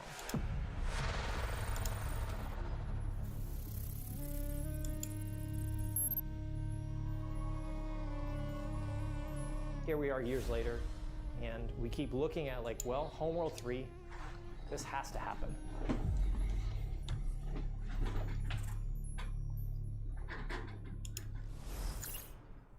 The giants have come to Midgard, and you have been chosen by the gods to protect this realm. But your first task is to find some new clothes that aren't as drafty. Your tribe's journey starts in the wilderness. Hunt down pets, gather rare resources, and explore the untamed world. Once you've plundered all you can carry, return to your village and use those resources to forge Viking-worthy gear. You must protect the seed of Yggdrasil at all costs, or this world and everything in it will be destroyed forever. So take heed. Ahead things rise when the sun sets. Destroy these dark spirits before they destroy the seed. Each victorious knight makes way for a new day to venture into My reaction to Battlefield 6, it was dope, man. I was excited for that. I was excited for that, man. I might get it. But be careful. You're a little used to Midgard squashed by a troll. Battlefield 2 need a lot of features. So I'm sure you've seen some, right? And grow the strength of your tribe, because those giants are on their way. And it's time for us to end their path of destruction. Is there anybody in here that plays these kind of games? Greater than their height. Because I'm not. I definitely am not. Valhalla. Can't wait. That's cool about the history in this, man, but not cartoonish. I can't do this, man. Hello everyone, my name is Juan Maroda. I'm the creative director. More talking, guys. Oh god, bro. 2 months away from finally launching our upcoming 10-player co-op action RPG, Tribes of Midgard, and deliver it to you on July 27th on PS5, PS4, and Steam. In Tribes of Midgard, you play as an Einarjar, a glorious Viking hero that's been returned to Midgard in order to protect the seed of Yggdrasil, the World Tree. Every time you start a new run, you would want to go out and explore this new world, gather some resources, fight enemies, and return to your village in order to craft better equipment and tools to help you survive. You can also upgrade and fortify your village, because each night, creatures from hell will emerge from the depth to attack your tree. Make it through the night to go back out to raid enemy camps, dwell in caves, take part in events, The game took me out. build Not anywhere, and of even course, the cover. loot countless items to gain What match experience again? and level up your Viking. Regularly? You have 8 classes in the game. Probably play some, I don't know, some Call of Duty or some GTA or something. I'm not As sure. you gain experience, you level up to unlock even more skills, which you can then combine with dozens of runes for over-the-top results. But those nightly creatures aren't even your biggest threat. You must get ready and prepare for your biggest challenge, and I mean biggest challenge to date. Every couple of days, a giant will emerge and walk towards your village with the intent of destroying the seed of Yggdrasil. You must stop it and take it down, whatever the cost, otherwise it's game over. You can of course play Tribes of Midgard completely on your own, but we highly recommend that you bring along 9 friends to thrive together. We cannot wait to share more information about this ever-growing epic saga in the weeks to come. In the meantime, you can already pre-order the game right now to earn exclusive items and be among the first to defend Midgard against Ragnarok. Because as they say, Valhalla can wait. Thanks for watching. Sail sail. At Gearbox University, it's not all textbooks and calculators. Sometimes we like to kick back and have a little fun. A good sense of humor is of vital importance if you want to succeed in these halls. Here's a list of sensible wisecracks you might hear when you're exploring our campus. Why did the tribe of Midgard cross the road? To get to the Thor side. Knock knock. Who is there? The commando. The commando who? I don't know. What are you axing me for? Welcome to the Homeworld Diner. Our special today is the dessert of Carrick. Help! I've God fallen, and I can't get up. Claptrap, Tiny Tina, and Mad Moxie walk into a bar. Wait, I think Moxie owns the bar, so why would she be walking in? She'd already be there. And is Tiny Tina old enough to drink? Maybe it doesn't matter in space. Also, what's the punchline? And how is Claptrap walking in? I want to say he counts as a unicycle. Okay, we'll work on this before we submit to E3. Gearbox University. I urge it for sure. School is a 2-year degree.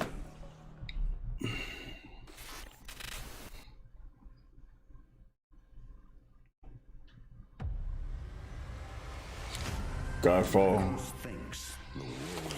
I had this game already. It's cool. It's a cool game, but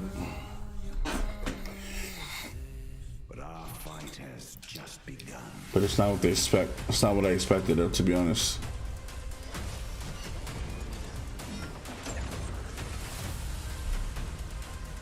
Our duty is to carry the burden of war.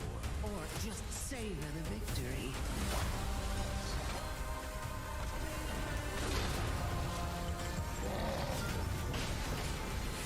What fun is death, when death is the end of our fun?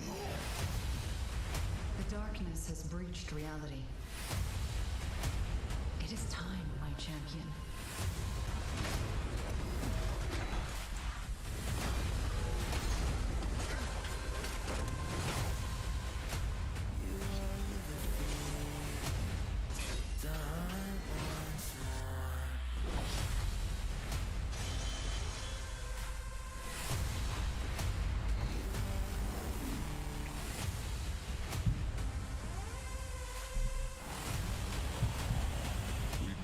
Know how this is going to end.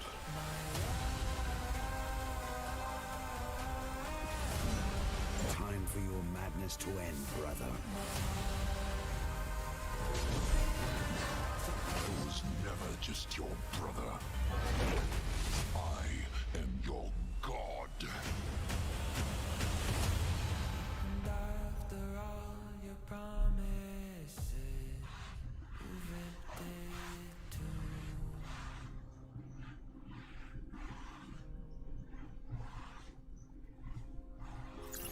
Greetings, everyone. My name is Dick Hayne, and I'm the senior technical producer at XtremePro Desk. Oh man, y'all. On behalf of everyone at CPG and Gearbox alike, I want to thank you for being part of Godfall's journey up until this point. It's crazy to think that Godfall just launched in November of last year. Our developers have been hard at work ever since. In fact, this past February, we launched the massive Primal update, which included new content such as additional rooms in Tower of Trials, Primal gear, Ascension levels, and much, much more. But I'm excited to announce today that on August 10th, we will be launching Godfall on the PlayStation 4. Not only that, but owning Godfall on the PS4 entitles you to a free PS5 upgrade, and we will support cross-gen play, so PS4 and PS5 users can seamlessly co-op together. And if you've been struggling in the Ascended Tower of Trials, don't worry, we're adding matchmaking. But really, matchmaking and the PS4 edition are just the tip of the iceberg because we are so excited to launch our first ever expansion, which we've entitled Fire and Darkness. Fire and Darkness will take players into the Fire Realm for the first time ever, where they'll be met with new challenges, enemies, bosses, trophies, cosmetics, and so much more. But alongside Fire and Darkness, we're also releasing a free content update, which we're calling the Lightbringer update. The main component of the Lightbringer update is a new endgame loop, which we're calling Lightbringer. In Lightbringer, players will fight off the darkness that threatens Aperion and be rewarded with a new loot type, Cursed Loot. Not what you expecting, good Ray? Nope. Particular objectives. Weird how E3 is supposed to be so huge. We thought we were supposed to have a lot more people coming into the streams and yet. Nope. And of course, we want YouTube's still on that bullshit. of Godfall, so we have added a huge library of cosmetics to both the Lightbringer update and the expansion alike, all of which can be unlocked by simply completing objectives in the game. Thank you so much for your time today. It is an honor to be speaking here, and I hope you enjoy the rest of your E3. There's a really unique tone and vibe and feel to Homeworld that hasn't been emulated since.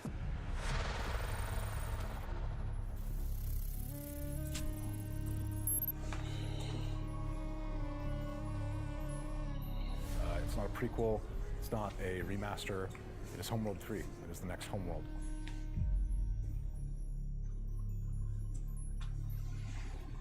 Homeworld 3. We're glad you've chosen Gearbox University for your higher education endeavors. As you engage in your academic pursuits, don't forget to try out our extracurricular activities. Show off your shutterbug talents in the photography club. Make lasting connections in our chapter houses. Or if you're a boring person, you can always try out for the debate team. We also have sporting events, but try not to party too hard at the homecoming game, or you'll end up looking like this.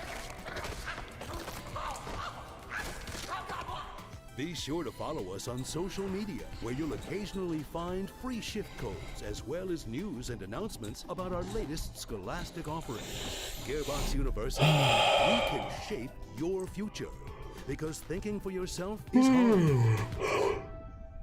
Now, go buy all our games. No, I'm not. We're back. I hope you guys had an awesome presentation from all the Gearbox games in development and Gearbox publishing products coming. Listen, I'm standing outside Kevin Hart's trailer door. I'm just gonna. You guys want to meet him? I think he wants to meet you guys. Let's see if he opens. Hey Kevin, you got a minute?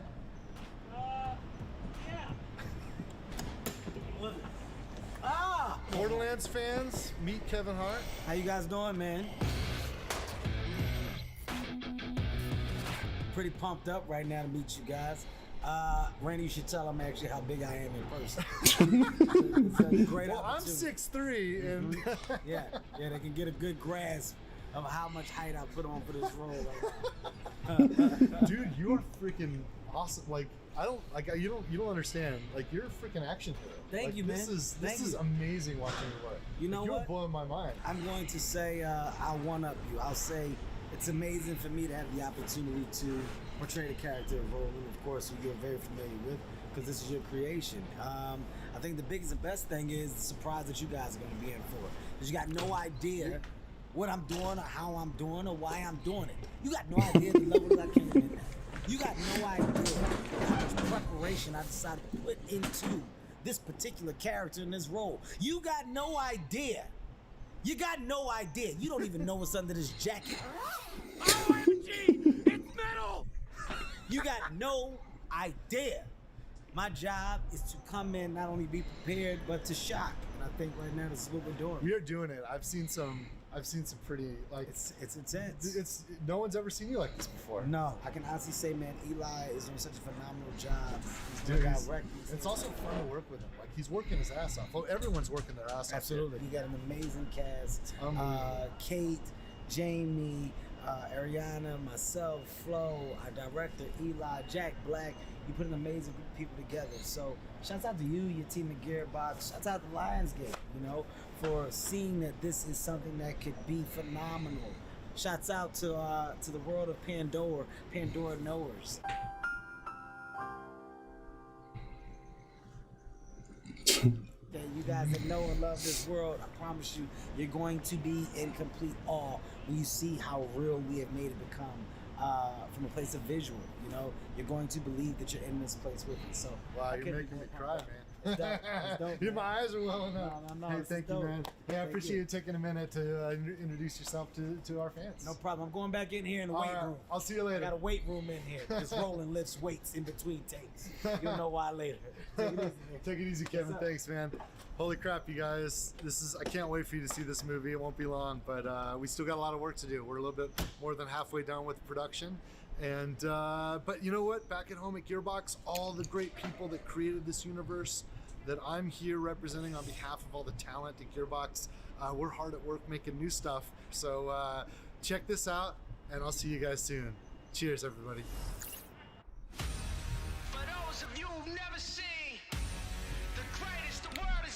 Oh, man.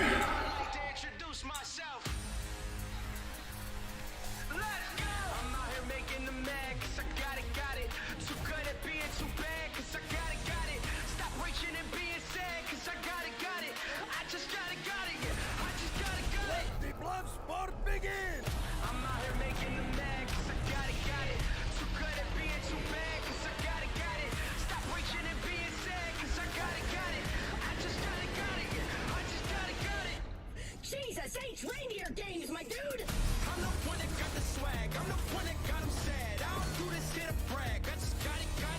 I'm the reason why you mad, I'm the reason why they glass. I ain't even trying to brag, I just got it. I'm not over here falling asleep, man.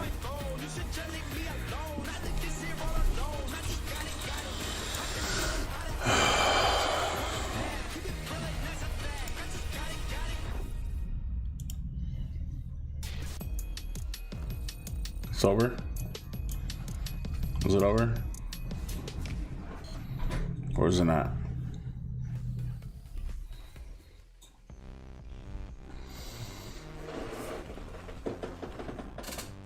And the Gearbox presentation is a wrap, and my goodness, I have so many thoughts. Oh, what are you doing? You smiling at the camera? It's like, you get to carry all the weight this time. I get to just look at it and go, hey guys, how you doing?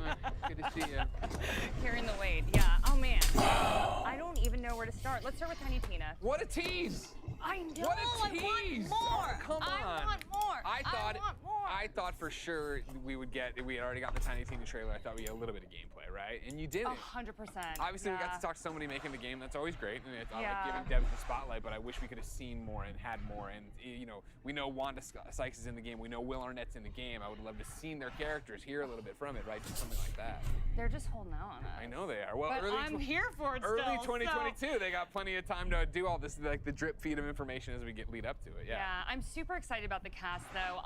Will Arnett, oh my God, is the villain Dragon Lord. So I'm like, I mean, can he give Handsome Jack a run for his money? If anyone could, I would say Will Arnett.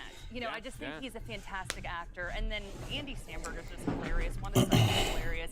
And obviously Ashley Birch is back. Butt Stallion is back. Of course, yes. So I am really excited about it. It was kind of interesting though, because during that presentation, Randy was talking to a couple producers, and they were just talking about this new movement.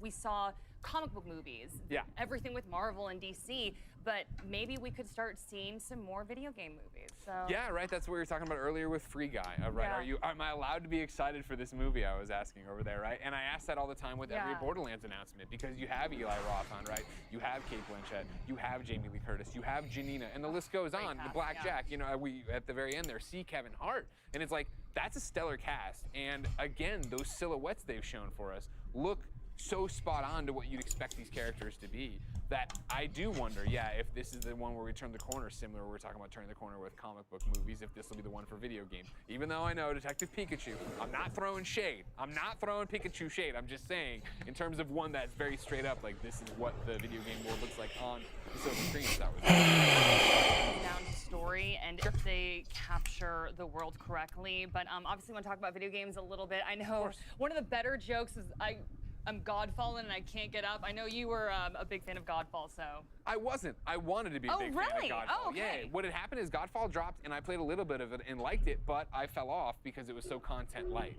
Blessing on my team actually played a lot of it. He liked it. He's came back recently because of a lot of stuff they talked about there. Okay. And that's the thing I think that slid under the radar with Godfall. Yeah. Is that nobody, and I shouldn't say nobody, but the majority, when you look at Metacritic for Godfall, nobody was like, the gameplay is bad, the gameplay loop is bad. It was just, oh, we need more. And I think what's interesting about Godfall, if you haven't been paying attention to Counterplay games, right, is this idea of they had this giant Primal update. They're about to give you the Lightbringer update, which is free and going to give you a whole new endgame, let alone Fire and Darkness now, which is paid, but is a full-blown expansion with all this different stuff, let alone the free loot items, let alone the new characters, let alone the new weapons. Like, Godfall's an interesting one where it's been building since November in a way that, it came out, and I remember getting, I think, like on IGN a 6 or 6.5, I remember, and that seemed to be the vibe of it, that the gameplay and what I played of the melee combat is fun, right? It isn't a looter shooter, it's a looter melee combat game. Yeah. which you don't see as much of, and to see it as gorgeous as it looked on PlayStation 5, now to see it coming to PlayStation 4, now to see it with a free update if you buy it on PlayStation 4, so when you can get a PlayStation 5, you can get it. I think Godfall might honestly be, from the perspective of new information, one of the more interesting ones there, because there's a lot going on. I mean, we have some of the video up right now, and the game looks absolutely breathtakingly gorgeous. I want that sword. I just want all of this. Animation-wise, it is just absolutely gorgeous. But really quickly, you know, we could talk about video games, Borderlands all day, but we're going to have to send it over to Golden Boy and the gang in just a second. But first, we've got some more in the production of the Borderlands movie from CEO Randy. Bro, come on. Let's move on from Borderlands. In Budapest, Hungary. So let's see what he got. Oh my God, bro. I am in Budapest. I am working on a movie. The fact that that I've been there from the very first moments of Borderlands and have executive produced and did a lot of design and development and even storytelling with all of the Borderlands games over the years. I just Everybody's so quiet in chat, guys. Why are you so quiet, bro? These guys make sure it's an authentic Borderlands movie, and you know I've loved a lot of the interest that Hollywood's gotten in video game IP, and I love the fact that Hollywood's investing more and more in video game IP. But I will say that, like many people, some of the video game movies have disappointed me, and I'm really just like, it's not my movie, but I'm doing everything I can to make sure that this team of incredible filmmakers, this director, this cast, this unbelievable crew has all the support in the world from us, and has the access to myself and all the members of Gearbox to make sure that the authenticity is there. And we're doing everything that we can to make sure that's the case. I don't want to spoil anything for the movie, but it's just unfreaking believable. It's a blast. I can't believe this is happening. Welcome back, everyone, as we're here with our media friends, and yeah, I mean, you know, we just had the Gearbox presentation. Randy Pitchford there giving some words with a hot take, you know, saying video game movies have disappointed him. Man, spice that Randy Pitchford, Dan. Yeah, I mean, look, video game movies have traditionally been a tough nut to crack because video games are an active experience. Right. Movies are a comparatively passive We experience. really have like bots in here, bro. But I do think in the last several years, you're We seeing must have bots in the stream. I haven't said a word. Pikachu. Yeah. And even like what we're seeing with Free Guy, for example, where Y'all being weird right now, yo. with a franchise like Borderlands. Y'all being weird, bro. But I'm just kind of champing at the bit to actually see the movie. It was cool to see behind the scenes a little bit, but I want to see more beyond just like silhouetted production still. So hopefully we'll get that pretty soon, please. But did you see the cast list though? The cast list is awesome. Drop a like, 40 likes in the chat, guys. Will Arnett, Ashley Birch, of course. Who else? 40 likes in the chat. If you haven't dropped them, drop them now. Tiny Tina. But then on the other side, we got Kevin Hart. We saw Kevin Hart, Jack Black, Jack Black. Trap. Yeah, I mean, he's very clear that like acquiring talent to get them into this, whether it be the game or the movies, not a problem now because people seem to be really wanting to get into these video game IPs, obviously. Yeah, everyone's attracted to Borderlands as an IP. Like everyone wants to be a part of it. You're a voice actor. You're an actor in general. You're Butt Stallion. You're getting in there somehow. It's true, which is crazy because that was my nickname back in high school. Was Butt Stallion. They call me Alex Butt Stallion Mendez, but then they were like, no, you know, you can't make it in esports with that name, so I changed it to Golden Boy. You know, Because you got booty meat. You got booty meat, right? Of course I do. I'm Puerto Rican. So now, here's the deal. We got, and Dan, you said this the best, but Damon, I'm going to start this with you. That there was a lot of teasing of things, but not a lot of seeing of things. Yeah. You know, also, you know, the Homeworld. Homeworld's great. I'm so glad we're going to get to see another RTS game. Like we need more RTS games. Just would have been nice to see it. At some point, yeah. Wanting to see more is kind of the theme, I think, of Gearbox's presentation. I'm a Pandora knower myself. Yeah. But coming out of that, we don't know much more about Tiny Tina's Wonderland than we knew going into it, right? It was announced earlier this week. I was really expecting like a gameplay reveal, especially since it's supposed to be less than a year away. Yeah. Yeah, these are all things that I'm excited about. It would have been nice to see them. Yeah, and Michael, let's save your favorite game, Godfall. I'm just messing around. We were joking. We were talking about Blessing, and Blessing, was a fan of Godfall. Blessing, by the way, should probably be on this couch next year. We got to make it happen, Poppy. But let's talk about Godfall because these are the types of games that For example, is a great example of a game that comes out and you're like, could have been so much more. Yeah. And I kind of feel like Godfall might be going down that path of like developing its identity and becoming even better than what it was, you know, or what the developers had hoped for on it. Yeah, so here's the thing, is like, when a game comes out, it's not always like straight up dead. It's not, games aren't really dead on arrival anymore. They have, they still can, there's life that can be brought into it. You see it all the time, you know. One of my favorite games of all time, Final Fantasy XIV, was a free trial, level 60, critically acclaimed expansion pack, Heavensward. You know, that game is fire now. It was great. And then so like I'm not saying that Godfall is going to become this wild thing that everyone comes back to, but you can have a dedicated audience. And I think this is a thing I've noticed when I talk to developers a lot who have ongoing games, is that over the years, they found a dedicated fan base who they've been able to communicate with. Like, what do y'all want? What should we put in this game? This is our vision, let me share it with y'all, and then y'all can form it to be what y'all want. Because if you're the ones who are here, then we can build from there. So like, Godfall isn't necessarily this wild multiplayer experience as, say, like something like Fallout 76, which has now a huge fan base. Very true. But I mean, you never want to put out a game and then like kill it off. Like we saw that with Battleborn, which you bring up a lot. Yeah. It broke my heart. But yeah, and I'm sure that they don't want something like that to happen again. Yeah, I agree. But that said, though, What up, to David? put a bow on Gearbox, I do want to say Tribes of Midgard looks awesome. July 27th, that is a game I'm 100% picking up because I was addicted to Valheim, but the combat always left me, a lot to be desired. For that game in particular, that looks extremely fun. But guys, we got more to come here at E3 2021, especially from our friends at GamesBeat, plus a preview of what's to come tomorrow. So make sure you Thanks for the sub, David. I can't remember the age that I started playing. There was an Atari. I used to steal, for whatever reason, just the cartridges. Not really putting two and two together that I can also play the games, but I love the cartridges, E.T. being one of them. My parents, somewhere in their house, if we rummage around and look for the treasures, I think we would be able to find a coveted, or less coveted, E.T. the extraterrestrial game. Thanks for the sub, man.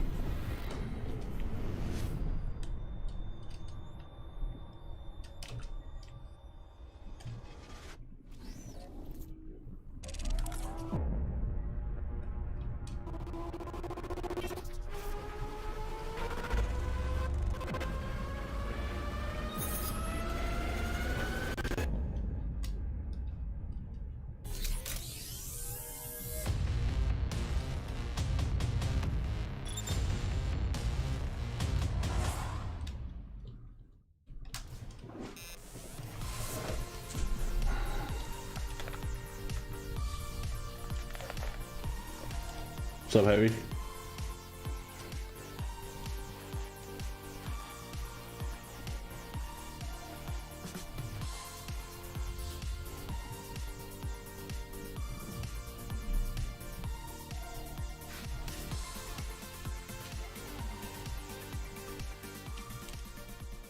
Josh, that game industry that is. Not the so shit. 篝火营地是中国领先的游戏媒体，创立于2018年，致力于为全世界的中文游戏玩家提供专业、精准、迅速的资讯情报。篝火营地立足于中国，与多家国际一流游戏媒体同行达成正式内容合作关系，源源不断地将最新鲜的游戏资讯第一时间带给全球中文游戏玩家。自成立以来，篝火营地在全网的内容浏览量已经超过5亿，服务了数百万的读者和玩家。我们的愿景是做游戏文化传播者。您可以在全球各大手机应用市场下载篝火营地 APP， 或者访问3w.gamebonfire.com 来加入游戏传播。Heavy, how's the stream going, dude?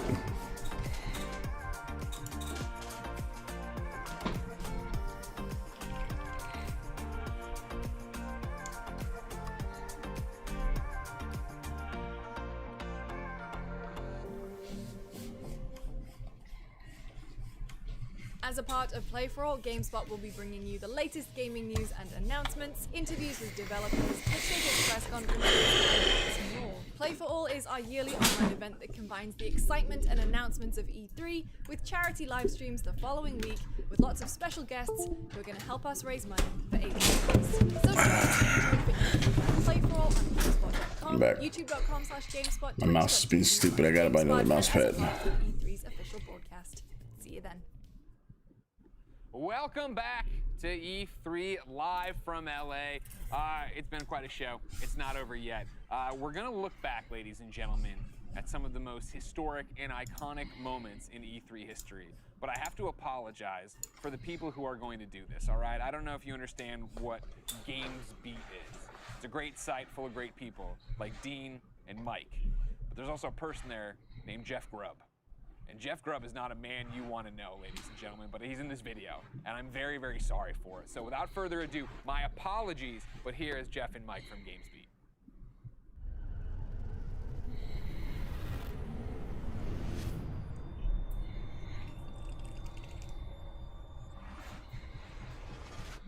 It's the internet. You're busy because it's E3. I'm Jeff Grubb. I work for GamesBeat.com. Joining me is Mike Minotti, who's going to say hi to all the good people right now. Hi, good people. Mike, it's time to learn to love E3 again because we're jaded games journalists. I understand you put together a bunch of stuff to thaw my cold, dead games journalist heart. Memories of E3. You ready to just take me through it right now? I'm happy to do so. Yeah, you know, my heart only has warmth for E3, so you know, yeah, you can call yourself jaded all you want. I am just a ball of E3 love, and I'm going to roll it over you. Of E3, of gamer Christmases past, future, and present. Yes. V, exactly. Those are sad. You talk too damn much. That's right. You illiterate scum. But, yeah, this will be great. All right, Mike, what is this? Should we set it up or should we just start playing it? No, this is when Sony announced the Final Fantasy VII remake at E3. This is from somebody in one of the front rows. So we're gonna hear how excited and happy all those people are, Jeff. What? Listen, it's just a commercial. How excited can it be? Oh, boo. Oh, it's just like, so this is like from the audience. Okay, this is right, exciting. This is a reaction trailer. So people didn't know what this was at the time. And everybody wanted them to make this because, like, what PlayStation 4 had, like, a tech demo that was basically the intro of Final Fantasy VII, like, redone, right? Yep. And everyone was like, oh, so that's like a game. And they're like, no, it's not. So everyone was disappointed, but then we got this. So you see that, you can hear people, you see the big sword, and people are starting to realize what it is. That's, right. That's fun. Even that playground there, like, if you know Final Fantasy VII, you're going to recognize that. So, yeah, it's kind of very slowly dawning throughout the audience. I think most of them who really like Final Fantasy VII knows what it is, and they're recognizing the name. That's a great reveal, right? They don't start with Cloud. You start with Baron, then you get this is when everybody really knows what's up, even if you weren't aware yet. All right. Right. Yes. Even if you were like a very casual fan, someone who never played Final Fantasy before. Yeah. Okay. I've got a slight chills, Mike. Slight chills. And I know you're not a weeb like I am, but come on. What is this, Mike? What? It says Super Smash Brothers Mega Man trailer. Oh, this is the most excited I have ever been from E3.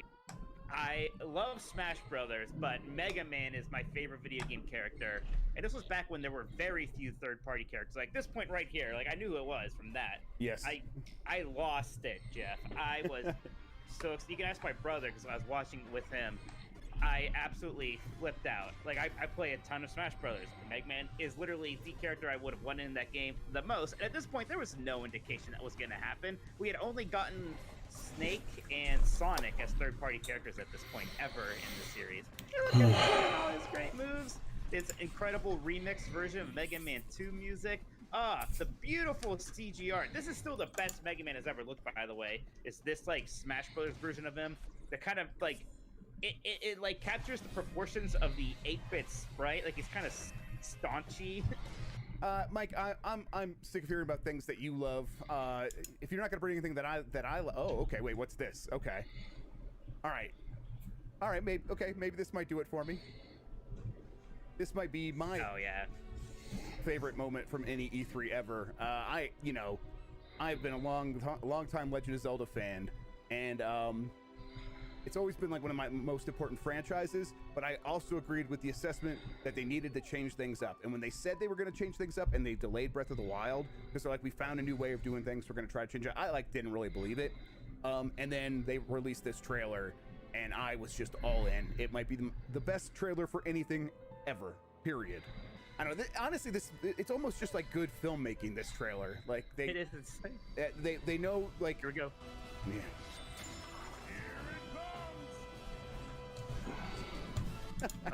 Oh, here he's gonna slap. Oh my god, bro. What's the deal here, y'all? You know what? It's really good. Here it comes. I think about that all the time. I don't know. Just the way they frame that in that song, it gets me pumped up like, yeah, here it comes indeed. That's great. That is so good. Oh, this boy. This is a big boy, Mike. This is a pretty short clip here. I think everyone's gonna know it is from E3 2004. But see, it's not just about video games, Jeff, and trailers and demos. Sometimes it's just about personalities, and this was like the emergence of the Reginator from 2004. I'm gonna hit play. I'm very excited. My name is Reggie. I'm about kicking ass. I'm about taking names, and we're about making games. That's all we need to know. For those who don't know, Reggie invented the Bigfoot pizza, I think. So, of course. I like how that's what you brought up. For those of you who don't know, I thought you were going to talk What up, about Dylan? how, like, important Reggie Still was gets for to the video game point. Nintendo. He invented the Bigfoot. I don't even. I think it was the Bigfoot, and I don't think he invented it. But whatever. Yeah, he's Bro, I feel like this E3 is kind of like. Staying up all night. He's like, I got it. I cracked it. All right, before people get mad, we better do something from Microsoft now. If ever there was a sequel that was anticipated, it was Halo 2. After Halo 1 came out, it was a very big deal. This is the game that made me get an Xbox. I got an Xbox for Halo 2. Absolutely. Everyone's very excited. The only thing people didn't like about Halo 2 is the ending, right? With, you know, Yeah. Cliffhanger stuff. Yeah. Spoiler warning. Spoiler In warning. 2021. And I think, you know, especially at this point, this kind of long, uninterrupted gameplay demo was maybe a little bit more unusual, right? I think this is what popularized that.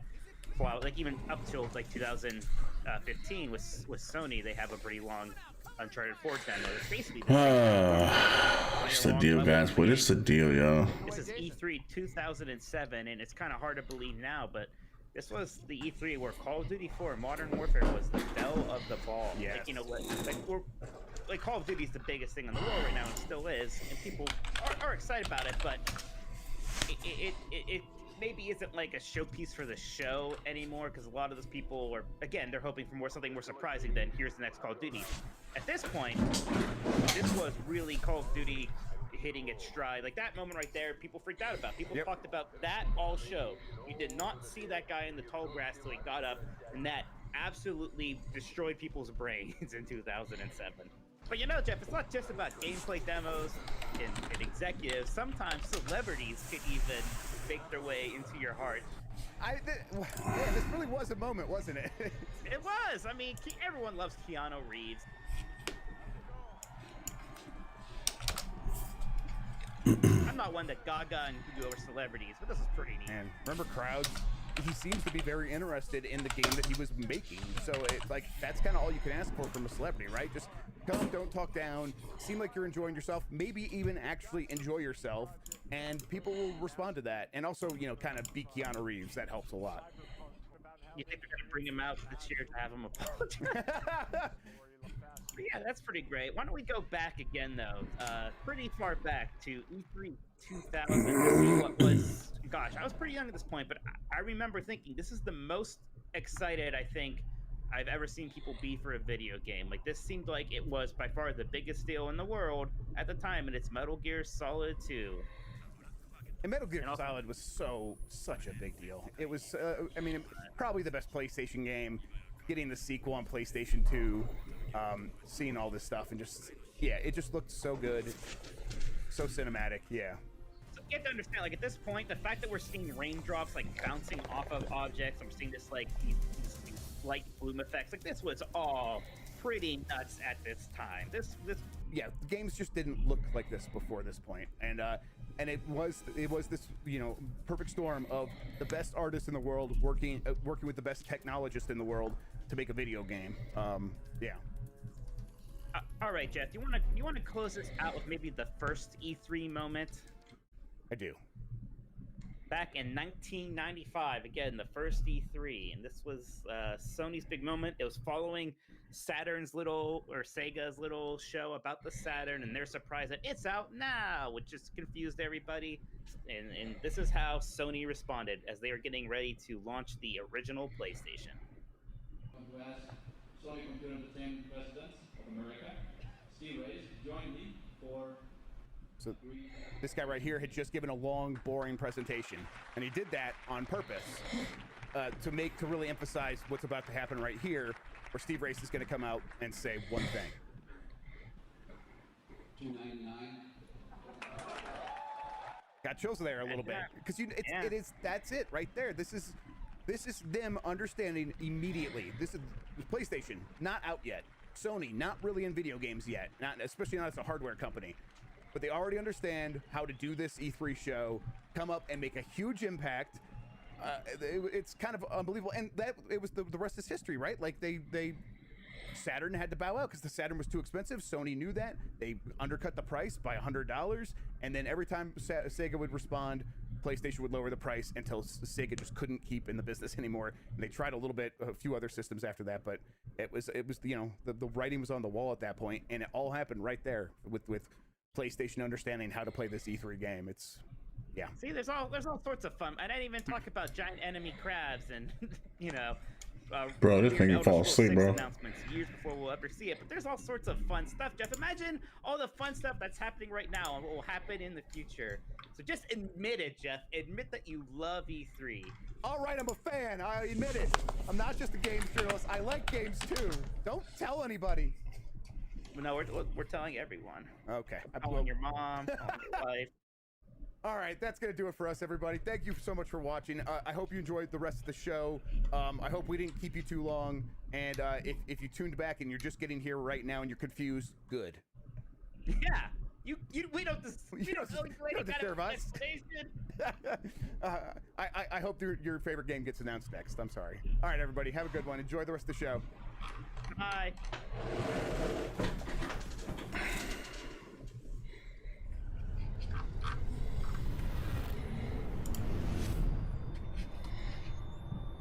Is it over?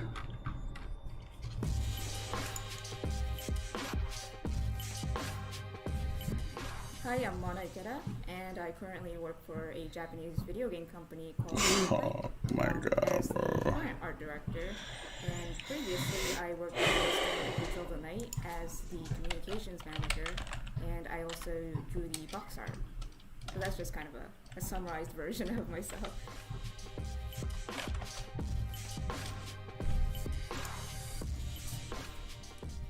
I always thought I was going to be an illustrator, like just a freelance illustrator from start to end. Bro, this is kind of too much talking, bro.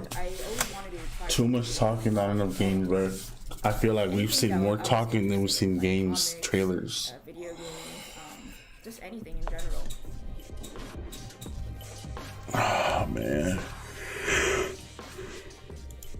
For me, art directing is something that improves the overall gameplay, and and also the game designer will know, like, oh, there was these kinds of ideas, because when I started to do this job, like, they didn't really have an idea of what they really wanted to do visually. So it's basically like, oh, I want to make this kind of game, but I don't know what it looks like. And for me, that's where I come in and kind of help them kind of fill that in.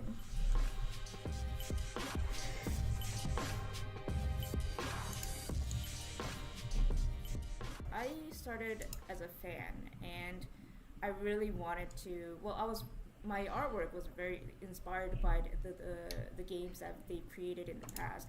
So at that point, I knew what I wanted as a fan.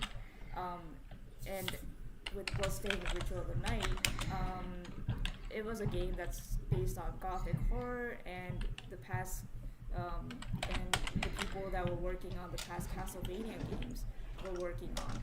And for me, I was a huge fan of Castlevania and the gothic feeling of that entire series. And I haven't seen a lot of games that were like that, and it was very unique.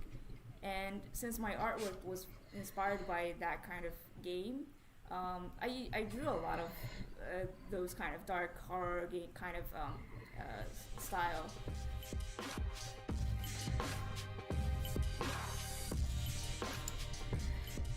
I was someone who knew from a very young age that I wanted to be an artist and do this specific type of work, and even though I didn't really know or I had one specific goal, I still struggle to do so, and I'm sure a lot of people can relate to that because we wanted to do something. I don't know, bro.